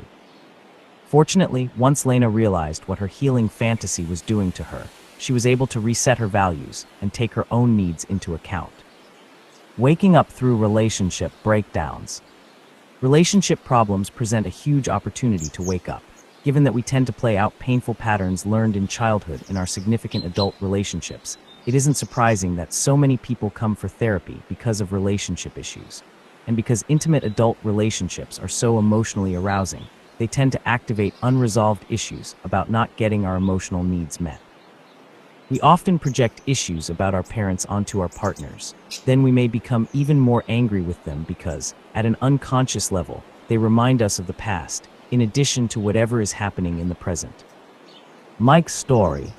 Mike had recently hit rock bottom after cutbacks in his work hours and a divorce that left him nearly penniless. His life had been entirely about being a success in the eyes of other people, especially his wife and his mother. Now, in therapy, he was working hard to identify values more in keeping with his true self. In the process, he was beginning to appreciate himself for who he was, including his unique strengths and talents. As Mike reflected on his past, he said, "I didn't make decisions based on how I felt. I made decisions based on what other people wanted. I've been doing this for 35 years, including enduring a loveless marriage, and I have nothing to show for it. But maybe I wanted my recent problems to happen. Maybe I was hoping things would crumble. I've been beaten up, torn down, and humiliated, and now I'm about to be laid off, but I'm telling you I'm happy." In spite of his material losses and disappointments, Mike could finally drop the healing fantasy that he would be loved if he took care of everybody else at his own expense. The enormous financial debt he incurred due to his divorce was a fitting metaphor for what it had cost him to be someone he wasn't for so many years. Realizing how desperate he had been to be accepted by others, Mike said, "I didn't think I was as good as other people." Then he looked at me, smiled, and asked, "So how to define a successful person?" Answering his own question, he said, "I guess, first of all, you get rid of success, and then you see who you are as a person." Waking up from idealizing others. One of the hardest fantasies to wake up from is the belief that our parents are wiser and know more than we do. It can be embarrassing and even scary for children to see their parents' weaknesses. And even as adults, people may strongly resist seeing their parents' immaturity for what it is. It can feel better to remain naive about their limitations than to look at them objectively. Subconsciously, perhaps we feel protective of our parents' vulnerability. Patsy's story. My client Patsy was clearly more emotionally mature than either her impulsive husband or her petulant mother, who lived with her. However, Patsy recoiled when I observed that she seemed to be the most mature person in her family. "Oh, I don't like to think that," she objected. She said such a thought felt disloyal, and that she didn't think of herself as special or superior in any way. Although humility can be a nice quality, it wasn't doing Patsy any good, because she was using it to ignore a glaring reality. Idealizing her mother and husband wasn't helping her, nor was denying her own strengths. Once Patsy was able to accept that she had more maturity than her husband or mother, she could be more objective about their behavior. She stopped attributing positive qualities to them that they didn't have and was able to set limits with them. She also stopped wasting energy, pretending she was less than she was so that they could pretend to be more than they were. Waking up to your strengths. It's important for people to consciously appreciate their strengths. Unfortunately, the children of emotionally immature parents usually don't develop much appreciation for their positive qualities because self-involved parents have little or no ability to reflect their children's strengths. As a result, these children often feel a little embarrassed to think of themselves in terms of their most positive qualities. They're accustomed to putting others in the limelight and worry that they'll get a swelled head if they recognize their own strengths. However, it's crucial to know what your assets are and be able to articulate them. It provides self-validation and allows you to feel good about what you bring to the world. This self-recognition builds energy and positivity. While modesty and humility can help you keep things in perspective, they shouldn't prevent you from knowing your best qualities. Waking up to a new set of values. Family therapist and social worker Michael White developed a form of psychotherapy known as narrative therapy. His approach was founded on the idea that it's crucial for people to become conscious of the meaning and intentions in the storylines they've been living by. In the process of uncovering a client's life story, the therapist works to expose the often self-neglectful values people have been living by, and then invites them to update their guiding principles, choosing new values more consciously. Aaron's story. Aaron was a strong, silent type who had always lived by a code that involved not pushing for recognition. Growing up, he loved theater and acting, but he never spoke up to request a role or ask a director for a bigger part. He thought he would seem spoiled and demanding if he promoted himself, and that lobbying for himself was a sign of weakness. However, as an adult, Aaron began to see that his code of not speaking up for himself often resulted in other people being put ahead of him. In addition, others often took advantage of his talents without reciprocating. He saw that his healing fantasy, in which he hoped authority figures would spontaneously recognize his potential, wasn't coming to fruition. So he decided to develop a new value of going after what he wanted. He started actively seeking opportunities and laying claim to them. Considering a job change, he said, "In the past, I would have been reluctant to do this for myself, but now I'm not." He finally saw himself as worthy of standing up for and investing in. Waking up by getting free of childhood issues. Working through childhood emotional injuries is the most effective way of waking up from repeating the past. When I say working through, I mean the mental and emotional process of coming to grips with painful realities. Think of it as a process of breaking down something that's initially too big to swallow. You chew on it until it can become a digestible part of your history.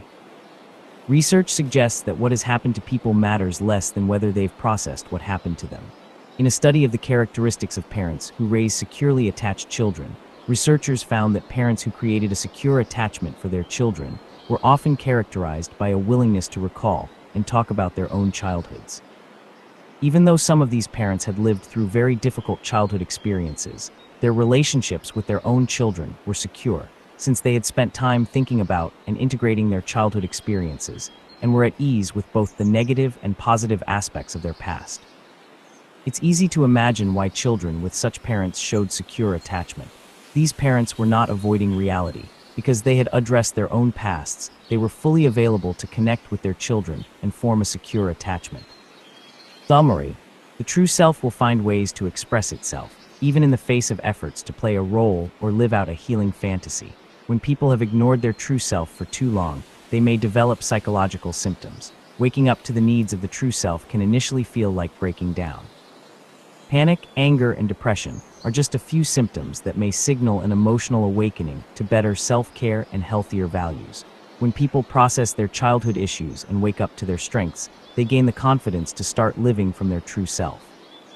In the next chapter, we'll explore how you can use this new objectivity and self-awareness to interact with emotionally immature family members in a new way.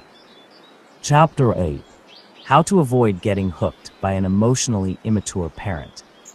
It's hard to see our parents as fallible human beings. As children, we believe our parents can do anything. Although adolescence and the independence of adulthood can weaken our view of our parents as all-powerful, they don't eradicate it. Therefore, even if they aren't loving, we wishfully think they could be if they wanted to.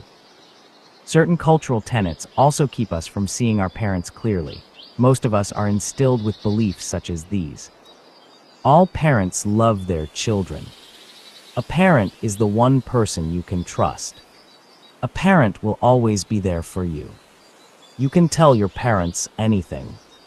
Your parents will love you no matter what. You can always go back home. Your parents only want what's best for you. Your parents know more than you do. Whatever your parents do, they're doing it for your own good.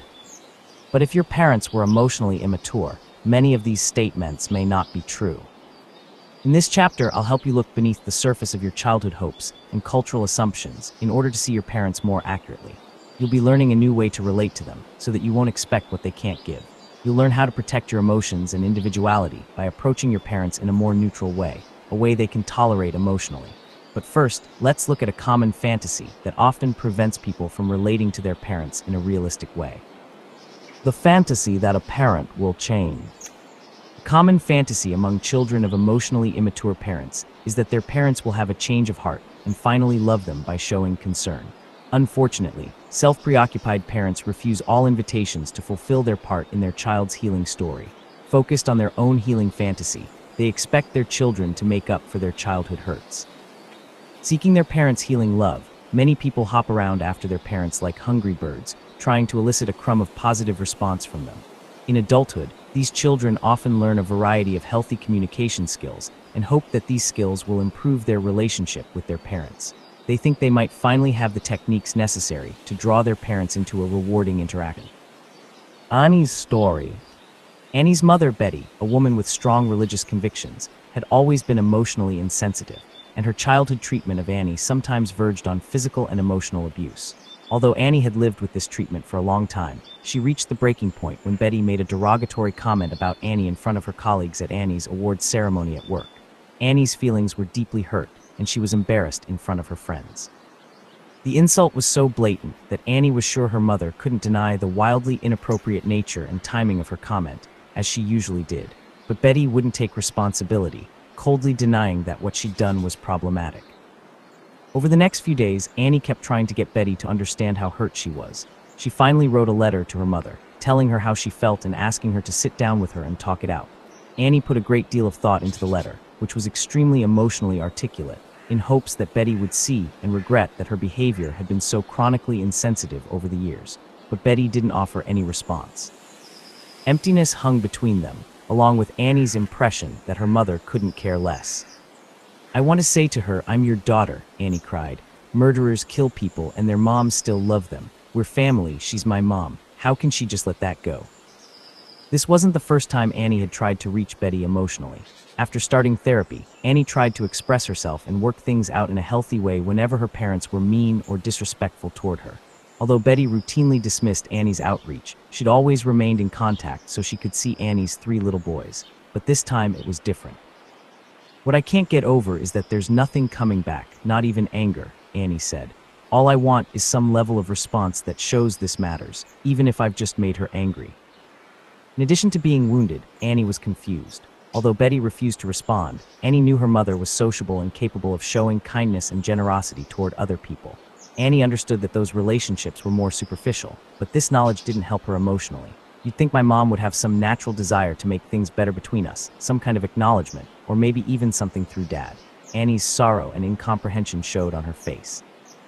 Annie was grieving over not having an emotionally supportive mother, and working through that would take time. But she was also aware that her appeals were making things worse, and it was important to address that too. Annie was confused. She was doing everything she knew to repair the relationship, communicating clearly, making respectful requests, and being emotionally honest. She wondered how they could work anything out without talking about it. Annie, I said, you're doing all the right things and trying to make a connection with your mom. You're looking for emotional intimacy with her, which makes perfect sense, but I don't think she can tolerate it. While you think you're just trying to relate, your mom probably sees it as a major threat to her equilibrium. After all, she's been living like this for years. Your openness and honesty are more than she can handle. Think of it as though your mom has a snake phobia. You keep plopping a big, fat, writhing snake right in her lap. She can't stand it, no matter how meaningful it might be to you. Emotional closeness demanded a level of emotional maturity her mother simply didn't have. But her mother's silence made Annie feel like an emotional hostage. She couldn't rest until her mother was happy with her.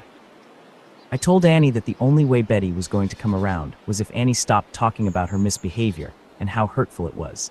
Annie needed to find a way forward that didn't involve her mother's participation. That's the only thing that works with parents who are terrified of emotional intimacy. I explained that she could have a relationship with her mother, but it wouldn't be the kind of relationship she yearned for. Her best option was to manage their interactions deliberately, rather than seeking emotional intimacy. Annie was open to my suggestions, but still felt confused. She could remember Betty's anguished visits with her own mother, who was also rejecting when Annie was a child.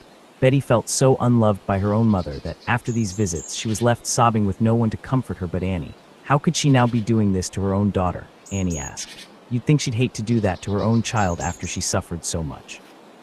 It was a good point, but Betty was just passing her trauma down the line, as people tend to do when they repress their childhood pain.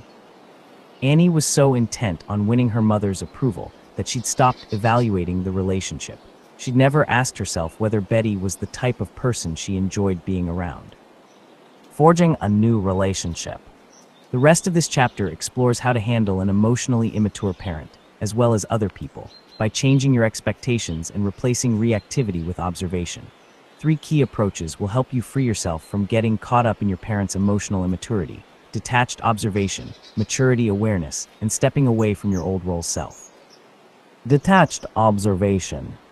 The first step in gaining your emotional freedom is to assess whether either of your parents was emotionally immature.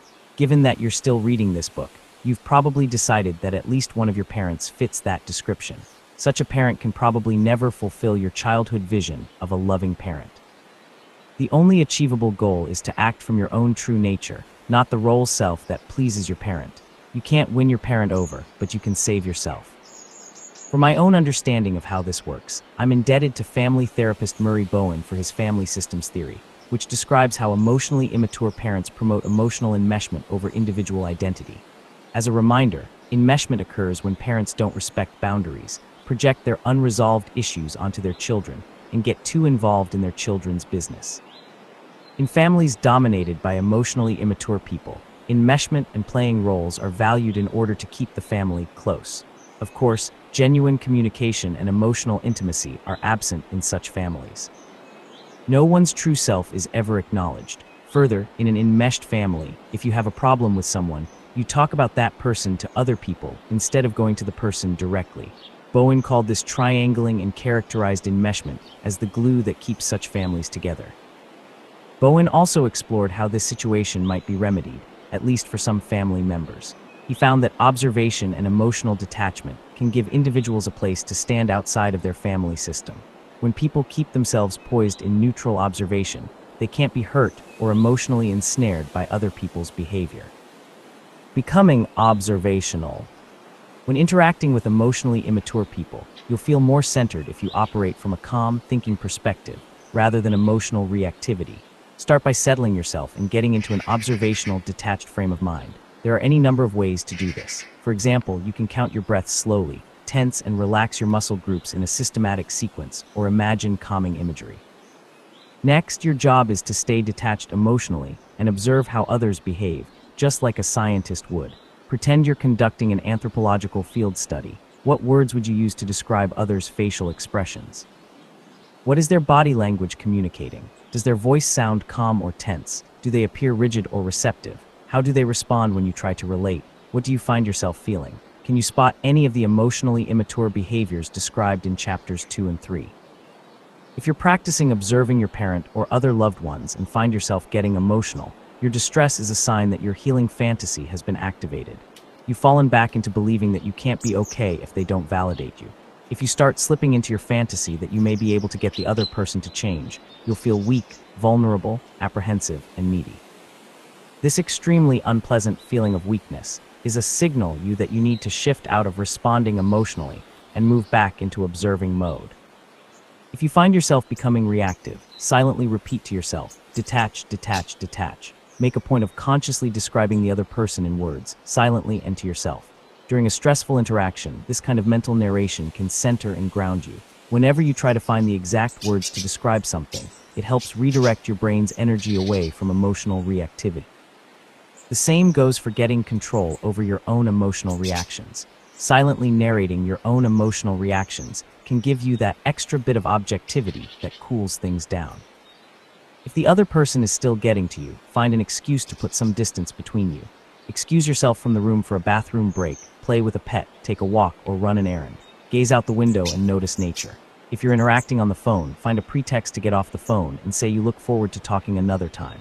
Use whatever excuse you need to take some time to get yourself back into a more detached, observational mindset. As you can see, staying observational isn't passive. It's a very active process. It's also the royal road out of emotional enmeshment. As you practice observing, you'll become stronger and more confident in your ability to see what's really going on, especially now that you have more of an understanding of emotional immaturity. You no longer have to be the upset, helpless child, devastated by potshots from your parent. Your clear mind and observational attitude will keep you strong no matter what the other person does. Relatedness versus relationship. Observing allows you to stay in a state of relatedness with your parents or other loved ones without getting caught up in their emotional tactics and expectations about how you should be. Relatedness is different from relationship. In relatedness, there's communication but no goal of having a satisfying emotional exchange. You stay in contact, handle others as you need to, and have whatever interactions are tolerable without exceeding the limits that work for you. In contrast, engaging in a real relationship means being open and establishing emotional reciprocity. If you try this with emotionally immature people, you'll feel frustrated and invalidated.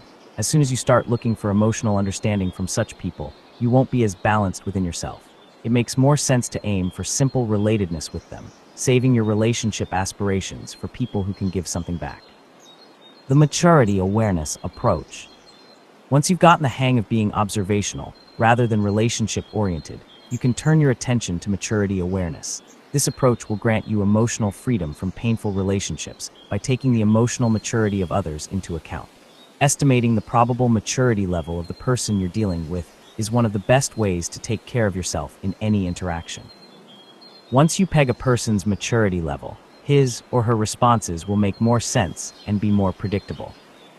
If you determine that the other person is showing emotional immaturity as described in chapters 2 and 3, there are 3 ways to relate to the person without getting yourself upset. 1. Expressing and then letting go. 2. Focusing on the outcome, not the relationship. 3. Managing, not engaging. Expressing and then letting go. Tell the other person what you want to say in as calm and non-judgmental a way as you can, and don't try to control the outcome. Explicitly say what you feel or want and enjoy that act of self-expression, but release any need for the other person to hear you or change. You can't force others to empathize or understand. The point is to feel good about yourself for engaging in what I call clear, intimate communication. Others may or may not respond how you want them to, but that doesn't matter. What matters is that you expressed your true thoughts and feelings in a calm, clear way. That goal is achievable and within your control. Focusing on the outcome, not the relationship. Ask yourself what you're really trying to get from the other person in this interaction. Be honest. If it's your parent, do you want your parent to listen to you, understand you, regret his or her behavior, apologize to you, make amends? If your goal involves empathy or a change of heart on your parents' part, stop right there and come up with a different goal, one that's specific and achievable. Remember, you can't expect immature, emotionally phobic people to be different from how they are. However, you can set a specific goal for the interaction. Identify the specific outcome you want from each interaction and set it as a goal. Here are some examples. I express myself to my mother even though I'm nervous. I tell my parents I'm not coming home for Christmas. I ask my father to talk nicely to my children. Your goal might be just to express your feelings. This is achievable because you can ask others to listen, even though you can't make them understand. Or your goal might be as simple as reaching an agreement about where the family will have Thanksgiving dinner. The key is to go into the interaction, always knowing the end point you wish to arrive at. Let me be crystal clear. Focus on the outcome, not the relationship. As soon as you focus on the relationship and try to improve it or change it at an emotional level, an interaction with an emotionally immature person will deteriorate. The person will regress emotionally and attempt to control you so that you'll stop upsetting him or her. If you keep the focus on a specific question or outcome, you're more likely to contact the person's adult side. Of course, if you're dealing with an empathetic person, it's healthy to address emotional issues in the relationship. With emotionally mature people, you can talk about your feelings honestly, and they'll share their feelings and thoughts with you as well. As long as both people have enough emotional maturity, this kind of clear, intimate communication will result in knowing each other better and feeling emotionally nourished.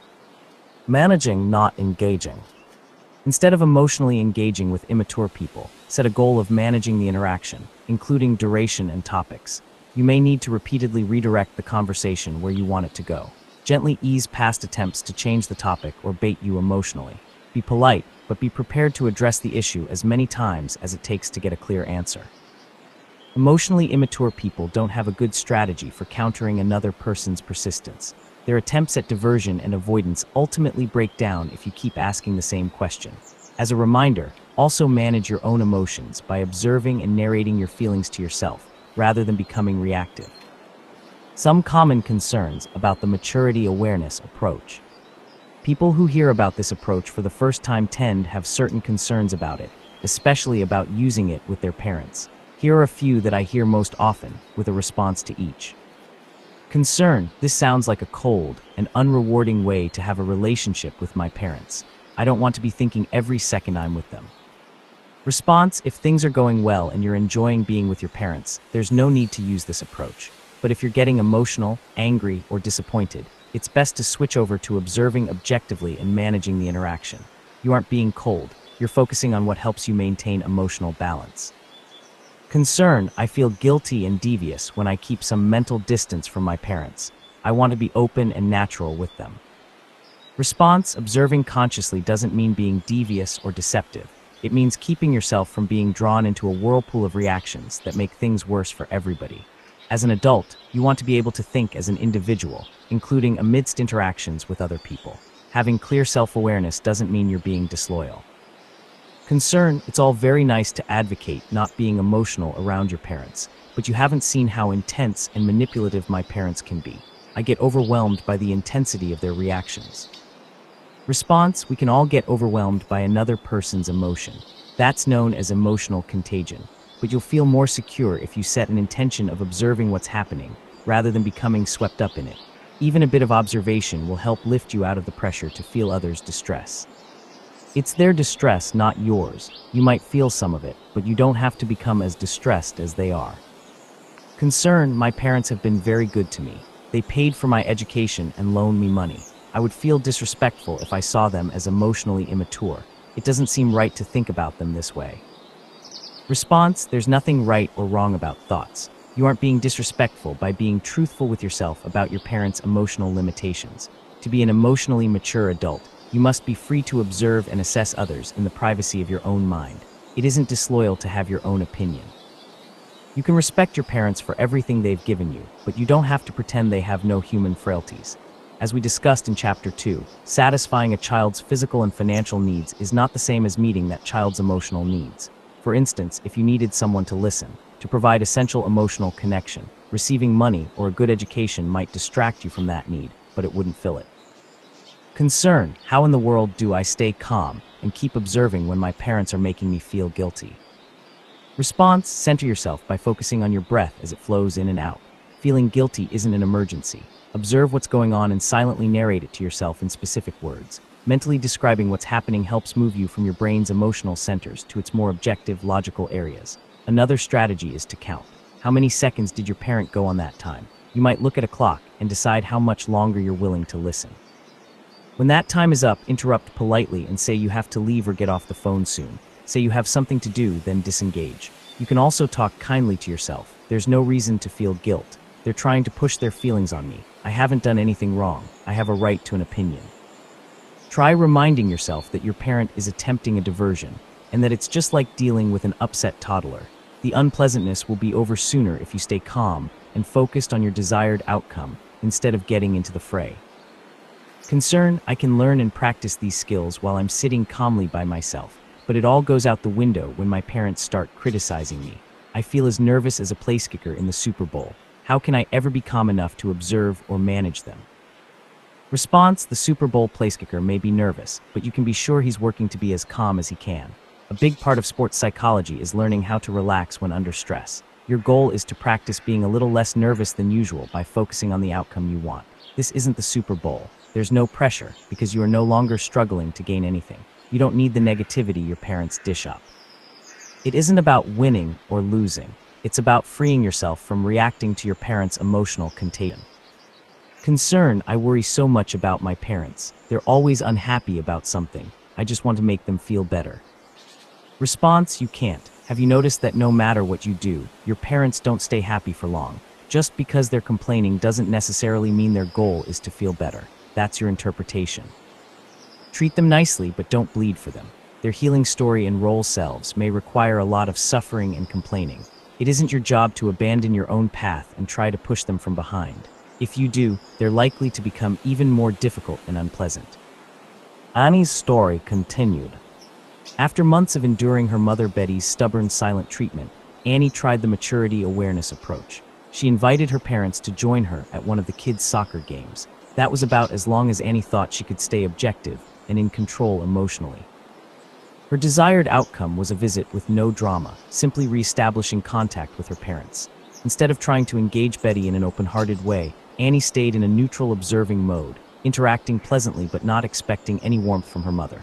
Her parents came late, as usual, and Annie greeted them nicely, saying, "Hey, I'm glad you're here." Annie gave Betty a little hug and offered her a snack. Betty looked upset and emotional, again making herself the center of their interaction.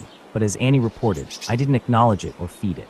Annie was able to let go of her attempts to establish emotional intimacy with Betty, because she now understood that Betty's emotion was probably about herself and didn't reflect a desire to engage with Annie. Indeed, Betty hardly spoke to Annie during the game. As they were leaving the game, Betty choked up but still didn't talk to Annie.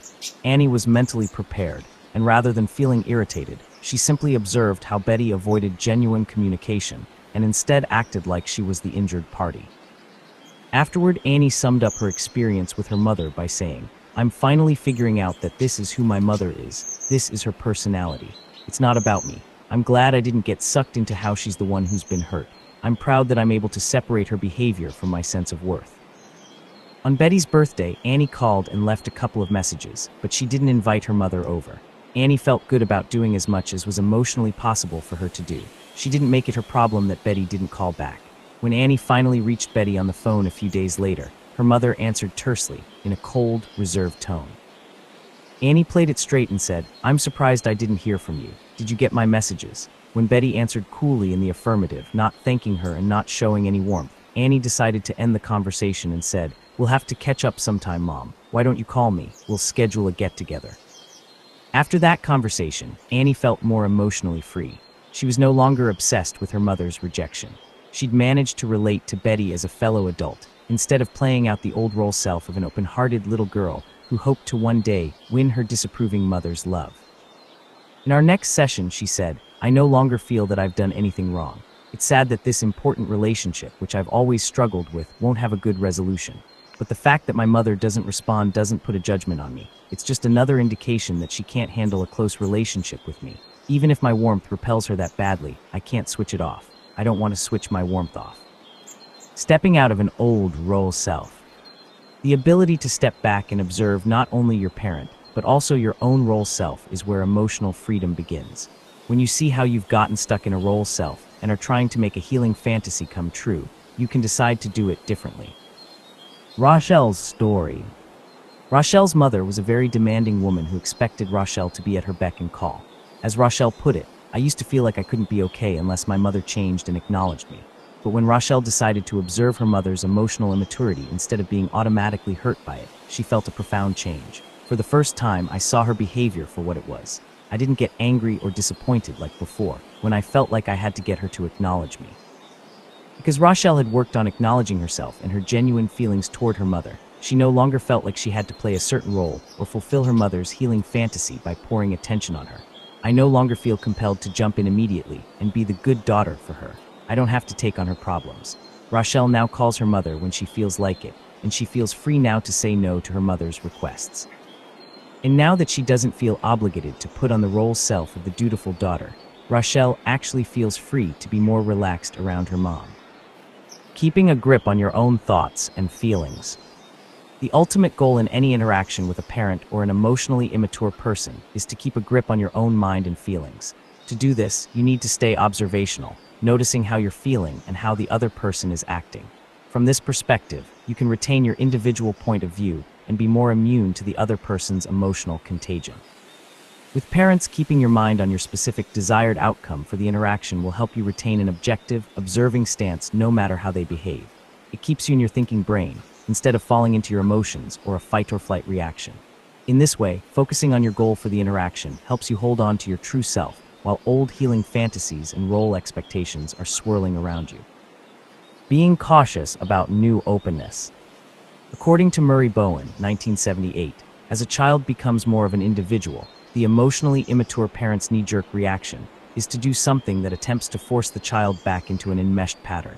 If the child doesn't take the bait, such parents may ultimately start relating in a more genuine way. I advise caution if your parents show uncharacteristic openness in response to your adoption of an observational and goal-directed approach. If they start treating you with more respect or open up a bit, you could be vulnerable to getting sucked back into your old healing fantasy. They're finally going to give me what I need. Be careful. Your inner child will always hope that your parents will finally change and offer what you've always longed for. But your job is to keep your adult outlook and continue relating to them as a separate, independent adult. At this point, you're looking for an adult relationship with them, not a recreation of parent-child dynamics, right? If you allow yourself to slip back into those old childhood hopes, your parents' increased openness is likely to evaporate instantly because you'll no longer feel safe to them. Remember, your parents are probably emotionally phobic and unable to handle genuine intimacy. If you become more open, they'll react by pulling back, trying to get you off balance and back under their control. This is the only way such people know to protect themselves from the vulnerability of too much closeness. In the end, the overall dynamic remains the same. Your parents will be emotionally available to you in inverse proportion to how much you feel the need for them. Only if you operate from your adult, objective mind will you feel safe to your parents. It's unfortunate, but the reality is, they are simply too terrified to handle your inner child's emotional needs. In your interactions, just keep observing the present moment, and then follow the inclinations of your true nature. Your true self knows everyone involved and the reality of the situation, so it's likely to come up with exactly the response that's needed.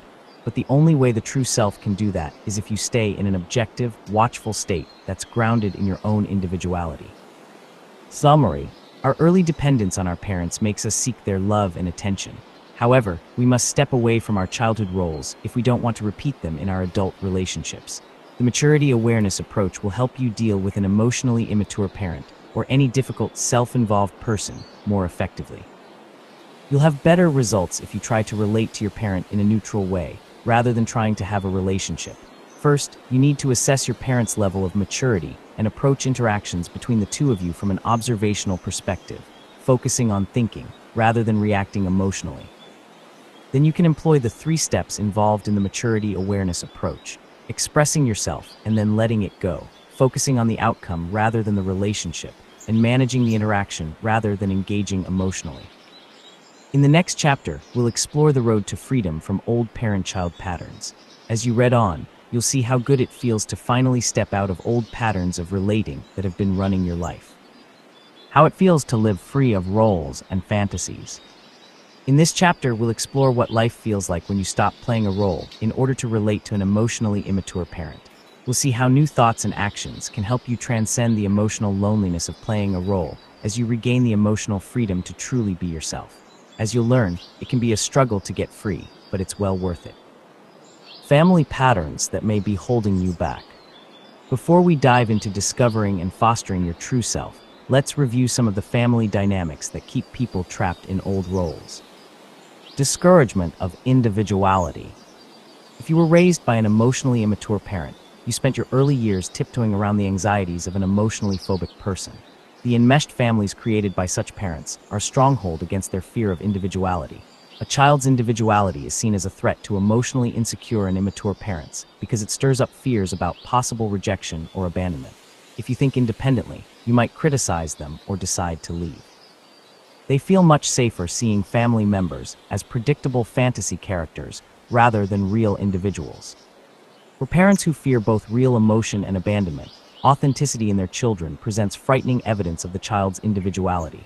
These parents feel threatened when their children express genuine emotions because it makes interactions unpredictable and seems threatening to family ties. Therefore, their children, in an attempt to prevent their parents from becoming anxious, often suppress any authentic thoughts, feelings, or desires that would disturb their parents' sense of security. Denial of individual needs and preferences. Parents who need to keep strict control because of their anxieties often teach their children not only how they should do things, but also how they should feel and think. Children who are internalizers tend to take this instruction to heart and may come to believe that their unique inner experiences have no legitimacy. Such parents teach their children to be ashamed of any aspect of themselves that differs from their parents.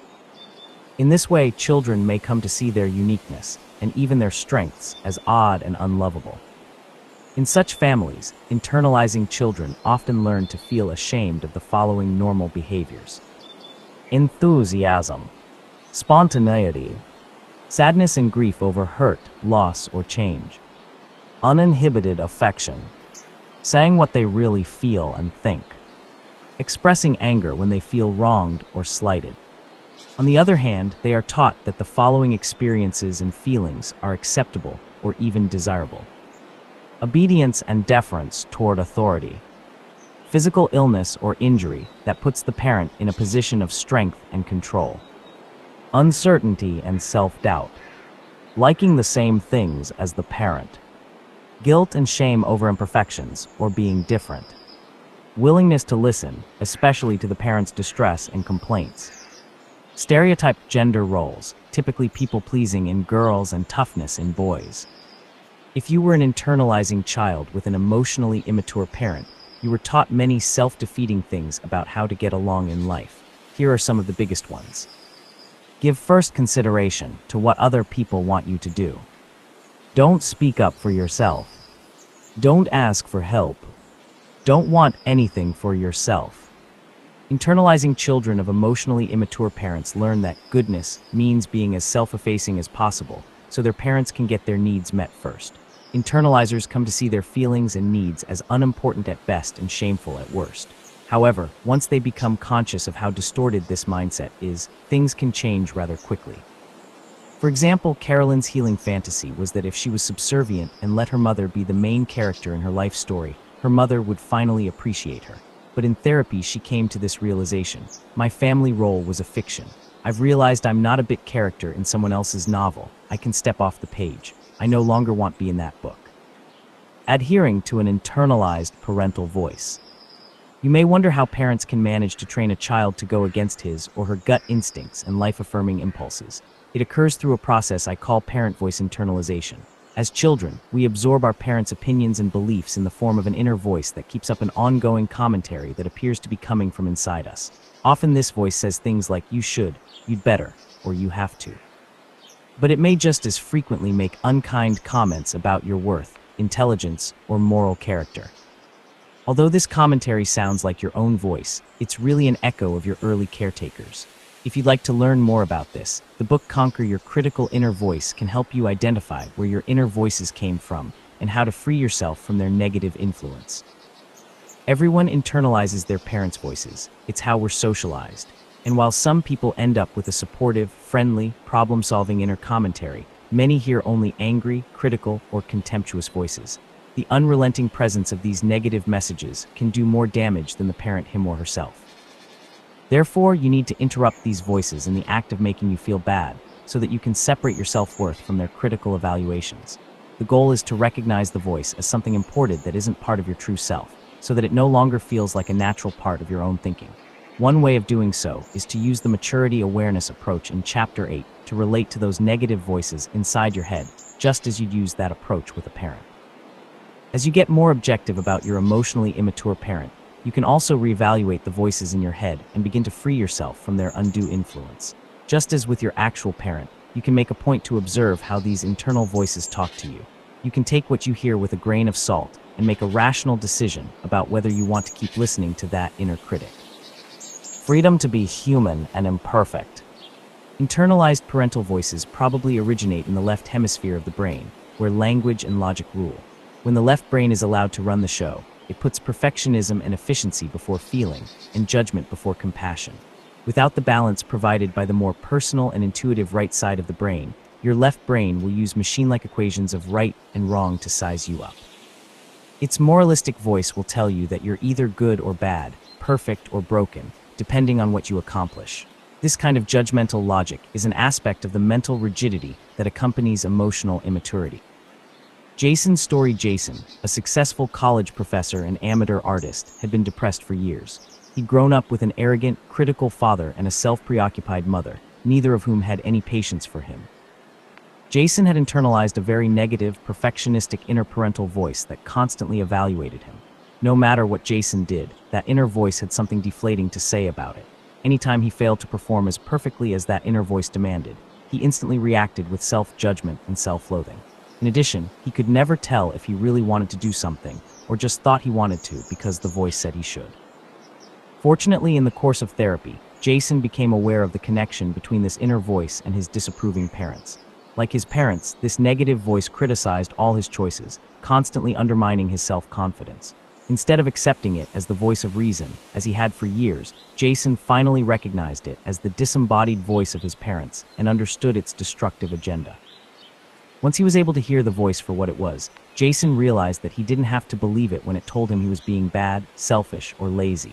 Instead of forcing himself to do things perfectly because the voice told him to, he started asking himself questions to clarify his own desires. When he felt dread about doing something, instead of forcing himself to do it, Jason paused and asked himself, "Are my needs part of this picture? Am I the biggest part of the picture? And what's the balance between my own needs and what the voice is saying I have to do?" Jason had lived his whole adult life approaching tasks with the thought, "Oh damn, I have to do this." Now he saw more alternatives, asking himself, "Do I really have to do it right now? And if it's necessary, how and when am I going to fit in the other things I want to do?" He learned to first ask himself what he wanted to do, making choices on his own behalf and beating the inner voice to the punch. By taking a moment to deliberately think about what he really wanted, Jason was at last freeing himself from the tyranny of his inner voice. Freedom to have your genuine thoughts and feelings. If your childhood thoughts and feelings made your parents uncomfortable, you would have quickly learned to suppress these inner experiences. Knowing your true emotions and thoughts probably felt dangerous if it threatened to distance you from the people you depended on. You learned that your goodness or badness lay not only in your behavior, but in your mind as well. In this way, you may have learned the absurd idea that you can be a bad person for having certain thoughts and feelings, and you may still hold that belief. However, you need access to all your inner experiences without feeling guilty or ashamed of them. Plus, you'll have more energy when you let your thoughts and feelings flow naturally, without worrying about what they mean about you. A thought or feeling means nothing more than that you're having a thought or feeling. Regaining the freedom to simply let your thoughts and feelings come and go without condemnation is a profound relief. The fact is, having a thought or feeling isn't initially under your control. You don't plan to think or feel things, you just do. Think of it this way: your thoughts and feelings are an organic part of nature expressing itself through you. Nature isn't going to be dishonest about how you feel, and you don't have a choice about what thoughts nature brings up in you. Accepting the truth of your feelings and thoughts doesn't make you a bad person. It makes you a whole person, and mature enough to know your own mind. Freedom to suspend contact. Ideally, you'd probably like to have the freedom to be yourself, yet protect yourself while continuing to relate to your parent. Still, you might find it necessary at times to protect your emotional health by suspending contact for a while. Although this can stir up tremendous guilt and self-doubt, consider the possibility that you may have good reasons for keeping your distance. For example, your parent may be emotionally hurtful or disrespect your boundaries, an intrusive way of relating that impinges upon your right to your own identity. You may want to take a break from dealing with a parent who behaves in this way. Some parents are so unreflective that, despite repeated explanations, they simply don't accept that their behavior is problematic. In addition, some sadistic parents truly are malevolent toward their children and enjoy the pain and frustration they cause. Children of these sorts of parents may decide that suspending contact is the best solution. Just because a person is your biological parent doesn't mean you have to keep an emotional or social tie to that person. Fortunately, you don't need to have an active relationship with your parents to free yourself from their influence. If this weren't so, people wouldn't be able to emotionally separate from parents who live far away or have died. True freedom from unhealthy roles and relationships starts within each of us, not in our interactions and confrontations with others. Aisha's story. Aisha, a 27-year-old woman with a successful career in TV reporting, struggled with depression and low self-esteem. Her mother, Ella, had always called Aisha a problem child. Although Ella doted on Aisha's little brother, she was critical and exacting toward Aisha. Aisha felt she could never please Ella, but she kept trying to make her proud anyway. However, Ella kept harping on the things Aisha didn't do perfectly. Ella also couldn't resist mocking Aisha in front of other people, including her boyfriends. Although Aisha confronted Ella about these behaviors many times, it never seemed to help. Ella always feigned innocence and even used Aisha's tears and anger as further proof that she was a bad child who treated her mother poorly. Aisha became so sensitized to Ella's derogatory comments that a simple dinner together often deteriorated into tears before the evening was over. Once Aisha decided to break off contact with Ella, her stress levels decreased markedly. No longer exposed to hurtful interactions with Ella, Aisha felt happier than she ever had. She worried that she was a bad person for not seeing her mother, but she couldn't deny how much better she felt and how much more self-esteem she had without Ella in her life. Aisha's boyfriend even remarked on how much more relaxed she seemed. Months later, Aisha brought a card from her mother to a therapy session to read to me. Although Ella clearly meant it as a plea to resume contact, for Aisha her mother's words only confirmed why she needed to keep her distance. In an act of pure self-justification, Ella had only written about her feelings and how she'd never done anything but love Aisha. She showed no empathy for Aisha and didn't take any responsibility for her hurtful behavior. Aisha had explained her hurt feelings to her mother many times. There was no mystery about why Aisha had broken off contact. Any mystery existed only in Ella's mind. Her idealized fantasy of being a loving mother simply didn't leave any room for Aisha's feelings to exist. Freedom to set limits and choose how much to give. While suspending contact is sometimes necessary, some people are able to set limits so effectively that their parents simply don't have an opportunity to do more harm. One way to do this is to take control of how frequently you're in contact with your parents. By setting limits on contacts, you can devote more energy to your own needs for self-care. Your parents may protest when you aren't as generous with your time or attention as you used to be. However, these difficult moments present a priceless opportunity to get over any irrational guilt for having needs of your own.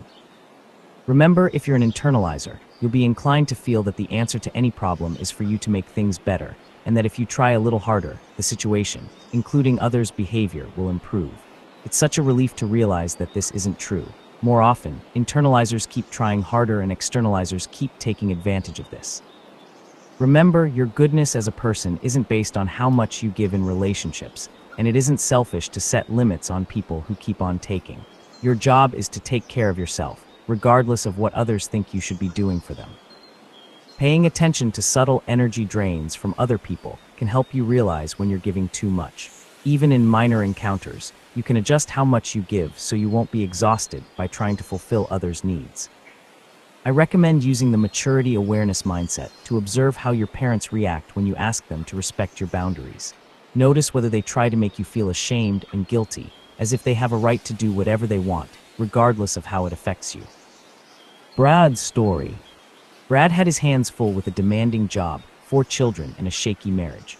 Although he was under a lot of stress, he agreed to let his irascible mother, Ruth, move in with his family after she lost the lease on her apartment following an argument with her landlord. Soon after Ruth moved in, Brad discovered that his wife had been having an affair, which almost destroyed their marriage. Around the same time, Brad's teenage daughter was caught smoking pot at school. Ruth showed no sensitivity to the tension in the house. In fact, she added to it by expressing her opinions whenever she felt like it. If she felt snubbed, she would slam doors, yell at the children, and swear at the pets. Brad felt like he was nearing a breakdown. Brad saw that he had to choose between his health and his mother's sense of entitlement. He'd repeatedly tried talking to Ruth about her behavior, but it hadn't helped. Ruth continued to try to rule the roost and was often unpleasant to Brad's children and their friends. Brad finally asked Ruth to move into a rental townhouse they owned on the other side of town. Ruth was stunned. She never saw it coming, just as she never understood why her landlord insisted she leave. Brad was tactful but remained firm. Predictably, Ruth erupted with, "You don't love me." Brad kept to the subject. "We don't have to have a big scene to have a change of circumstances. We love you, but it's time for you to go. It isn't our job to take care of you. You are capable of caring for yourself." "Are you going to charge me rent?" his mother asked. "Yes, and we'll have to charge you more if you want to include utilities." In our next session, Brad reviewed this encounter and described how he didn't let himself get needled. Instead, he told himself, "I'm not going there this time," and kept his focus on the outcome he wanted from the talk, for Ruth to move out. Brad had finally realized how much stress Ruth was adding to an already difficult living situation. With her in the house, my blood pressure felt like it was sky high. I used to tell myself to make it work, but the fact is I don't want to make it work with her. I have the energy, but it's not what I want to do. Brad had started seeing things differently. Being a member of a family doesn't give anybody free rein to treat people like crap. Freedom to have self-compassion. In order to take care of yourself, you need to feel compassion for yourself. Knowing your own feelings and having sympathy for yourself are two basic building blocks of strong individuality. Only if you have self-compassion will you know when to set limits or stop giving excessively. Extending compassion to yourself can be so healing, yet it can also feel quite unnatural at first. One woman described it this way: "I looked back on that little girl I was and saw that she went through a lot. For the first time, I felt bad for myself. It was like exhaling after discovering that I'd been holding my breath for a long, long time. It's an odd feeling, sad, intense, relieving, so many things at once. Now I have empathy for how painful and exhausting my childhood was." Looking at myself as a little girl was like an out-of-body experience. I was finally able to say, "Wow, poor girl," which I've never said before. Another woman felt this kind of self-compassion when she came across an old-school photo of herself. She found herself speaking to the girl in the photo, saying, "You brave girl, you're smiling for the school picture, but you had so much to deal with." Grief and tears are a normal response to the dawning of self-compassion, arising as we come to grips with painful truths that are hard to take in. If you've spent many years not being validated, you've probably suppressed sadness more than any other emotion. Daniel Siegel, a well-known psychiatrist and author, has written eloquently about the healing power of emotion. He says that if we allow ourselves to sit with our true feelings as they emerge, we can be transformed. Feeling deep emotion is our way of processing important new information. Being conscious of our emotions, including grief, is how we do the inner work of psychological growth.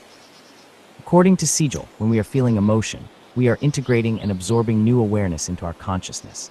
I often tell clients that tears can be thought of as a physical sign of the integration process that's occurring in our hearts and minds. When you cry these deeper tears of realization, you ultimately end up feeling better. This kind of crying helps you develop into a more integrated and complex person and will leave you feeling more settled and able to regroup. Regaining the ability to feel for yourself comes in waves, and some of these waves can be very intense. Having a lot of unprocessed emotion to integrate can feel overwhelming.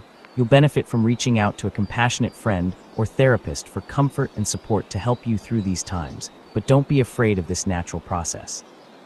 Your body knows how to cry and grieve. If you let your feelings arise and keep trying to understand them, you'll come out of the experience a more integrated, mature person with greater compassion for both yourself and others. Freedom from excessive empathy.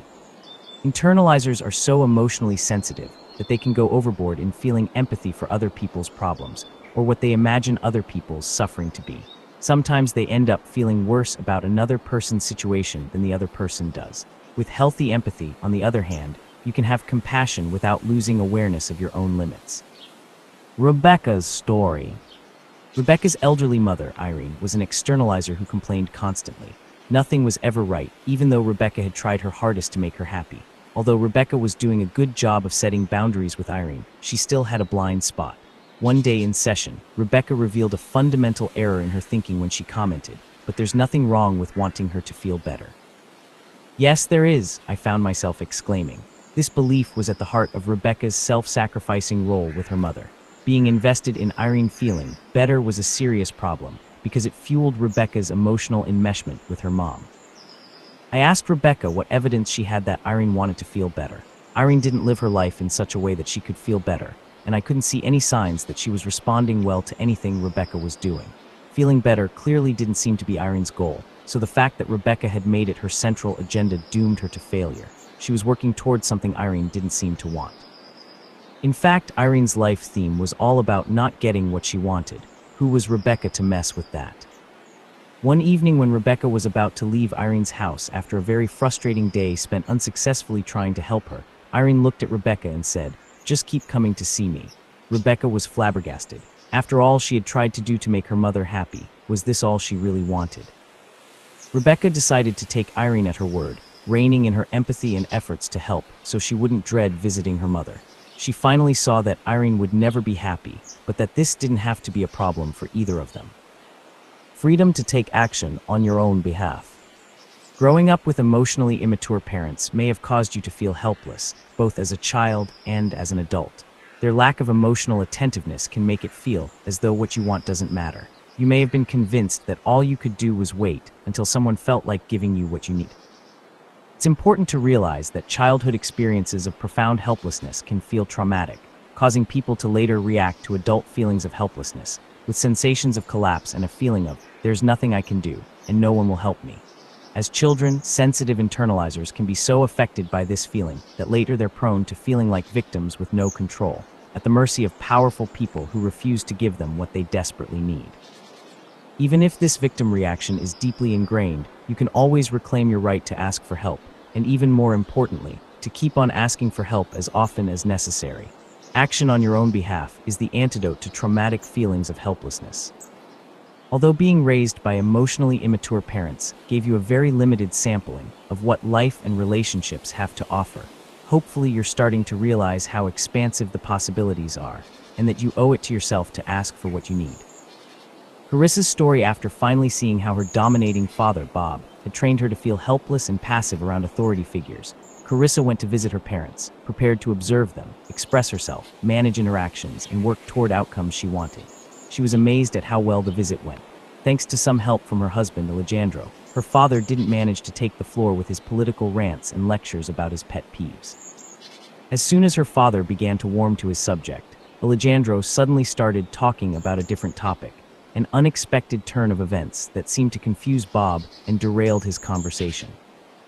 Another time, as her family gathered on the deck for drinks, everyone took their seats in such a way that Bob was about to end up on one side of the deck, facing everyone else on the other side, a perfect setup for activating his proclivity to lecture to a captive audience. Carissa saw it happening and took action. She later told me, "In the past I would have just thought, oh, I'm screwed, now I'm stuck, but this time I took charge." She slid her chair next to her dad to prevent him from becoming the center of attention. It worked, allowing conversation to flow around the group, rather than everyone being subjected to a torrent from her father. Using the maturity awareness approach, Carissa had managed the interaction to achieve the outcome she wanted: equal participation. Freedom to express yourself. Expressing yourself with emotionally immature people is an important act of self-affirmation, one that implicitly states your claim to exist as an individual, with your own feelings and thoughts. Remember, an important step in the maturity awareness approach is expressing yourself, and then letting go. It's important to relinquish the belief that if your parents loved you, they'd understand you. As an independent adult, you can function without their understanding. You may not ever have the kind of relationship you've wanted with your parents, but you can make each interaction with them more satisfying for you. You can speak up politely when you feel like it, and be different without offering excuses. By expressing yourself to your parents in this way, you can be authentic even in the absence of their understanding. The point of expressing your feelings is to be true to yourself, not to change your parents. And there's always the likelihood that they can still love you, even if they don't get you at all. Holly's story. Holly's father, Mel, was a barber who lived in a small southern town, and most of Holly's phone conversations with her father revolved around his community news.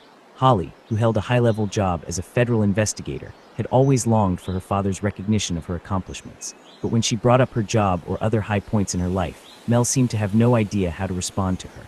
Instead, he often abruptly interrupted her to talk about something that had happened to him. Holly continued to tell him about her life because she wanted to connect with him more authentically, but his typical response was lack of interest. Time and again, Holly just let it go, telling herself that she should respect her father. When Holly was going through difficulties in her job, she called Mel for moral support. But when she was in the middle of telling him what a tough time she was having, he suddenly changed the subject and started talking about the renovation of the county courthouse. This time, Holly was prepared to handle the situation differently by using clear, intimate communication. "Dad," she exclaimed, "I'm going to talk about me some more. I'm going through a really hard time. I like to hear your news, but this time can you just listen? I need to talk to you." Holly was pleasantly surprised to find that her father accepted her redirection and just listened. Being emotionally immature, Mel simply didn't have the sensitivity to know when not to change the topic. By speaking up, Holly made her needs clear and finally felt heard by her father. Freedom to approach old relationships in new ways. Like Carissa and Holly, you can interact with your parents in new ways that shake up old patterns and keep the focus on the outcome you're seeking. By taking it one interaction at a time, you can experiment with setting aside any unrealistic desires for genuine emotional connection or support from your parents. You aren't denying your past, you're just accepting your parents as they are, without expectations. Sometimes parents will respond to this kind of honesty and neutrality by relating in a more emotionally genuine way. Though it may seem paradoxical, they may open up more once you stop wanting them to change. When you seem strong and they sense that you no longer need their approval, they may be able to relax more. As you stop trying to win their attention, the emotional intensity ebbs to a point where they sometimes can tolerate more openness. Because they're no longer terrified that your needs will trap them in unbearable levels of emotional intimacy, they may be able to respond to you as they would any other adult, with more reasonableness and courtesy. The catch is that this can only happen if you've truly relinquished the need for a deep relationship with them, and it may not happen even then. But if you can stay true to yourself, detach emotionally, and interact without expectations, you'll be less likely to trigger your parents' defenses against intimacy. And by giving up your healing fantasy about changing your parents, you let them be who they are. When they're no longer under pressure to change, they may be able to treat you differently, or not. Your job is to be okay either way. Freedom to not want anything from your parent. The most painful interactions with emotionally immature parents occur when their children need something from them. Whether it's attention, love, or communication, many neglected children continue to seek some kind of positive emotional regard from their parents well into adulthood, even though their parents aren't the giving type. Emotionally immature parents commonly promote the myth that parents are the only source of their children's well-being and self-esteem. Many self-involved parents like it when their child is needy, and they can be the center of the child's longing. Witnessing their child's dependency makes them feel secure and in control. If the child goes along with this, the parents gain the power to completely control their child's emotional state. The idea of stepping back and asking yourself whether you really need your parents, or whether they need you to need them, might seem radical. But if it weren't for family roles and fantasies, your parents might not even be the kind of people you'd seek anything from. So consider whether your need for them is real, or whether it might be a holdover from unmet childhood needs. Do they really have something you want now? This question is relevant to relating to any emotionally immature person, whether spouse, friend, or relative. You can get swept up into believing that you're desperate for a relationship with someone, even when you actually don't enjoy the interactions the other person has to offer. Summary. This chapter explored how it feels to break free from roles and expectations designed to please emotionally immature parents.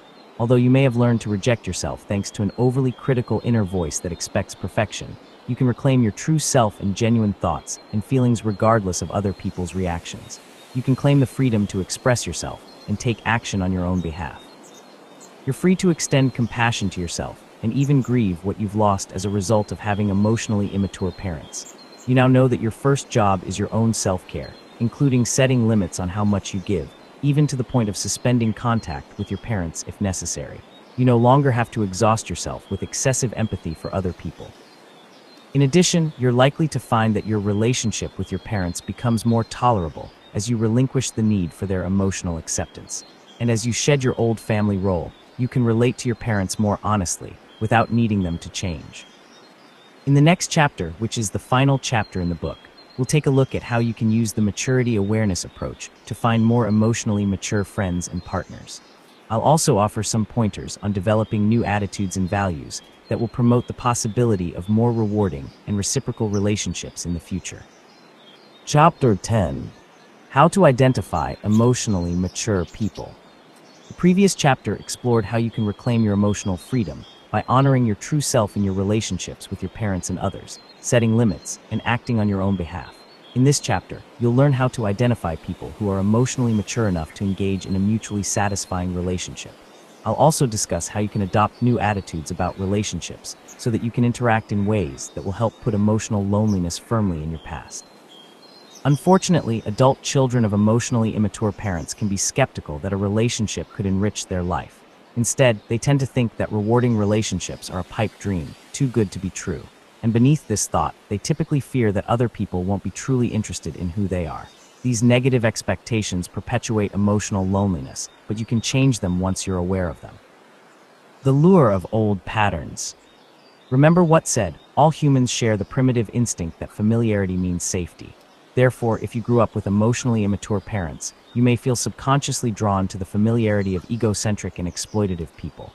Quite a few of my female clients who ended up in abusive relationships distinctly remember that, in high school, nice boys didn't appeal to them. In fact, they typically found considerate males boring, which unfortunately meant that if the guy's behavior wasn't selfish or dominating enough, there was no attraction.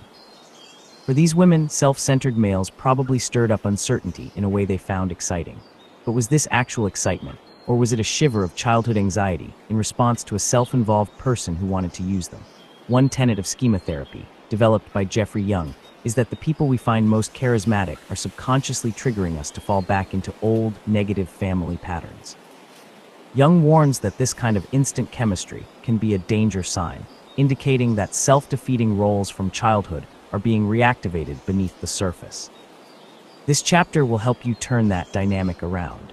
The key is to use your newfound observational abilities to find emotionally rewarding people to connect with, instead of repeating old patterns that will lead to further emotional loneliness. Recognizing emotionally mature people. The sections that follow offer some guidelines that will help you recognize more emotionally mature people. Then, instead of unconsciously enacting old, familiar patterns, you can consciously choose to connect with people who show the positive traits discussed below. Whether you're choosing someone to date, finding a new friend, or interviewing for a job, you can use the characteristics of emotional maturity in this chapter to identify people with long-term relationship potential, whether you start out face-to-face or online. Nobody's perfect, but good prospects should have enough of the following characteristics to make the relationship enriching rather than draining. They're realistic and reliable. Being realistic and reliable may sound humdrum, but nothing can take the place of this basic soundness. Think of this first cluster of traits as the physical layout of a house. It won't matter what color you paint the walls if the structure is awkward to live in. Good relationships should feel like a well-designed house, so easy to live in that you don't notice the architecture or planning that went into it. They work with reality rather than fighting it. Although they'll work to change what they don't like, emotionally mature people acknowledge reality on its own terms. They see problems and try to fix them, instead of overreacting with a fixation on how things should be. If changes aren't possible, they find a way to make the best of what they've got. They can feel and think at the same time. The ability to think even when upset makes an emotionally mature person someone you can reason with. Because they can think and feel at the same time, it's easy to work things out with such people. They don't lose their ability to see another perspective just because they aren't getting what they want. They also don't lose track of emotional factors when addressing a problem. Their consistency makes them reliable.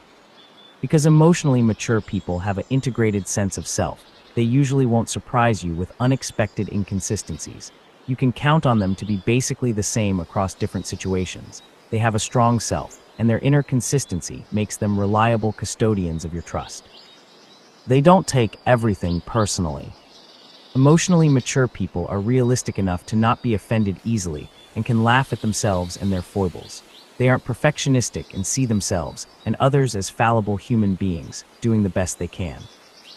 Taking things too personally can be a sign of either narcissism or low self-esteem. Both traits cause problems in relationships because they lead people to constantly seek reassurance from others. In addition, people who take things personally often feel that they're being evaluated, seeing slights and criticisms where they don't exist. This kind of defensiveness consumes relationship energy like a black hole. In contrast, emotionally mature people understand that most of us can put our foot in our mouth at times. If you say you misspoke, They won't insist on a post-mortem to uncover potential unconscious negativity toward them. They can see a social gaffe as a mistake, not a rejection. They're realistic enough to not feel unloved just because you made a mistake. They're respectful and reciprocal. Emotionally mature people treat other people as individuals worthy of respect and fairness. All of the following traits reveal their cooperative orientation, which will come out in how they treat you. You'll have the feeling they're looking out for you, rather than being solely focused on their own best interests. You might think of these traits as being like the elements of a house's infrastructure, such as heating and plumbing, that are essential to making it habitable. They respect your boundaries. Emotionally mature people are innately courteous because they naturally honor boundaries. They're looking for connection and closeness, not intrusion. For emotionally immature people, on the other hand, getting close to someone often leads to taking the person for granted. They seem to think closeness means manners don't matter. Emotionally mature people will respect your individuality. They never assume that if you love them, you'll want the same things they do. Instead, they take your feelings and boundaries into account in any interaction. This may sound like a lot of work, but it isn't. Emotionally mature people automatically tune in to how others are feeling. Real empathy makes consideration of other people second nature. An important gesture of courtesy and good boundaries in relationships is not to tell partners or friends what they should feel or think. Another is respecting that others have the final say on what their motivations are. In contrast, immature people who are looking for control or enmeshment may psychoanalyze you to their own advantage, telling you what you really meant or how you need to change your thinking. This is a sign that they disrespect your boundaries.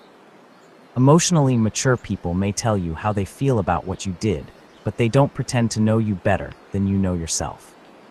If you were neglected by emotionally immature parents during childhood, you may find yourself willing to put up with unsolicited analysis and unwanted advice from others. This is common among people who are hungry for personal feedback that shows someone is thinking about them. But this kind of advice isn't nourishing attention. Rather, it's motivated by a desire to be in control. Tyrone's story. Tyrone's girlfriend, Sylvie, frequently took charge in ways that made him uncomfortable, and lately it had been getting worse. For instance, when Tyrone wanted to slow down the relationship, Sylvie analyzed this as a sign of what she called his fear of commitment. She told him that he wasn't allowing himself to see her as she was now, and was instead viewing her through the lens of her past behavior. As Tyrone became increasingly unhappy in the relationship, Sylvie urged him to act happier. She kept telling him to smile more because she missed that in him. But Tyrone was missing something too. A partner considered enough to accept his feelings and consider the possibility that her behavior might be part of the problem. They give back. Fairness and reciprocity are at the heart of good relationships. Emotionally mature people don't like taking advantage of people, nor do they like the feeling of being used. They want to help and are generous with their time, but they also ask for attention and assistance when they need it. They're willing to give more than they get back for a while, but they won't let an imbalance go on indefinitely. If you grew up with emotionally immature parents, you may face your own challenges with reciprocity, having learned to give either too much or not enough. Your parents' self-preoccupied demands may have distorted your natural instincts about fairness. If you were an internalizer, you learned that in order to be loved or desirable, you need to give more than you get, otherwise you'll be of no value to others. If you were an externalizer, you may have the false belief that others don't really love you unless they prove it by always putting you first and repeatedly overextending themselves for you. Dan's story. Dan originally came to therapy after the breakup of his marriage to a self-absorbed woman who exploited his generous nature and didn't give much back. In therapy, he realized that he'd sacrificed too much, violating the principles of fairness just as his wife had been taking too much. As Dan began to practice better self-care by not being overly generous, he noticed that he was becoming more interested in women who had a greater capacity for reciprocity. Still, this new way of relating felt unusual to him at first. For example, after paying for an expensive dinner with his new girlfriend, Dan was amazed when she said she wanted to treat him to an upcoming concert. "You gave me a great evening," she told him, "and I want to do something fun for you." Dan was amazed by her reciprocity and generosity, and he was also able to correctly identify it as a sign of her emotional maturity. They are flexible and compromise well. Emotionally mature people are usually flexible and try to be fair and objective. An important trait to keep an eye on is how others respond if you have to change your plans. Can they distinguish between personal rejection and something unexpected coming up? Are they able to let you know they're disappointed without holding it against you? If you unavoidably have to let them down, emotionally mature people generally will give you the benefit of the doubt.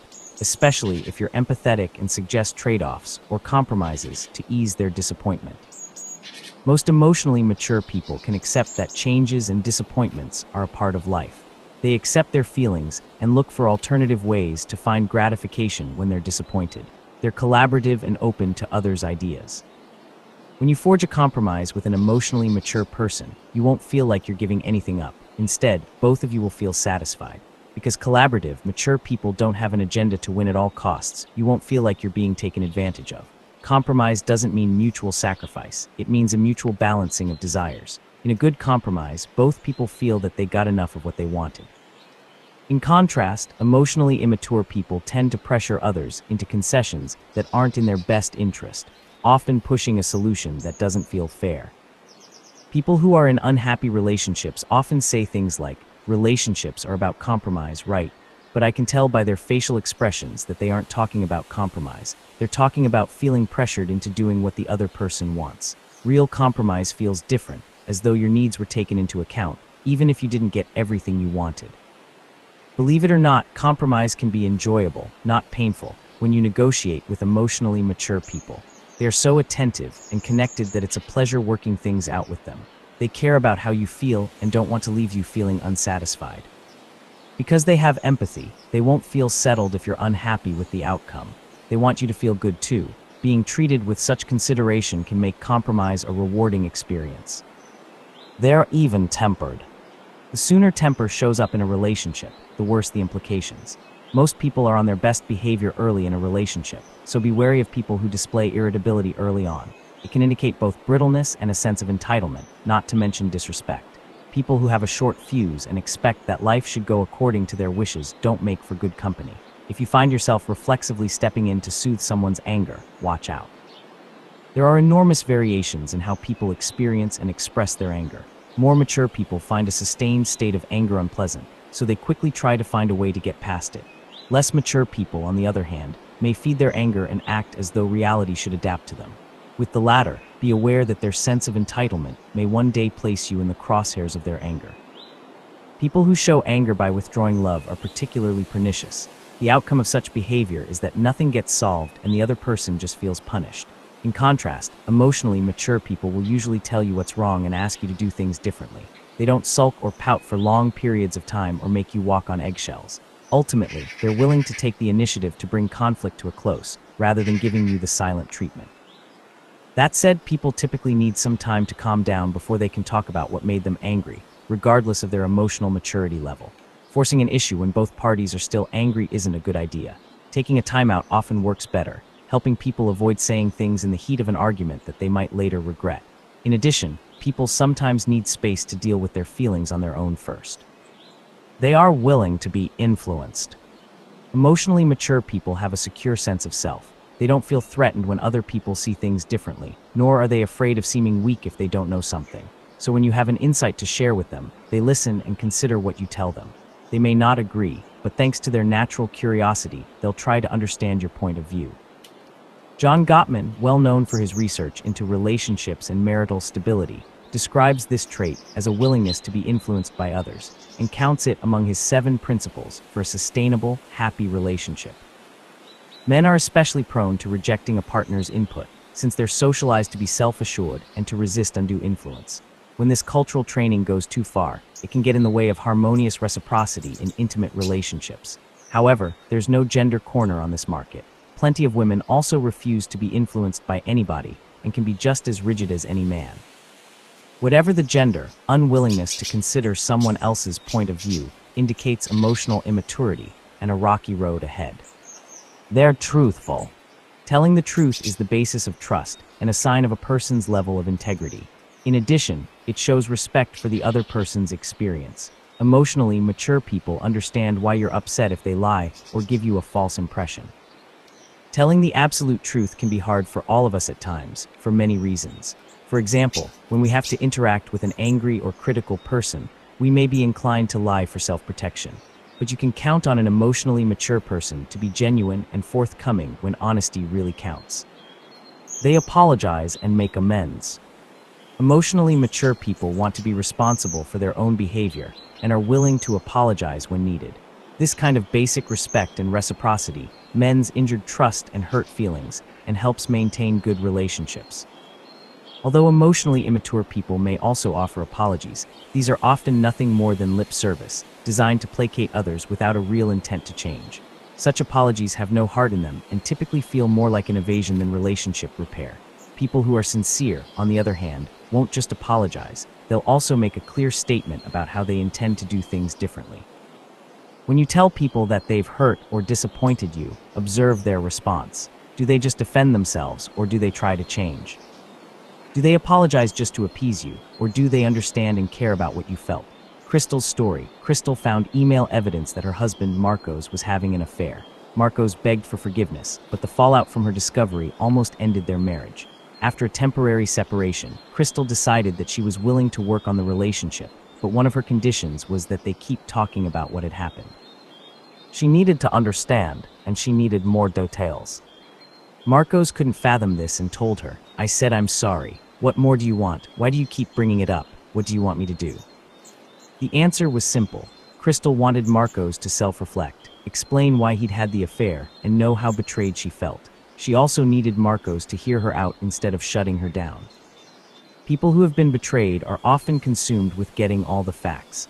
It may be morbid curiosity, but getting their questions answered can help them process their pain. It wasn't enough to just apologize. Marcos needed to be available to answer Crystal's questions as she struggled to understand what happened. They're responsive. Once all the basic traits outlined above are in place, you'll also want to seek out people with qualities that give relationships a sense of warmth and fun. Think of the following traits as essential to a fully rewarding relationship experience, just as paint and furnishings are essential to make a house a home. Their empathy makes you feel safe. Empathy is what makes people feel safe in relationships. Along with self-awareness, it's the soul of emotional intelligence, guiding people toward prosocial behavior and fairness in dealings with others. In contrast, non-empathic people overlook your feelings and don't seem to imagine your experience or be sensitive to it. It's important to be aware of this, because a person who isn't responsive to your feelings won't be emotionally safe when the two of you have any kind of disagreement. Ellen's story. Ellen's boyfriend was largely incapable of empathy. If she tried to tell him about her day, he listened just long enough to use her story as a springboard to start talking about what happened to him. Eventually, Ellen worked up the nerve to ask him if he could listen and show more empathy, but he thought she was saying he was a bad person. He shot back that she wasn't perfect either. He couldn't respond to her emotional need, because he could only hear her request as a criticism against which he had to defend himself. They make you feel seen and understood. What a gift it is to talk with someone who's interested in your inner experience. Instead of feeling strange for having certain feelings, you feel understood because the other person resonates with what you're talking about on an emotional level. When emotionally mature people find you interesting, they show curiosity about you. They enjoy hearing your history and getting to know you. They also remember things you've told them and are likely to reference that information in future conversations. They like your individuality and are intrigued by the ways in which you're different from them.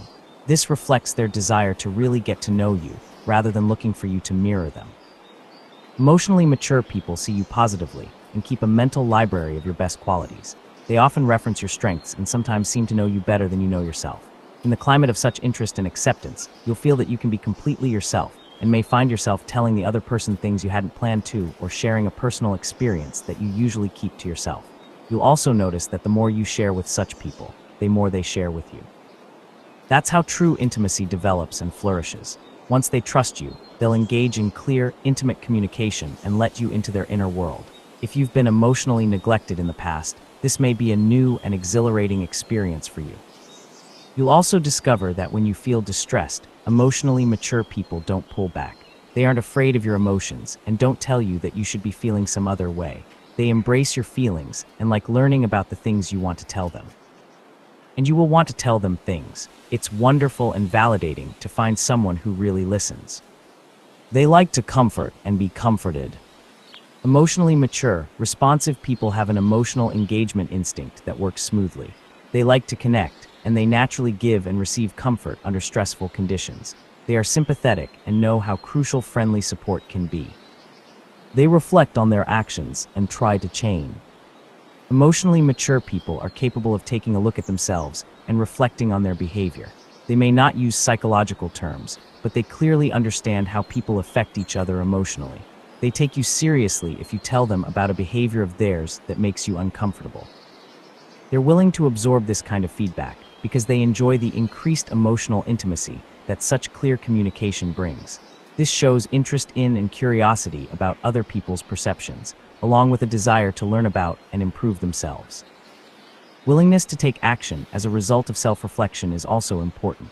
It isn't enough to just say the right things or apologize. If you're clear about what bothers you, they'll remain aware of the issue and demonstrate follow-through in their attempts to change. Jill's story: Jill tried for years to get her husband to look at how he ignored her, but each attempt to solicit his empathy resulted in a counterattack in which he maintained that Jill was impossible to please. Over time, his refusal to engage in self-reflection shut down Jill's efforts at intimate communication with him. It wasn't surprising that Jill ultimately left her husband for another man, someone who did care about what she thought and how she felt. Her new partner reconsidered his behavior when she brought it up and then made an effort to do things differently. They can laugh and be playful. Humor is a delightful form of responsiveness and also a highly adaptive coping mechanism. Emotionally mature people have a good sense of humor and can use lightheartedness to relieve stress. Laughter is a form of egalitarian play between people and reflects an ability to relinquish control and follow someone else's lead. Emotionally immature people often have difficulty engaging in humor in ways that strengthen bonds with others. Instead, they push humor on others, even when others aren't amused.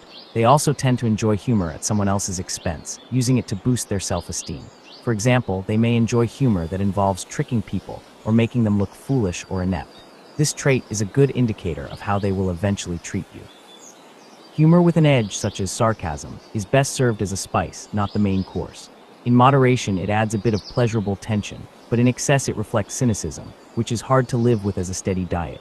Too much cynicism and sarcasm are signs of a closed-down person who fears connection and seeks emotional protection by focusing on the negative. They're enjoyable to be around.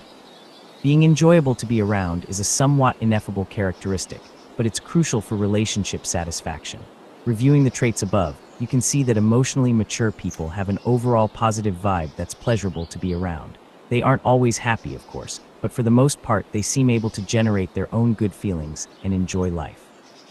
One woman who finally found her life partner after a series of unsatisfying relationships knew he was the one because she always enjoyed spending time in his presence, even if it was just a trip to the grocery store. What to look for in meeting people online. The characteristics described in this chapter are also applicable to online dating and social networking. In fact, online contacts offer a great opportunity to practice identifying emotional maturity as you read and consider what people are revealing about themselves in their profiles and electronic messages. Although some people are better writers than others, all personal writing reveals something about how people think, what they value, and what they're most focused on, not to mention their sense of humor and sensitivity to other people's feelings. Plus, reading what people have written gives you time to notice how their messages make you feel. Initial phone calls also give you room to observe and note what the other person is saying while keeping your facial expressions and nonverbal reactions private. In these venues, ask yourself how you feel about people's timing and pacing. Are they respectful of your boundaries and how fast or slow you want to go in getting to know each other? Do you feel pressured for instant intimacy, or do they take an uncomfortably long time to respond? Do you get the feeling they're pinning too many hopes on you before they even know you? Or are they being a little standoffish so that you have to work to keep the communication going? Are they reciprocal? Do they reference what you said in your previous email or immediately launch into their own topics? Do they keep a conversation going by asking questions to get to know you better or find out your thoughts on a certain topic? Do you find it easy to schedule things with them, or are the two of you frequently out of sync? After reading a profile, email, or message, take a moment to jot down your impressions. This kind of reflection will help you learn to focus your attention on your gut reaction, which will be easier because you won't have the social pressure of a face-to-face interaction. Describe how you feel inside after reading what the person wrote. Will you feel comfortable being yourself, or will you feel like you have to watch what you say and how you say it? Observing your reactions is a crucial skill for identifying emotionally mature people, and online communication can give you excellent practice in doing just that. Exercise assessing others' emotional maturity. I've summarized all of the above characteristics in the following checklist, which you can use to determine whether a person will be able to give you the kind of relationship you want. If you want to complete this assessment for several people, use the downloadable version of this exercise available at newharbinger.com URL. See the back of the book for instructions on how to access it. Realistic and reliable. They work with reality rather than fighting it. They can feel and think at the same time. Their consistency makes them reliable. They don't take everything personally. Respectful and reciprocal. They respect your boundaries. They give back.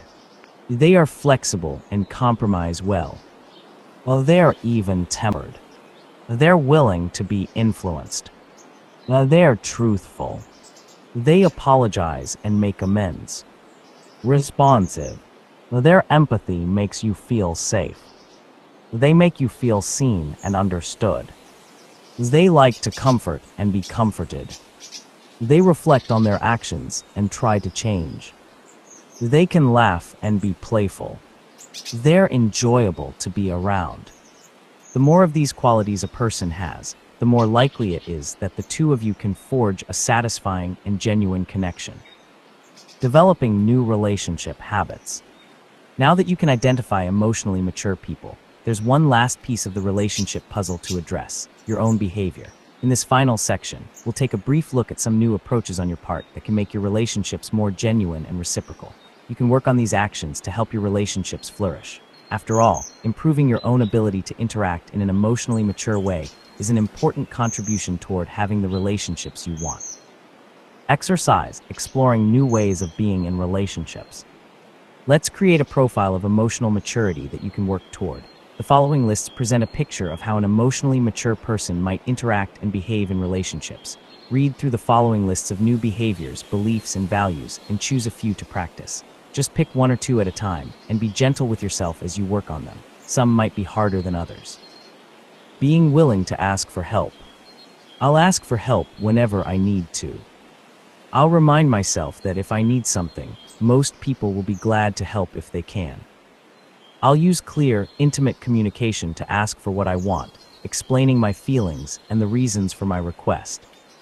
I'll trust that most people will listen if I ask them to. Being myself whether people accept me or not. When I state my thoughts clearly and politely, without malice, I won't try to control how people take it. I won't give more energy than I really have. Instead of trying to please, I'll give other people a true indication of how I feel. I won't volunteer for something if I think I'll resent it later. If someone says something I find offensive, I'll offer an alternative viewpoint. I won't try to change the other person's mind. I just won't let the statement go unremarked upon. Sustaining and appreciating emotional connections. I'll make a point of keeping in touch with special people I care about and returning their calls or electronic messages. I'll think of myself as a strong person who deserves to give and receive help from my community of friends. Even when people aren't saying the right thing, I'll tune in to whether they're trying to help me. If their effort makes me feel emotionally nurtured, I'll express my gratitude. When I'm irritated with someone, I'll think about what I want to say that could improve our relationship. I'll wait until I cool off and then ask if the other person is willing to listen to my feelings. Having reasonable expectations for myself. I'll keep in mind that being perfect isn't always necessary. I'll get stuff done rather than obsess over getting things done perfectly. When I get tired, I'll rest or do something different. My level of physical energy will tell me when I've been doing too much. I won't wait for an accident or illness to make me stop. When I make a mistake, I'll chalk it up to being human. Even if I think I've anticipated everything, there will be outcomes I don't expect. I'll remember that everyone is responsible for their own feelings and for expressing their needs clearly. Beyond common courtesy, it isn't up to me to guess what others want. Communicating clearly and actively seeking the outcomes I want. I won't expect people to know what I need unless I tell them. Caring about me doesn't mean they automatically know what I'm feeling. If people close to me upset me, I'll use my pain to identify my underlying need. Then I'll use clear, intimate communication to provide guidance on how they could give it to me. When my feelings are hurt, I'll try to understand my reaction first. Did something trigger feelings from my past, or did the person really treat me insensitive? If someone was insensitive, I'll ask him or her to hear me out.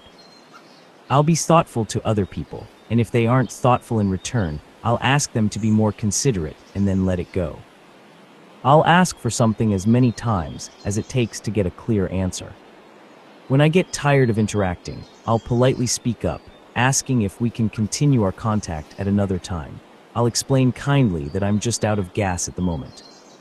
Do you get a sense of how much more energy and lightness you'd feel if most of these statements were true for you? You'd be active and self-expressive in your relationships, treating yourself kindly and expecting to be heard by others.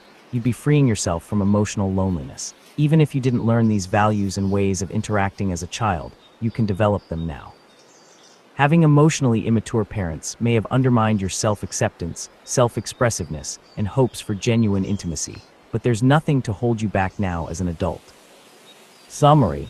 This chapter outlined common attributes of emotionally mature people so that you can recognize such people more easily. It also briefly summarized new ways of relating that can help you create more satisfying and supportive relationships with others. Now that you know what emotional maturity really looks like, you won't be tempted to settle for the next person who shows you some attention or offers you the bare minimum in a relationship. You'll be able to look for what you want and be comfortable observing others until you find it. As you reflect on your emotional strengths and capacity for connection, you'll find that the keys to happier relationships have been within you all along. Epilogue. Understanding your past and embarking on a new future can be a bittersweet process. Shining a light on what happened to you and how it affected your choices can stir up sadness about what you've lost or never had. That's the way light is. It shines on everything, not just the things we want to see. When you decide to uncover the truth about yourself and your family relationships, you may be surprised by what's revealed, especially when you see how these patterns have been passed down through the generations. Sometimes you may wonder whether all this knowledge is for the best. It may even seem as though it would be better not to know. Ultimately, it depends on what you value about life. Is seeking the truth and self-knowledge an important and meaningful pursuit for you? You are the only person who can answer this question, but it's been my experience and countless other people's that greater awareness brings its own gifts, most of which involve a fuller, deeper connection with the world and oneself. Working through a difficult past makes things in the present more real and precious. And as you come to understand yourself and your family fully for the first time, you're likely to appreciate life like never before. When you resolve your confusion and frustration about the behavior of emotionally immature people, life feels lighter and easier. My hope is that this book has brought you not only some understanding of yourself and your loved ones, but also some relief and the freedom to live more on the basis of your genuine thoughts and feelings, rather than outdated family patterns. When I see the faces of clients who are discovering their true feelings for the first time and can finally recognize other people's emotional immaturity, their expressions reflect a sense of wonderment and peace. It wouldn't be too much to call it enlightenment. Not one of them would willingly go back to not knowing. With each bit of truth they encounter within themselves, they experience a feeling of self-reclamation. Despite any regrets they may have, an unmistakable sensation of wholeness comes over them, and they feel as if life is starting over from this new point. And it is people who engage in self-discovery and emotional development get to have a second life, one that was unimaginable as long as they remained caught in old family roles and wishful fantasies. You really do get to start over when you open to a new consciousness of who you are and what's been going on in your life. As one person said, "I now know exactly who I am. Others aren't going to change, but I can change." There's no reason you can't have a happy life starting right now. I actually think it can feel more rewarding to give yourself a happy life now as an aware adult than to have always had it from the beginning. To be aware and present at the birth of your new self as an adult is pretty incredible stuff. How many people get to be awake and aware for the emergence of the person they were always meant to be? How many people get to have 2 lifetimes in one? So tell me, is it worth the pain to get to live twice in one life? Are you glad you've chosen the path of awareness?